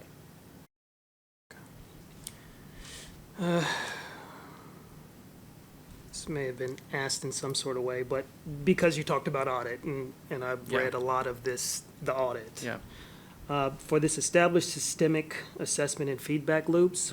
So I think this particular slide identifies a district-wide assessment system issue. And so I just want to know how Bluebonnet addresses the design, administration, and analysis of local assessments at the district level. Right. So Bluebonnet has assessments embedded into the curriculum. So there are two components, some that are you'll see just by looking at the actual documents, and others that are in the digital platform. So teachers have embedded in the actual curriculum mid-module assessments, post-module or end-of-unit assessments. They also have exit tickets, so at the end of every lesson they can get a quick gauge on how students are doing, not to mention the formative assessments by just the tasks that kids are doing along the way. Inside the digital tool or the digital platform, there's also a bank of all sorts of assessments teachers can use that are directly aligned to STAR 2.0. But keep in mind, those are, when you think of like the curriculum audit, what I would like to say is that it talks about a comprehensive assessment plan, which doesn't include just like assessments in a curriculum or assessments that teachers would utilize in the classroom. It also would include all the other components that the district would utilize to drive learning across the system. So it would also include like our screeners. It would include when those are actually assessed. It would include an assessment around identification of students that have disabilities or learning needs, or students that need to be accelerated. So the actual comprehensive assessment plan is more robust. The components that are in the Bluebonnet curriculum address the components that need to be in the curriculum in the math content area. Okay. And then, we talk about the sustainability of this model. It looks like Bluebonnet relies on a lot of district systems to sustain it. So when I read the audit, it looked like there were a lot of things that were implemented, and you may have had some supports in place, but they faded out after the initial implementation period, after that initial adoption period. So what is the district going to put in place to ensure that those supports remain over time versus fading out after that initial period? So I think there are a couple things that we've already started doing that actually work towards those things. So one point I would like to make is, while the curriculum audit, we looked at the curriculum audit and the findings to try to see like what this supplements or how this addresses some of those findings. But the solutions to the things you're talking about include not only Bluebonnet, but lots of things. So one of them is a cohesive professional learning process and plan that integrates curriculum-based professional learning, which we're not only doing in Bluebonnet, we're doing across the system in a way that integrates into our district calendar. So one of the things that we hear, actually I heard feedback from teachers yesterday about that the fact that they're having opportunities to engage in professional learning slowly over the entire year helps them modify their practice. So that's one of the components. The other one is the systems that you put in place to do what I was just describing, which is understand what's the quality of implementation, how you need to adjust the training and support that you're providing to the teacher, and the wraparound supports, the principal, the coach, and the district staff, and also make sure that there are systems in place to monitor what those look like, and if they're happening at the quality level you expect, and if they're generating a student outcome. So it's the alignment of all those pieces, and all of that is part of our planning. Some of it's already started in terms of implementation. Okay. I also want to add one thing to that. Yeah. The implementation data that we were discussing already with Dr. Champion earlier tonight, that was a missing component in our system, and we have to continue that no matter what. Because we always have to use it, if we think of it with a continuous improvement mindset, when we talk about implementation and use of the resources that we're using public dollars to actually buy and use in a system, we have to be able to see how it's playing out in the classroom, gather data, provide professional learning, and adjust. That it has to be a continuous cycle. And until this year, I don't know that we had that data on a system-wide basis. In my point earlier, that's not evaluative data. That is, how do we get people into the classrooms on a regular basis to see, is this at the right level of rigor? Are we ensuring that it's engaging for the students and they're actually the ones doing the work in the classroom? And are these grade level appropriate and aligned materials? Those things have to be, we have to gather that data on a regular basis so the things that you've heard already, that can't stop. That's not one of those things moving forward that can stop. That will be an ongoing thing, and we'll continue to use it in the same way. Look at system data to be able to say, here's the health of where we are, here's where we need more support, and then we provide that support based on that data. Okay. I'm almost done. If we move to slide 13, under the considerations, there was strict pacing and scripted lessons. So how will the district balance the fidelity of this curriculum with teacher professional judgment when we're looking at these two issues here? So there's two components to pacing. One is what I would call the pacing guide where you would implement the scope and sequence over the course of a full year, and we will adjust it. So you can adopt different versions of Bluebonnet. Like there's a 165-day calendar, there's a 150-day calendar. We'll customize it based on our students' needs while ensuring, like I said earlier, that we're not compressing concepts that students need to learn. That being said, the second part of pacing is how fast or slow I go in a class. Because the reality is sometimes you plan a lesson and you think you're going to spend one day on it and you need more time. Well, we adopted a 172-day calendar for next school year. So when we build our calendar, we want to ensure that there's space in the calendar for teachers to respond to their group of students, which means that you might go a little faster, you might go a little slower, and frankly, that's where the art of teaching comes in. That's part of teacher judgment. It really depends on the kids in your class. It's not a one-size-fits-all. So when teachers while there is a lesson that's been written for them, and while there is a pace that's in the lesson, it is paced out for you. It's our expectation that the teacher would consider the group of students that they're working with, their needs, and adjust accordingly, knowing that there's a general guide about how fast you need to go to get through it for the year. And we have that expectation even now. You know, one of the things is that we monitor, you heard Dr. Champion talking about is, are they within 5 days? Well, the reason we say 5 days is because you can recover from 5 days. What you can't recover from in terms of learning is if students are 3 weeks behind, 4 weeks behind. So the structures are put in place, the monitoring and supports will be there to help teachers, but on the day-to-day basis, it's teacher moves. And coincidentally, that brings me to learning gaps. Specifically, we've just talked about TIA, the 23 schools that were listed that were high needs. And we know from district data that not all students enter the next grade level with the knowledge, skills, and strategies needed to access grade level math successfully. Some students arrive with significant gaps in learning. In that scenario, what support does Bluebonnet Math provide, or what is the district's plan to help teachers deliver Tier 1 grade level instruction while also addressing unfinished learning so that gaps are closing rather than widening? Right. So the curriculum is vertically aligned. So you do have kids, just like in reading, that will show up in a classroom that are missing concepts. And the teacher will have to reach down and either provide instruction in those areas or mitigate in some way. And the opposite is also true. Some kids will show up and they'll already understand the prerequisite skills, and your job is to take them deeper. You don't want to hold them back from their learning because other kids in the class haven't done that. So part of the lesson internalization process will include that. We also have resources that will help teachers to fill the gaps during obviously in Tier 1, it would be integrated there, and then in Tier 2 resources. There are also some other resources that are aligned to Bluebonnet that we're considering, like Zern is an example of one, which is a resource that allows teachers, it follows the scope and sequence of Bluebonnet and allows teachers to reinforce concepts where kids are struggling. And then we have our own intervention systems that will still be in place because the standards are the same, and we can create the scope that we want kids to focus on. So it's not a one-size-fits-all where you come to class and this is the lesson and we're going to do what we're going to do. When you're going through the internalization process and you're considering your data, because remember we talked about there's a data cycle as part of the PLC. The teacher can then adjust the lesson and the activities of where kids need to fill gaps in. Most of our elementary, for example, have 90-minute lesson times, and these plans that gives enough time to address your Tier 1 and also adjust for gaps that might exist. And I just want to say something. I mean, I've written down a lot studying this stuff.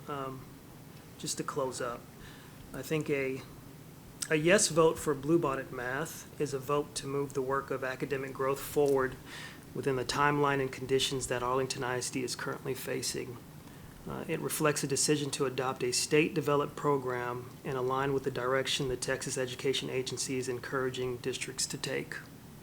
Given that the Texas Education Agency is both the publisher of Bluebonnet Math and the creator of the STAR assessment, it is reasonable to expect that districts implementing the program may see short-term gains in test performance due to that alignment. But our goals for Arlington ISD students should extend well beyond improved test scores. We must ensure positive, engaging learning experience for every student that both promote academic growth and ignite a lasting passion for learning. We want students who are curious, confident thinkers. We want classrooms where learning is meaningful, joyful, and intellectually rich. Right now, we are navigating two truths that we must hold at the same time.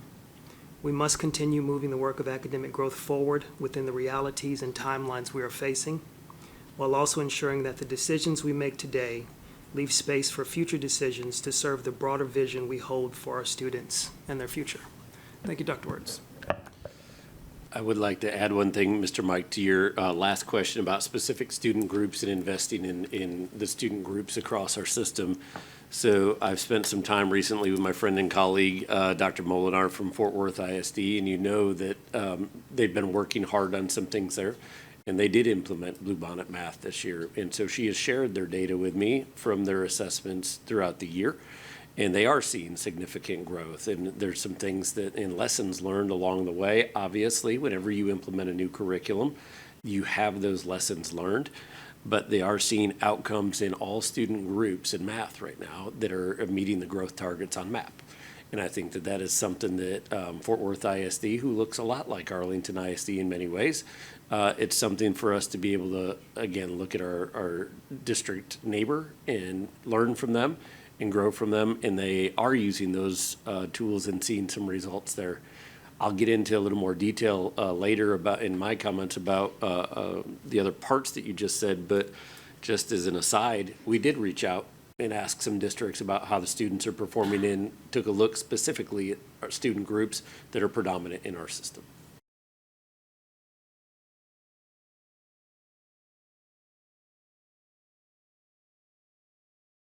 Thank you, Dr. Smith. And Mr. Mike, are you? Yes. Okay. All right, we'll move on now to Ms. Fowler. Ms. Fowler.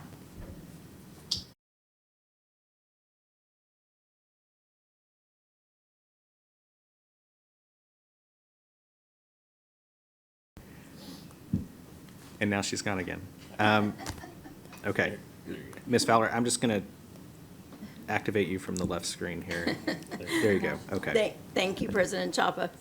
Mr. Chapa, since you brought up the point of governance versus management, and I understand our role is governance, but it has been brought to us, and so I think that that's open for a good discussion. So, I'm a teacher, so I did my homework.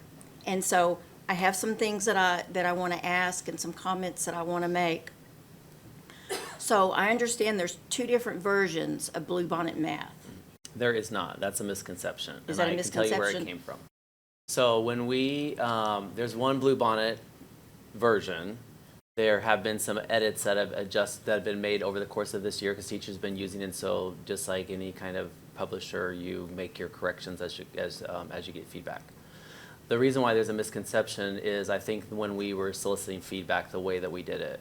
So when we solicited feedback to the community, we provided the actual link that's on the Great Minds learning platform, which is basically the creator and the vendor that we potentially may work with.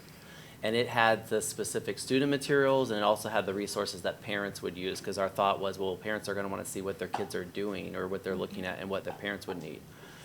On the TEA Learning platform, if you were to go to the TEA Learning platform, that platform has all these other resources. And that's because it's integrated into Canvas, and so there was all these other parts that they would see.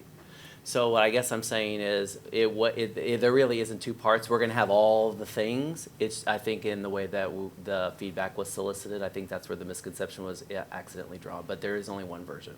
Okay. Yeah. Okay. And let me ask, I don't think that it's been around long enough for us to really know the results. And I question, because I know Keller ISD had been using Bluebonnet, and they're pulling away and going to, and I can't pronounce it correctly, Srvs? So we don't know of any districts that are pulling away from Bluebonnet. I think what you may be referring to is they adopted Eureka, or were using Eureka, which is the precursor to Bluebonnet, and they may have not chosen Bluebonnet. There are some districts that have done that. It's less, there are way fewer of those than the other way around. So my response to that is, we have been to districts that have done Eureka, which is the precursor to Bluebonnet, and when Bluebonnet was when it was, I'll just say, revamped for simplicity, and it became Bluebonnet, they continue with Bluebonnet. So we dug in to see, like, has your math improved over time? And their scores went up. I've looked at districts all over the state, because like I mentioned, there are 543 right now that are currently doing it. And some of them have been using Eureka before Bluebonnet, which is basically Bluebonnet.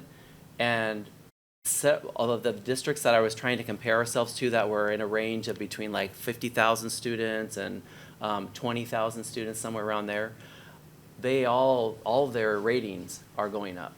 So I'm not trying to imply, and I think this is really important that I say, I'm not trying to imply that, oh, because you use Bluebonnet, your district rating goes up, because we all know the complexity of your district rating is way more than that. But they're reporting that they're getting better, kind of like what Dr. Smith had said.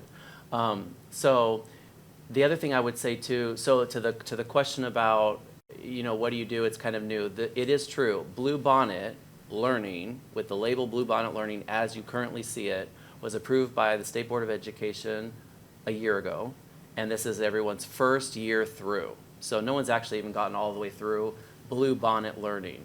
But many districts have implemented Eureka and Carnegie, which is what Bluebonnet was before, and have continued with Bluebonnet. So like I was saying earlier, the volume is pretty high. There are 410 more that are trying to implement. So there may be some districts that are doing what you described. I would suggest that there are probably a lot fewer than more. What is the difference between Eureka and Bluebonnet? Why did it change? Well, so every time a publisher makes adjustments, so I'll just use something simple. So so TEA is actually the one that's now developing Bluebonnet.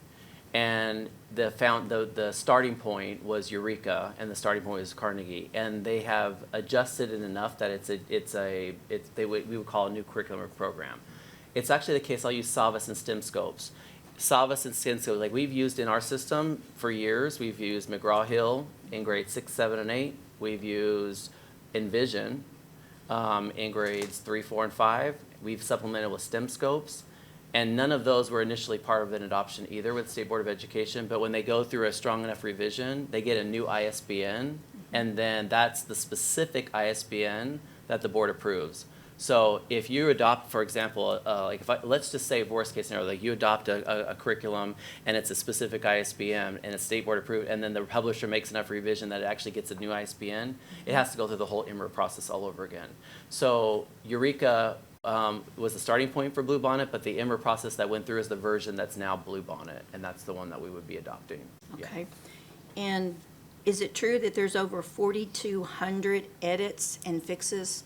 I can't speak specifically about the number, but there are edits and fixes. A lot of them were, so you might have read about this, there was some challenges around some of the images that Bluebonnet was using. There were copyrighted images that they didn't realize about, so they've edited those out. I actually spoke with TA myself, and the corrections of any edits or mistakes are being made. So I'm not concerned about edits. I don't think that that's uncommon. In publishers, you usually will have. I guess I worry that it's not just an editing, a picture or a diagram, but actual material that was incorrect that was being taught to students. I'm not concerned about that. Yeah. I don't know that we know enough to know. Well, we haven't, in our review and looking at the materials, that hasn't been a prominent feedback point, and it hasn't been something that our staff specifically has found as a prominent problem. Yeah. Okay. Yeah. All right, another thing that I found, it said that the program is rigid, fast-paced, and very demanding. So I'll talk about all three of those. The rigidity, I think, is the perception that people feel around this concept of the art and the science of teaching and the fact that it's a lesson plan that's given to you. Mm-hmm. But I really would encourage you the board to lean into the concept that I was talking about earlier around lesson internalization, because right now in the district, we are currently writing lesson plans at the district level for schools that are struggling. And even then, a teacher has to take our lesson and internalize it. Mm-hmm.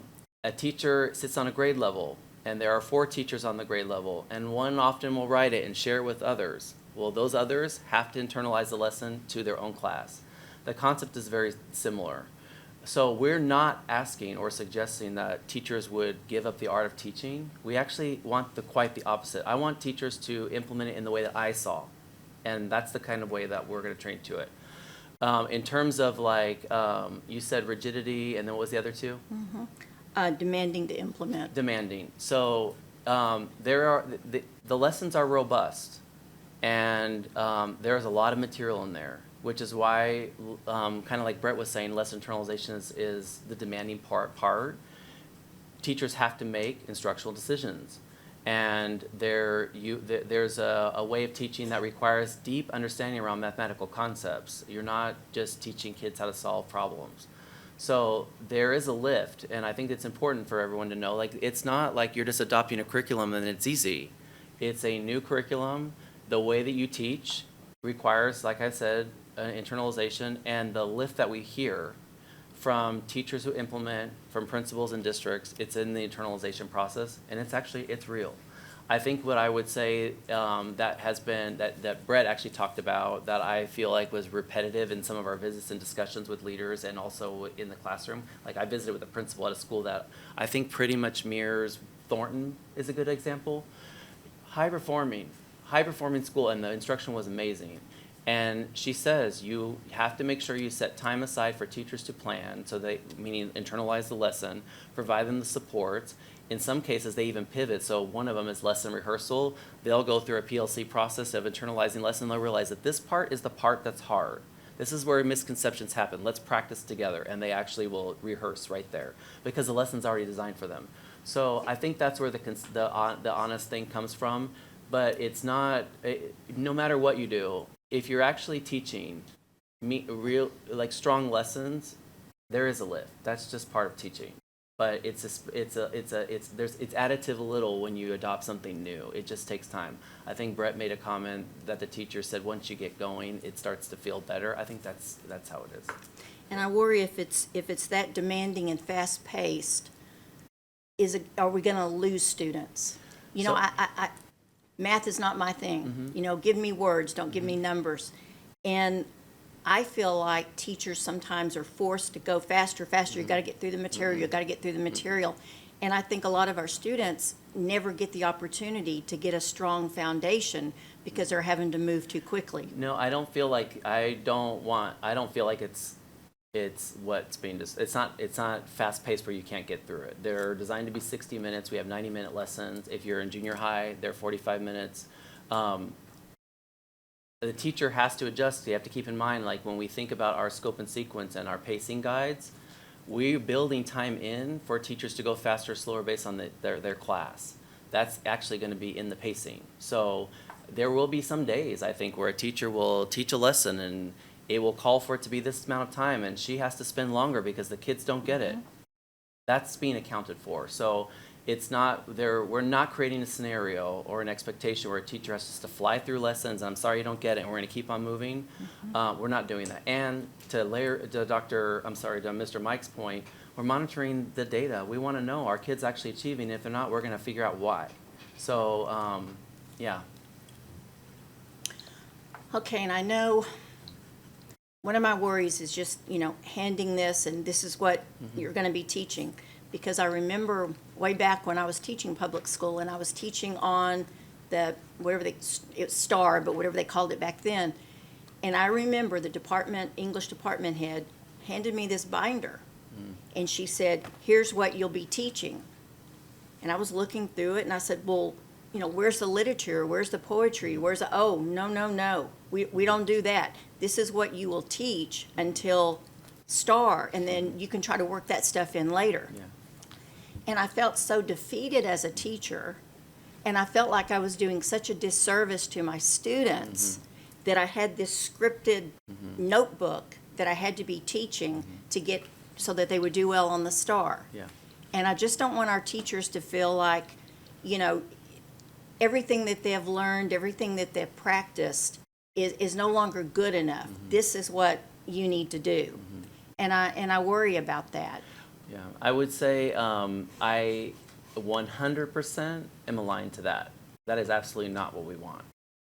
It's part of the reason why we talked about the strategies that we want teachers to actually integrate into the lesson, like as they're thinking about their class.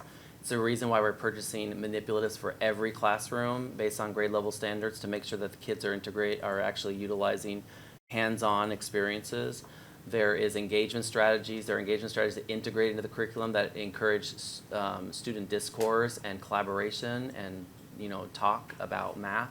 So we want quite the opposite. What we're not doing, I think it's really important that everyone knows, we're not trying to hand people a script and say, this is all you do, I don't want you to think about anything else. We're actually doing the opposite. We're saying, here's your lesson plan, so you don't have to spend time on that. We're going to give you all these resources and time to internalize and think about how you implement it in such a way so students are engaged in the classroom.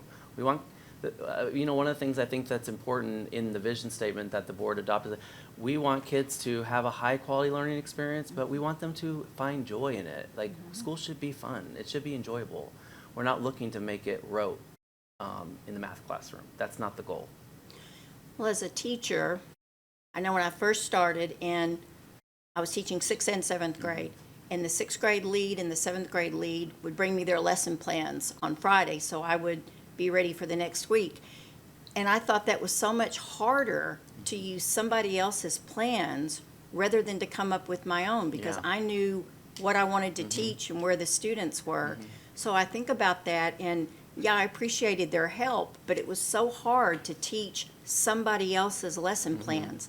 And again, that's my fear with this. Right. So I think there are two things to think about around that. The first one I'll say is we do have a range of teachers, right? We have experienced teachers, we have inexperienced teachers. Right now, if you were to walk classrooms, the quality of learning that the students are engaged in is completely dependent on the quality of the lesson, which we consistently find do not engage students in the way they should and don't have the tasks at the rigor level they should. outside auditors are finding that same problem. So I think, you know, providing teachers with a baseline about what high-quality instruction is supposed to look like in the form of a lesson plan is a starting point to ensure that it's not dependent. A student's experience and the mastery, the opportunity to master curriculum is not dependent on the skill level of the teacher in terms of the way they're integrating resources to make it happen. The other thing I would say, and I know I'm sounding like a broken record tonight, so I acknowledge it, is the internalization process. The reason why lessons are difficult for a teacher, even if someone else is writing them, which, by the way, is happening consistently across our district, because exactly the way you described is actually a common practice across districts in general, is if a teacher doesn't have the time to internalize that and adjust it for their class. That's what we're going to fix. Like, we're not going to just have a lesson and then not provide them the internalization process or the time to do it. And back to the question you asked earlier, that's just where the lift is. That's where we want people spending their time. We don't want a teacher to spend their time trying to piecemeal, which is where the feedback we often get is, I have all these curriculum resources, I have to figure out like where I'm supposed to put all this stuff together. We're actually saying, don't worry about that. We're going to tell you where that goes. Now all we want you to do is think about your class, the needs of your class, and how to internalize and adjust the lesson so you can deliver it in the way that they need it. That's where we want them spending their energy. But that makes me think about one of the slides where they had about the different resources. Mm-hmm. And this and this and this and this and videos. And so, you know, when are teachers supposed to watch the video and look at this and look at that with the brand new scripted lesson that they have to learn? Well, the thing to keep in mind is even if you don't provide a scripted lesson, teachers are doing that right now. They have to do that because you have to know the materials that you're teaching. What we're doing is we're absolving them of the lift of having to assemble that together. Now they can look at all those things, internalize it, and decide where they have to pivot with their class. Right now we're asking them to do both things, and the reality is there's not a lot of time to do all of those things and do them well. So we're trying to solve one problem to give them space to do exactly what you described, because right now they're doing both. Yeah. And this may be a Dr. Smith question, I'm not Oh, sure. yeah. If we have our curriculum department, we have teachers on campuses that are the lead teachers. If we know what students need and the best way for teachers to teach, why aren't we writing our own curriculum? Why are we buying Bluebonnet or whatever else? Why aren't we writing our own curriculum for our students? So we have actually revised our curriculum 2 times over, and we do write curriculum. We don't write lesson plans typically. We're doing that right now for some schools, but we don't write lesson plans. We write curriculum. And the curriculum, we do have our documents. We tell everyone, we have all the pacing guides, they're vertically aligned. We break down the standards. We tell you what order to go in. Here are the resources to use. This is the concept you're going to teach for this many days, and here are the resources to use. But teachers still have to do what I just described. And that's where all of our feedback comes. And the reality is we have right now 4,500 teachers across multiple content areas. And even though you have, if you just mathematically, if you think about it, you might have an instructional coach on a campus, but that instructional coach can't spend time with every teacher in the building. They have to be strategic about who needs the assistance. Curriculum staff, we strategically decide and think about where the need is. And so that's really, this allows our staff to focus their energy in other places. So right now, like if you want to think about the curriculum department, it's not as big as most people think. We don't have a lot of people. And so if you have curriculum experts spending all their time writing curriculum that we already know that educators who are experts in math, for example, can do, it's advantageous to not have them spend their time replicating something that has already been done so that they can actually help teachers. So what we really want to have our department do is deploy them into the campuses so they can do side-by-side work with the teachers, model lessons with them, give them coaching feedback. If they're all writing curriculum, that can't happen. There's no way, there's not enough time to do it. So we're really trying to make a shift to help, because we've tried the way I like writing, but we're not getting the results that we think our kids deserve, and we're not moving as fast as we need to. And we recognize where people they need professional learning that's job embedded and coached on in real time. And we want our people to be doing that. Yeah. Thank you, everyone, for letting me take so much time. I just had a lot of questions. I will not be supporting Bluebonnet. I need more information about some of these other curriculums. And I'm just not ready to make a decision on that. I don't think it's been out long enough. I don't think there's enough research. I need to see more data that it's as good as people think that it might be. So I won't be supporting it. Thank you. Thank you, Ms. Fowler. We'll move on to Ms. McMurrow. Thank you, President Chapa, and thank you, Dr. Wirtz. So, yes, I agree with how President Chapa kicked off the conversation about the line between governance and management.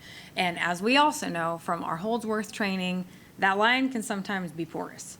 Right now, we're looking at adopting and requiring a scripted curriculum that 50,000 students are going to get instruction from. So I think I should elevate that because that is where governance meets management. And even though we are looking at revising and adopting a new AE local, our AE local as it stands today, I see conflicting with this. And I also don't think it aligns with our newly adopted vision statement, which I'm going to talk about later. There is one piece of AE local, our current AE local, that I actually really want to hold tightly to. And I've shared this with our superintendent, I've shared this with our governance committee, and that's the piece about pedagogy. The board acknowledges that effective teaching is both an art and a science, and desires creativity and flexibility in teachers as the professionals who have the greatest impact in helping students achieve. The board, therefore, provides district teachers freedom to teach the district's curriculum using their preferred teaching styles in accordance with the framework of the instructional model.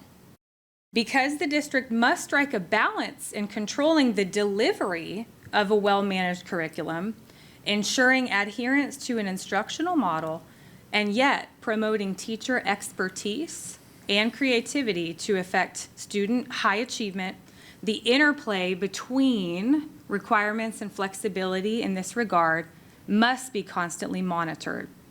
The administration shall report periodically on its efforts to achieve and maintain an effective balance. In my experience, both as a trustee and as a former teacher for this district, that is what I have seen transform student outcomes. That is what I have seen attract and retain highly qualified, successful teachers. And I do want to elevate to my colleagues, we can have tight alignment to the written curriculum, including streamlined pacing, pedagogical support, especially for our new teachers, spiraled skills, hands-on learning, science of math best practices, including nixing the tricks, wraparound supports, and exemplar lesson plans with any of the adoptions that were considered. We can have all of that. And that is because an adoption and a curriculum are not necessarily mutually exclusive. In high-performing districts, all research shows that they're usually not. Tonight is the first night I've actually heard us use these terms interchangeably. No adoption is 100% aligned to the TEKS or error-free. And we have the capacity in AISD to offer our teachers a guaranteed and viable curriculum and reimagine our rules and how we support instruction. It's been mentioned tonight, we did our curriculum audit, and I do believe that that audit gave us a great, very specific and achievable roadmap to get us to a cohesive, vertically aligned, guaranteed and viable curriculum. With that said, adoptions and curriculums are still interdependent. So that's where I want to bring my concerns about how Bluebonnet will actually be a barrier for those efforts. Bluebonnet math, it's been mentioned tonight that it's still fairly new after the rebrand from Eureka. There is no published evidence showing that Bluebonnet math improves STAR outcomes. It is documented that multiple districts report challenges with Bluebonnet math. Districts report that assessments are limited, not STAR formatted, create difficulty in instruction matching assessment, and monitoring TEKS mastery. Many of the school districts in Texas that have adopted Bluebonnet are rural, and I want to elevate that too. Many of our rural school districts don't have a curriculum instruction department at all. And they also don't have the budgetary, they're budgetarily reliant on that TEA incentive. So a lot of folks that I've met, like at SLI, EdCon, they're sharing with me directly as trustees that they're adopting it because they're already in such a deep deficit, they have no other choice. Other concerns that I have with Bluebonnet that I want to take this opportunity to share. Despite the fact that it has not been around for long, there are several districts that are already dropping Bluebonnet. I understand that Abilene ISD is going from Bluebonnet Math, not Eureka, Bluebonnet Math to Amplify. And Amplify's website, I just found, it reports that Northeast ISD recently selected Amplify for K through 5 and Srvs for secondary. And this quotes that they said the choices are grounded in stronger day-to-day progress monitoring and, again, STAR readiness. It really concerns me that a lot of the people who have been in the trenches with Bluebonnet, that is one trend I keep hearing across the board, is it does not prepare our students for STAR. And even though we don't have data to say for or against that yet, I have multiple anecdotal sources sharing that people are concerned that instruction does not match the state assessment. Trustee Fowler mentioned earlier, there have been lots of articles floating around about those 4,200 errors found in Bluebonnet. I read the article wishing that it was just referring to the reading. It was not. Last night, a State Board of Education member called my cell phone, and she reached out to me directly when she noticed this adoption on our agenda being brought to us for recommendation. This SBOE member shared that she was surprised to see AISD bringing this for recommendation and reiterated that those errors are very real. And she also reiterated these are the errors that have been found and reported. So we didn't get to see the materials adoption committee or parent survey data as far as how the preferences fell. I really wish we got to see that. But Dr. Wirtz, you did share that our teachers are, as it currently stands, feeling a sense of overwhelm with our current curriculum, and they voiced the need for more planning time. So ironically, this is the feedback that I've received anecdotally from teachers in other districts who are currently using Bluebonnet. Lesson internalization is very time-consuming and overwhelming. Bluebonnet has had to deploy their own representatives to help our team make sense of the materials and multiple strategies per skill. Our rep told us scores would drop the first year and possibly the second, but then improve. Bluebonnet helps my students gain number sense. That's a positive. It's not rigorous enough for my advanced learners. Not much growth this benchmark, especially for my advanced students. That came from an Algebra 1 teacher. My parents are confused on how to help their children. Students are disengaged and groan every time I pass out the workbooks, which with Bluebonnet, this means every day. And Bluebonnet's assessments are nothing like STAR. So some might be thinking, okay, this is all hearsay, but this matters to me because it matters that we listen to the educators that are closest to the children, and that is the teacher. My biggest concern, personally, is that it is highly prescriptive. And I think there's a difference in offering a prescriptive versus a descriptive adoption. The art of teaching is something that, as an educator and especially as a trustee in policy and in vision and everything I do on this service, I want to advocate to preserve. I want to protect the art of teaching because it's essential for student engagement, student performance, differentiation for all learners, and a commitment to our vision. Our new vision is Arlington ISD creates exceptional learning experiences that inspire all students, empower their dreams, and prepare them for the future. Some of our SLAB students tonight they presented a workshop to us, and they were describing, just in passing and also at our table group, the exceptional classroom experiences that they have had as students in our system. I don't think any of them would have been possible without the art of teaching. And I just see that as sacred for us to preserve. The adoption, from everything I've learned and objectively looking at this all, I still feel like it conflicts with the direction I want to see our school district go. There are other TEA endorsed high quality instructional materials, and I feel strongly that we should adopt an alternative to Bluebonnet. Thank you. Thank you, Ms. McMurrow. We'll move on now to Mr. Wilbanks. Mr. Wilbanks.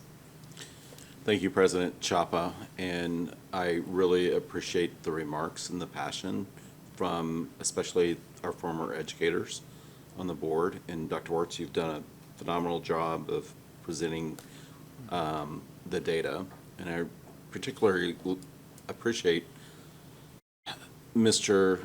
Chapa's comments about our governance role, but you know, the fact of the matter is we're the ones required to vote on the adoption, and that porous barrier that Ms. Murrows talked about from our Holdsworth training, you guys are the experts. We have to defer to you oftentimes, but it is our governance role to make sure that you guys were careful enough to bring the right level of discernment to such an important decision. I think you guys have, but I'm missing data. What I would like is to see those numbers at districts where they have implemented Bluebonnet, what the initial issues are, and you know, we've heard some of that feedback, you've addressed some of them. But specifically, I'd like more, you know, I do have concerns around 3 core areas. Differentiation, if you go to slide 9, where you talked about our student population, our teacher population, or is that slide 4? It's slide 9. Slide 9.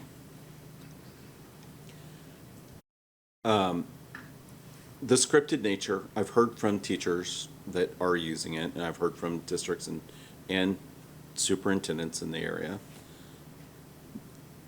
Much of what you said aligns with what I've heard from those districts and other trustees from across the state. They appreciate that they can focus on how to adapt to their classroom and their needs. And I am very passionate that our future version of AE Local has something similar about the art of teaching. That's very important to me. But I think you made a point that they're not mutually exclusive. This Bluebonnet and giving our teachers the art of teaching. And I assume that, you know, for teachers and campuses that are not struggling and that are proving that they're not knocking it out of the ballpark, there will be earned autonomy to add more flexibility to the, say, this pacing and flexibility and move away from the scripted nature of the lessons plan. Am I wrong in thinking that? So the idea really around lesson internalization is that you have to think of it, I know we call it a scripted lesson because it is scripted. It tells you exactly what to do. But the lesson internalization process actually makes that possible for everybody to integrate the art of teaching, and you want everyone to do that. You want teachers to understand the lesson so deeply that they can think about the content they're trying to teach, the teaching moves that are actually in the curriculum, and which ones apply and how to do it with the group that they're with. Because we're teaching kids, and they all have different needs, and the classrooms all look different. The thing that a lesson does, it is not intended to remove the art of teaching at all. In fact, I personally witnessed it myself in multiple classrooms where I would bring any of you with me. You would not know that was actually the case. And keep in mind that even when a teacher writes their own lesson, there's still an internalization process that has to happen. So what it does, though, is it creates a baseline so that every classroom that's being taught, where math is being taught in our district, regardless of you have a 0-year teacher or an experienced teacher, if you come from a school that's highly impoverished versus one that's not, there is something guaranteed for everybody that raises the floor and also allows a space for teachers to meaningfully work on the art of teaching together, because they're all working around the same thing. They're not designing lessons that are different. So that's the intent behind it, that you can't, they're not, you need to do the science and the art together. And if you don't include the art of teaching, then you're not gonna have engaged kids. Right. Yeah. So if you go back to slide 9, if we can see that on the screen. Yeah. Thank you for that. So if I go through, just starting with the student groups, one of the complaints that I've heard from talking to experts across the state and around town is there is a perception that Bluebonnet is limited in the enrichments and differentiation, so that I had everyone knows my son was way off the charts and was not served well in this district because there was no enrichment provided. When he finished a worksheet in 5 minutes that was supposed to take 30 minutes, his choice was to go up to the front of the room and grab another worksheet out of the bin and keep doing that until the 30 minutes were up, which didn't really endear him to his 3rd grade math teacher. And we've done a much better job in this district of providing differentiation. But what I hear is, or maybe you can address this, what supports are there to differentiate for our GT students? So what I would refer back to you is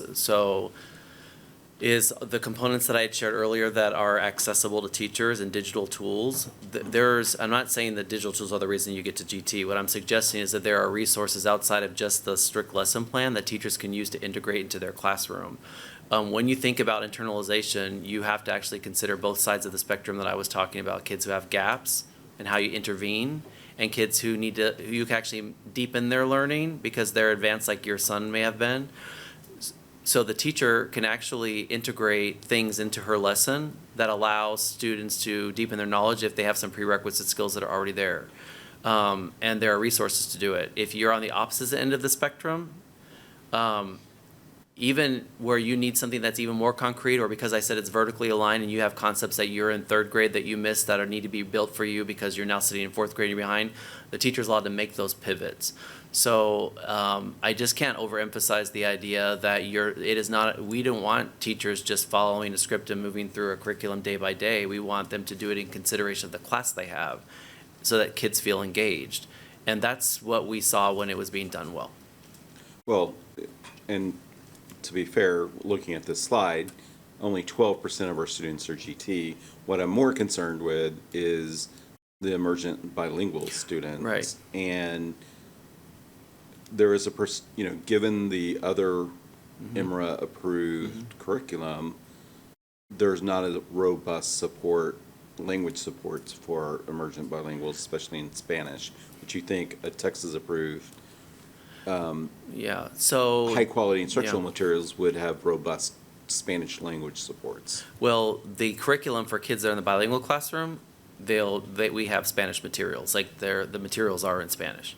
The other thing I would keep in mind too is in our professional learning that we do with teachers, we are integrating CBLI and other strategies into the training so that when teachers are actually working with emergent bilingual students, and they may not even be Spanish bilingual students, they could be ESL students, that there's an opportunity for them to integrate those things into their lesson. So it's not a standalone. Like I said, when you're internalizing as part of the protocol that you would go through when you're PLCing, you're talking about the kids that you're teaching and the strategies and the art that you know, and you integrate those things in. Yeah. I appreciate that. And so moving to the teachers, I think this gets to the heart of the appeal of Bluebonnet is when you look at the number of beginning teachers, and when you look at districts around us, the number of uncertified teachers, but frankly, what I heard from superintendents and others were that in their districts, teachers don't oftentimes know how to really give effective math instruction. They really, Right. maybe that wasn't their strong point, like it wasn't Ms. Fowler's. And that's where a lot of the struggle that we see is they may be great ELA teachers, but they need help when it comes to teaching math. And they feel, the feedback I've gotten on my own indicates that in districts that are using it currently, those type of teachers feel relieved, but now they feel enabled and emboldened to be able to teach math effectively when before they didn't. It was a heavy lift, but there's a plus side there. And we've got to be cognizant of our, the teacher population that we have today is much different than it used to be in the past. The other big area of concern for me, and this has been a red flag that's been raised before, and it was the most, probably the most concerning finding from our curriculum audit was the lack of a formal assessment system in Arlington ISD from formative assessments all the way integrated into our benchmarks and other summative assessments, particularly with Bluebonnet. What I'm trying to do is separate fact from fiction, but that it gets low marks when it comes to a robust assessment system for us to utilize for formative assessments outside of those exit tickets. We know that teachers need a robust assessment model. I think one of Mr. Mike's questions revolved around this. I think you answered it earlier, but what else can you say in terms of the lack of a good assessment bank? So there are two parts to that. One is the reference point that the auditors, because I spoke with them specifically about that, is not that we don't have assessments in the system. We don't have an articulated written plan that shows how they're all linked together, and that's where our effort is. But if you were to think about the assessments we give, they're the assessments that are in the system, meaning we have assessments that screen, we have assessments that are formative assessments that are integrated into our curriculum and things like that. What Bluebonnet does is it has those assessments that are built actually into the curriculum. So there are two parts to that we're hearing feedback around. How do I assess my students formatively along the way to make sure that I have ready information about how they're progressing through the curriculum? And those are, you can assess your students by the tasks they're doing. You can assess your students by the mid and end of unit modules and also exit tickets. Remember, formative assessments aren't even just the tasks. Teachers are making formative assessment moves throughout their lesson cycle. So even the ones that I observe, the teacher is teaching directly and explicitly. So she's walking the room and listening to students. The other thing, the other feedback point that we hear is, but they're not aligned to STAR. So there's two things I would ask everyone to consider around that. There is in the digital tool a robust bank of STAR-based aligned questions that kids can use. And we want them to have that practice, of course, because they're going to have to be assessed in a specific way that demonstrates mastery in a test that is structured very specifically, like here's the problem and here are the multiple choice answers. But you also want kids to learn math in such a way where their assessments are authentic so that they know the concepts, because just because you pick B doesn't tell me that you actually know it. You want kids to do things like write their justification to their answer. You want kids to explain their thinking, and that's all part of the assessment process. So that's integrated into Bluebonnet, and that's what we would expect teachers to do. So they'll have the practice so that you actually know they understand the concepts and are able to apply it in this variety of ways. But they'll also have the opportunity to practice and actually be assessed in the way that it will look like on STAR because that bank exists. So, yeah. Yeah.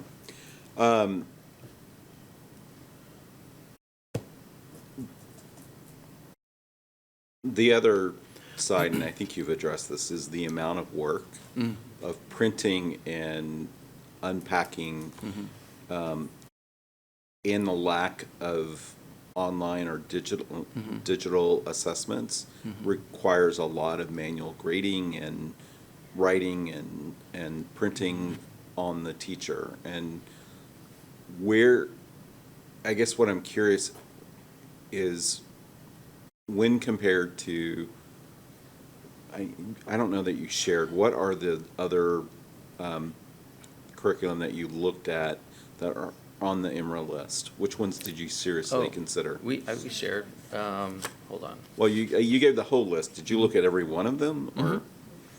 All right, so which ones made the short list? Specifically, the STEM scope, Srvs and Vision was one, and then the other one was McGraw-Hill, and then Bluebonnet. Those are probably the top three. Agile Minds was one in secondary, got really low scores. Yeah. But I would say those three. The one I'd say that was probably the most competitive was probably Srvs. That's probably where we got the most, and I can tell you specifically what some people said about that.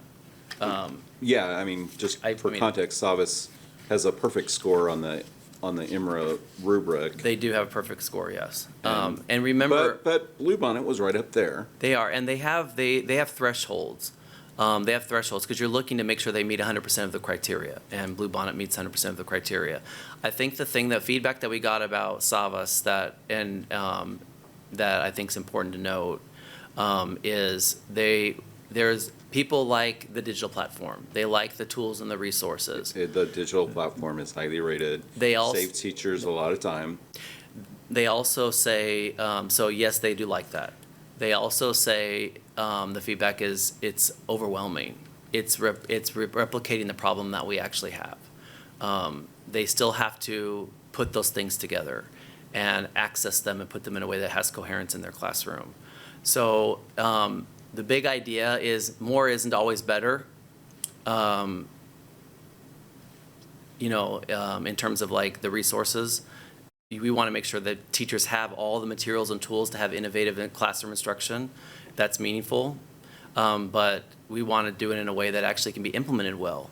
The other thing I would just say too, just as a point of reference, is we've used Envision in 3 of our grade levels. The one that's in IMRA right now, that is the revamped version that got IMRA approved, but we've had Envision for years. We've used McGraw-Hill, which is another one, for years. We've even used STEM scopes for years in our district, and our data is showing the same. And the wondering about Bluebonnet that I hear, and I do respect it, which is, well, it's just started this year. That's actually the case for every one of the ones that we looked at. They were all part of the IMRA process that just happened. So everyone's in a new cycle around these adoptions, the new versions. We can tell you in Arlington, in our context with our kids, 2 of the 3 high flyers with Bluebonnet that we were looking at, we've been using them, and we already know what our data looks like. And we were charged to do something with our teachers and our students, to do something different to move the needle. And we do believe that this is the best way to go. Yeah. The final point I'll make on this, in terms of an area of concern that hadn't been brought up before, is the total cost of ownership. Yes, Bluebonnet's free. In fact, not only is it free, but we get money from the state, and then we get money for the printing cost. But then I think you alluded to it tonight, that to fill in the gaps on, what was your slide that showed the lift? Pros and cons in the lift. The lift grant? Well, no, not the lift grant, but the slide number 13. Oh, going the wrong direction. That one? Yeah. Okay. So you addressed a lot of the, and throughout you mentioned purchasing manipulatives, and what other programs that are you anticipating in terms of big dollar purchases to supplement Bluebonnet, say for our immersion bilingual or other populations? Yeah, I don't know that we have a list of other, like a large list of things we want to like purchase on top of what we've talked about. We're considering Zern, for example, Mathia is another, which is a digital resource that's aligned to this curriculum that helps with interventions. But we haven't landed specifically on that yet because we already have like Imagine Math and the concepts that are there. The appeal about Zern potentially is the fact that it's directly aligned to the curriculum and it flows the same scope and sequence. In terms of the dollars, as you mentioned, it's free, technically. It's printing costs. But I really think this is an important point to emphasize, so I appreciate you bringing it up, is we're not actually making a recommendation at all based on dollars. We're not asking to make a recommendation because there's a $20, people think, oh, what you hear is TA's dangling a carrot of $20 per kid, which in our system is like 1.3 million. That's the reason why you're doing it. That's actually not our incentive. It may be, to your point, Ms. McMurrow, it may be that case for other people, but for us, it's not about Don't that. get me wrong, I'm not looking at Oh, it no, I from- know. I was just making the point because it's something that people. So let's say that Srvs and Bluebonnet were neck and neck in your evaluation in that.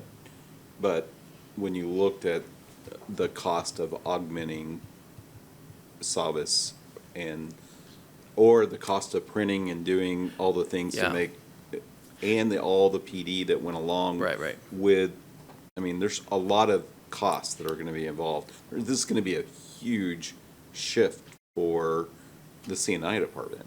Well, the cost for us actually is pretty minimal on Bluebonnet. I would actually say that if we were trying to do something, it would be more on the other end. And the reason I say that is because the printing costs specifically for Bluebonnet are completely supplemented. Like the money is already there. And that $20 is only available for Bluebonnet printing. If we don't do Bluebonnet, you wouldn't use it anyways. The other thing that's important to remember is that we applied for a grant that's almost equivalent to $1.4 million to help with this implementation. We didn't apply for, a planning grant. So it's the implementation of Bluebonnet actually is going to be pretty cost effective for us. And I don't anticipate that we have all these supplemental things that we'll be purchasing on top of it to try to supplement it. That's not what we're working towards. I'm queuing up the next, my next point, but I do want to close out by saying I appreciate everything that you brought. I wish we had more insight to, I agree with what Mr. Chapa said, but we do have to make sure that we are voting for the right decision. It does fall on us, but we do have to give a lot of deference to you guys. There's a lot of aspects of Bluebonnet I'm not comfortable with, but when I did research today, I was 50-50, I was on the fence.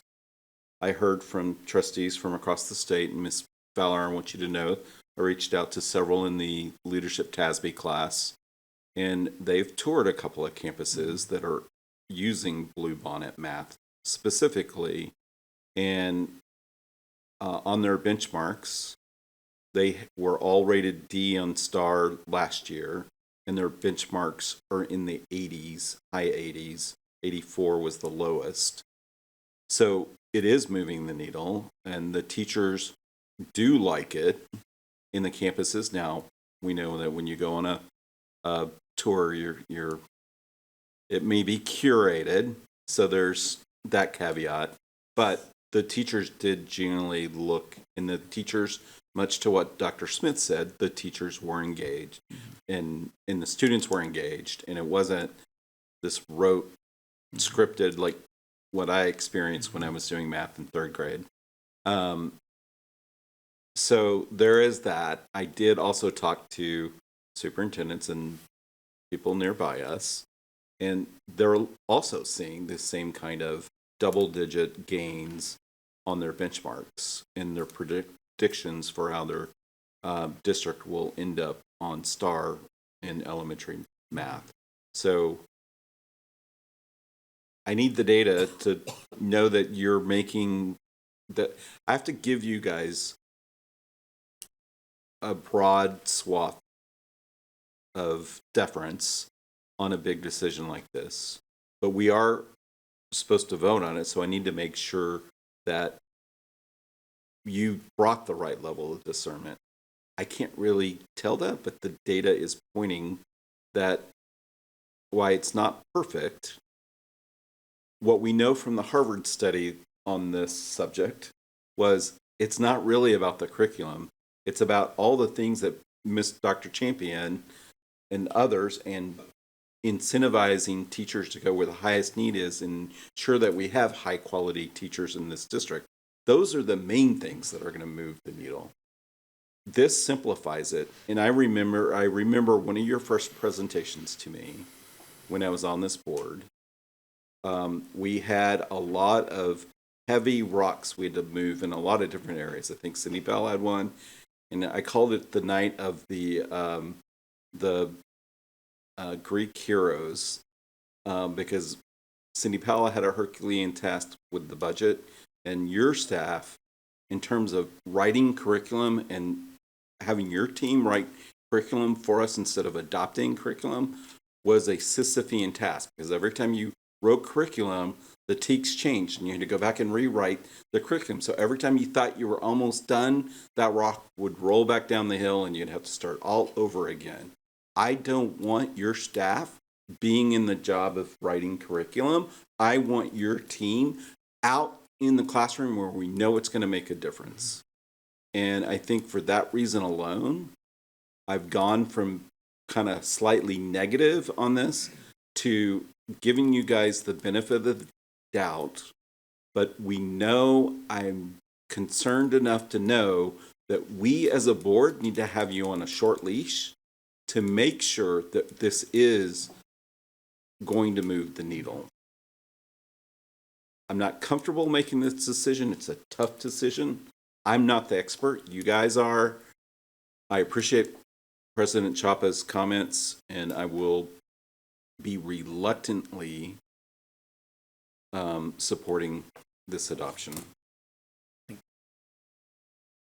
Thank you, Mr. Wilbanks. Next in line is Ms. Haynes. Ms. Haynes. Thank you. So it's late. I'm tired, and I really want to be standing like everyone else in the audience is doing now. That would be lovely. So I'm going to try to be super quick with what I have to say. I think most of the discussion tonight has been centered around questions that we've all received. Some of us have received them from the same people. Some of us have different pockets of the community.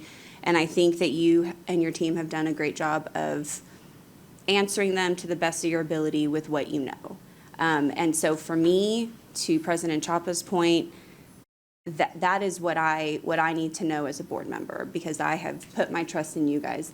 What I want to point out is that we skipped the governance update tonight because we had a packed agenda, and now I kind of regret that, because in our governance update we were going to talk about how we are actively working on our AE local policy, which Trustee McMurrow brought up, and that addresses our educational philosophy. And she read some of the current one that is incredibly important and spot on, and I'm sure pieces of that will be woven into our new one. But even more than that, the curriculum audit pointed out that we lacked policy that tightened up our curriculum, that held our district accountable to curriculum management. And so as a governance team, we are addressing that and starting to develop a policy, CH local, is that right?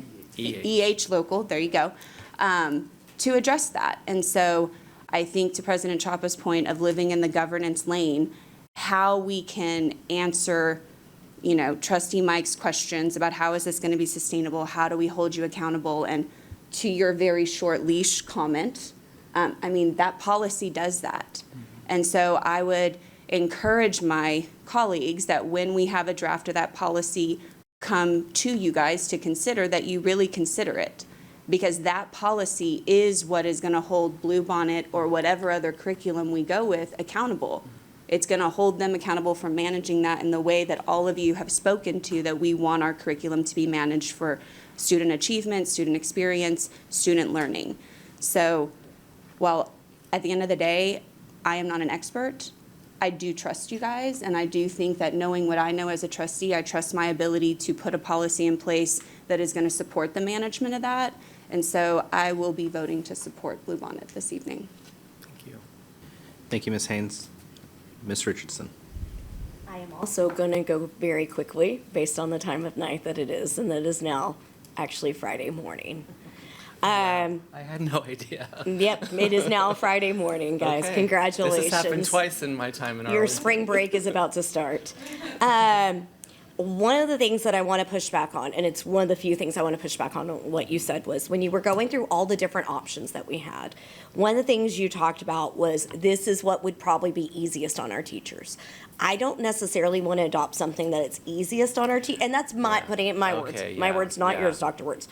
I want to make sure that the rigor is there for our students because I think we have such good teachers that they can teach to anything we give them. They truly can. And so I know that we talked about, well, this is going to be harder, this is more complicated. At the end of the day, I want to do what's best for our students because our teachers truly can adapt to anything. I really like your example about the actor script. That has really landed with me, that I feel like our teachers, when I think about all the teachers that I know, and especially when I think about like a second grade class, think about these teachers. They can all take that script, but they are all so different as who they are as teachers. They are going to make it uniquely theirs. And I have no doubt if I walked into each classroom, they will have adapted it to who they are, their personalities, and their students. So that helped me be able to visualize it a little bit better. There was some concern that this is not going to align with STAR and what our students are needing to learn. One of the things that we talk about over and over from the dais is that we don't teach to the STAR.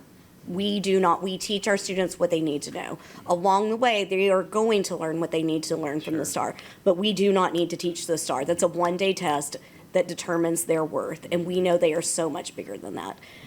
So I am not concerned about that because our teachers will make that happen. I do have a personal concern for our students that we are talking about how many of our Spanish speakers we have. We also have some dual language programs here. With that, does Bluebonnet have curriculum that is going to meet what those schools need? Yes. They do, because currently right now we do not have curriculum in place for some of our older students going through the program to keep going.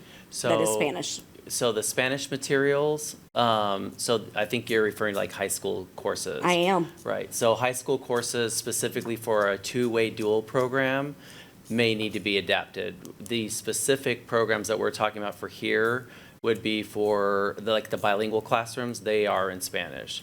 But we will have to address if you're taking a course in like the dual language program at Arlington High and your student is actually taking it in Spanish, we'll have to probably make an adjustment there.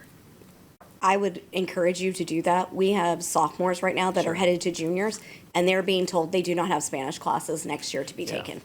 I brought it up repeatedly with Dr. Smith, but I'm going to bring it up now from the dais. Sure. We have parents that have stuck with this program since kindergarten. We knew they were coming. We knew they were going through, and so for them to be sophomores right now and going to book their senior classes and being told, you've aged out, we have no more Spanish for you. That's not appropriate. And so we've got to figure that out, whether that's Bluebonnet or something else with our curriculum department.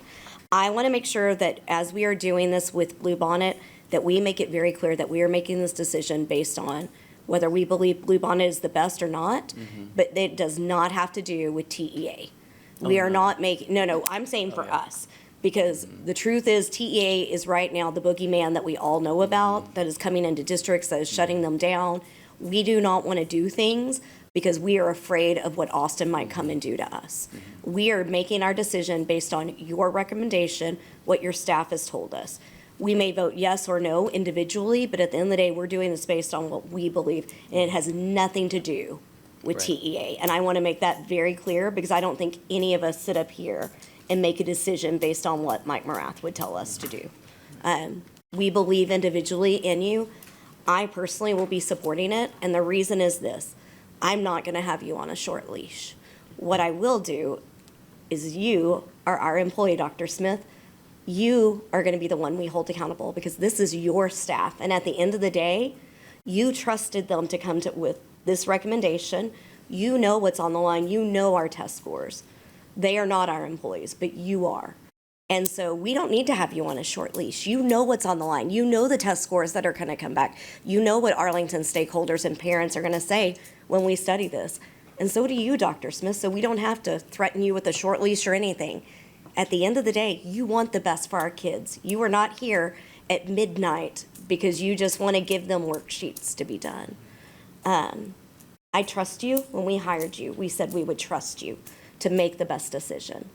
And so I am going to put my money where my mouth is right now, and I'm going to trust you that you believe in what they're recommending to us. And at the end of the day, if not, we get to have a different conversation down the road. But tonight, thank you for walking us through this in our one-on-ones, because Dr. Smith has done very well in preparing us in our one-on-ones. And one thing he said to us is, what do you need? What information? He wants to give us everything we need to make educated decisions from this dais, and I appreciate that. So I don't have a ton of questions, except to tell you thank you. Keep up the good work, and we want the best for our students. And I know that's what everybody in this room, including those standing, want to. Even you, Dr. Hill. All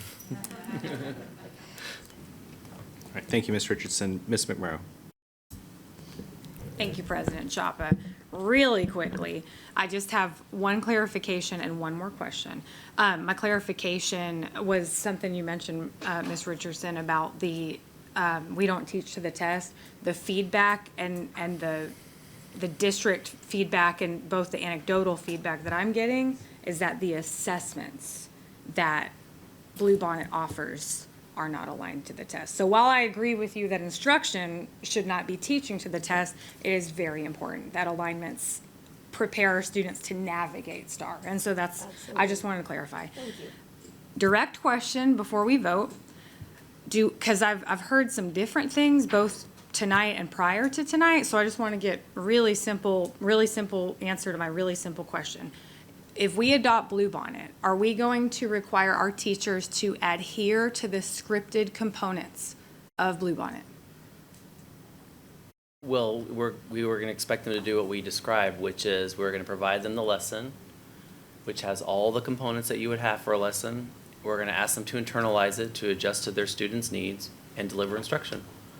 So you have students that are going to be low, and you're going to have students that are high, and you have students in between. And the teacher's going to have to make pivots.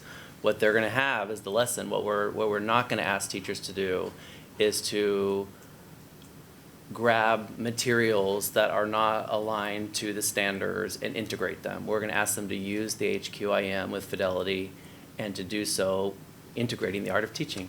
That's what we're going to ask people to do. So if they're teaching a strategy that is not in the script, and you can say this aligns to the TEAC, is that going to be acceptable by district staff? I think if you can see that that strategy is actually moving the needle with kids, that's what we're trying to get to. Even if it's not a Bluebonnet strategy? Well, I don't think there is such a thing as a Bluebonnet strategy, but I think what you're asking is the strategies that are integrated actually in the lesson plan. If they pick a strategy that's outside the lesson plan, and if they're teaching it that way, is that okay? And what I would say is, if that's part of your internalization process and it's actually moving the needle with the student, then I think that that's fine. We're not asking people to just read a script. What we're asking people to do is make sure that the strategies that they're integrating into their lesson from internalization is research-based, it's designed specifically for the lesson that they're teaching, and it's moving the needle with kids, and that they're using the HQIM as it's designed, like with the resources we have. But we're not suggesting that a teacher can't make instructional decisions. That's not what's going to move the needle with kids. Thank you. Yeah. Thank you, Ms. McMurrow. Dr. Smith. This has been a marathon right here. I said to Justin, I don't know that I've been a part of a presentation this long ever in my life. So I want to thank you all for your focus and your deep dive in. I will do my best to keep a few things, the few things that I have brief. I believe our system is perfectly designed to get the results it's getting right now. And that tells me that we have to make a change. And that is evident in our data. It's evident in our data by student groups in our system. And it's not just a high-performing or low-performing school. it is evident that we have gaps in our system, even in our high-performing schools. And there's a change that needs to be made across our math instruction across the district. And I think that change has to be that we realize that we have to tighten up some things. And I wholeheartedly want everybody to hear that that does mean tightening up. That also means not losing sight of what the art of teaching is. And I think Stephen and his team have done a really good job tonight talking about the tight part can be the what, and we can absolutely have conversations on the how.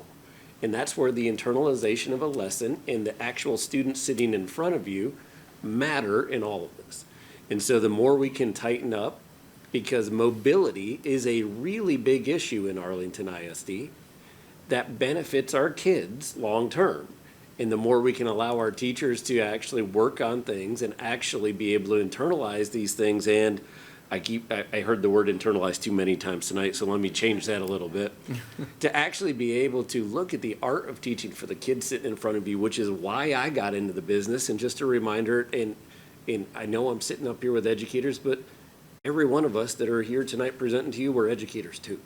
We still are, and we were actually in classrooms as well. So while we have some people around the state that suggest that administrators make recommendations like that, ignoring educator feedback, I can promise you, we didn't get into the business of teaching this to read scripted lessons like robots, and that is not the words that we put on paper for our values and beliefs, our priorities, nor our vision statement in my mind.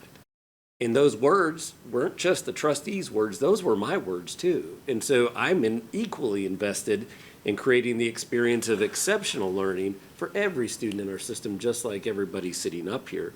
And it doesn't mean that a resource, a set of curriculum is the answer. And while that might differ from what our commissioner tells you, I don't believe that.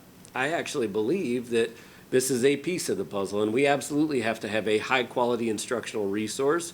And I didn't use HQIM because I don't want to use their language. We have to have something that's high quality for our students.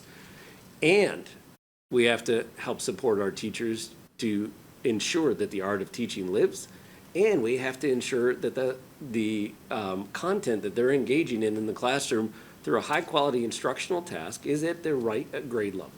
And we're struggling with some of those things right now, and we have to fix that.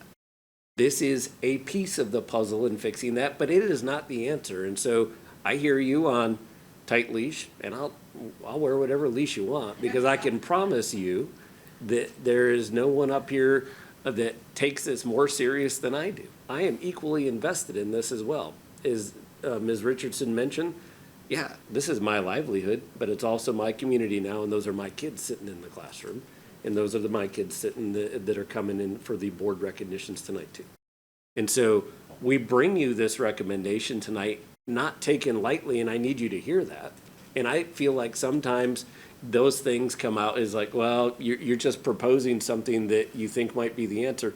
I can promise you, I don't think that that's the answer only, but I do think we need a better instructional resource for our students. I do think we need to provide better training and support for our teachers so that they actually can teach math concepts, because they do struggle with that sometimes. And we have teachers that will absolutely tell you that conceptual understanding for math is not the way they were taught going through school.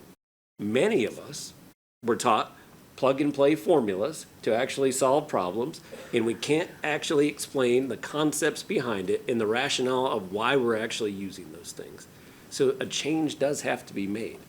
This is not the only answer. Could there be other answers? I believe so.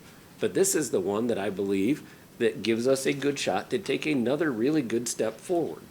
And I also believe that you have seen through our implementation of HMH this year, through the other things that we've done as an administrative team, that we are doing everything that we can to try and support our teachers in ensuring that they are heard in everything that they do, and that they're provided high-quality professional learning. In those times where we're not hitting the mark, we actually say we're not hitting the mark, and we're going to improve, and we're going to get better because our teachers deserve it and our kids deserve it. That same process is going to be applied to this. And while I know that this is one of those things, and frankly, I still wonder if it wasn't named Bluebonnet, if we would have had this long of a discussion tonight. And I can't help that because to Mr. Chapa's point, curriculum has been politicized in our state and our nation right now. And as I've gone through in Stephen's role before, and in roles where I supervise principals, and as a principal, curriculum adoptions around the nation, actually, I have seen differing views on curriculum. And I can guarantee that I can walk down the hall in one of those districts that's implementing Bluebonnet great, and I'm going to have some teachers tell me they love it, and I can guarantee you that I have some teachers tell me they hate it. And I do, just like everyone else, I did my due diligence, and I call around. Absolutely had one superintendent say, this is a slam dunk. Why? Because my teachers love it. And I can almost bet that his teachers do like it for the most part, but he probably has some teachers that are very unsatisfied with that. So what's our job in all of these things? I think sometimes we think in a dualistic mindset that it's perfect or it's not perfect. Our job isn't that. Our job is to take a resource that we know is not perfect from the start, train our teachers well, support them well, and ensure that they have the right learning and supports to actually make it happen in the classroom, and keep getting better all the time at it, and not rest until we are in a comfortable flow for the students that we serve in our district. So tonight, I know this has been hard, and I know that there are a lot of opinions from various people around. In my seat, you hired me and you set goals and you say, here are the things we want to achieve and our priorities in the school district. And I'm making a recommendation to you tonight to consider that you adopt Bluebonnet because I think it's going to help us take the next step there. And that doesn't mean that I'm giving up on my values of the way I want the experience for students and teachers to be in Arlington ISD. All right, thank you, Dr. Smith. Are there any other trustees with comments or questions on this item? Okay, seeing none, trustees will move to vote now. Or not vote, but we do need a motion. I'll go ahead and make that motion. I move to approve the instructional mathematics materials and expenditures for the 2026-2027 instructional materials and technology allotment as presented. Do I have a motion, a second to my motion? Second. I have a second from Ms. Richardson. Now we'll move to vote.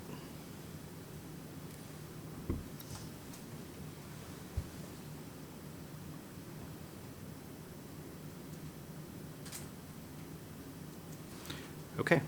The motion carries 4-3, and the item is adopted. Thank you. Thank you all. Let me gather my materials here just 1 second.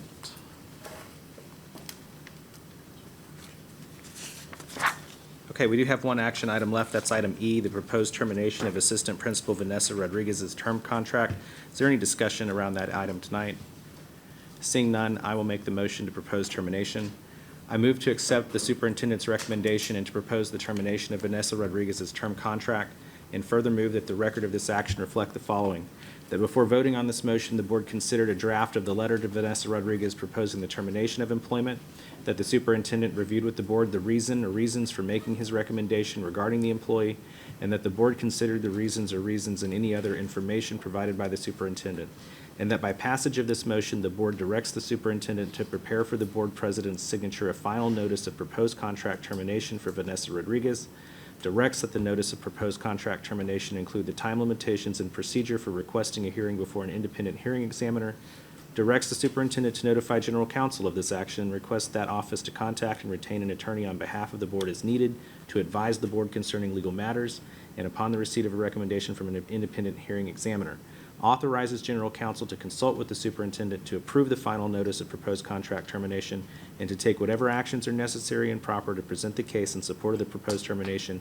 and directs that a copy of this motion be attached to the minutes of this meeting and included in the final notice of proposed termination of employment for Vanessa Rodriguez. That is my motion. Do I have a second? Second. I have a second from Mr. Wilbanks. Trustees will now move to vote.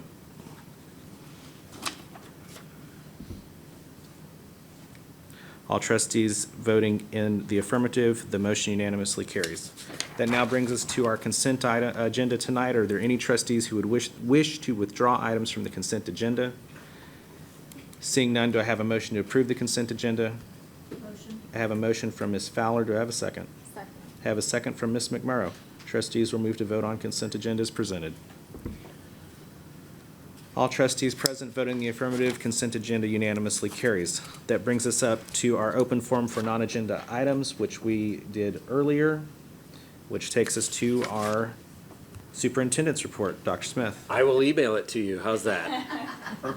Which takes us to our trustee reports. Are there any trustees wishing to give reports tonight?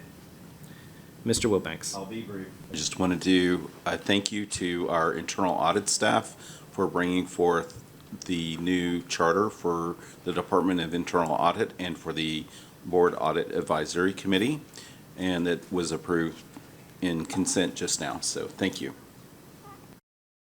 Thank you, Mr. Wilbanks. I know that y'all have been working on that, and it's a new era in our audit committee and our audit department. Okay, there being no further business tonight, it is 12:24 and this meeting is adjourned.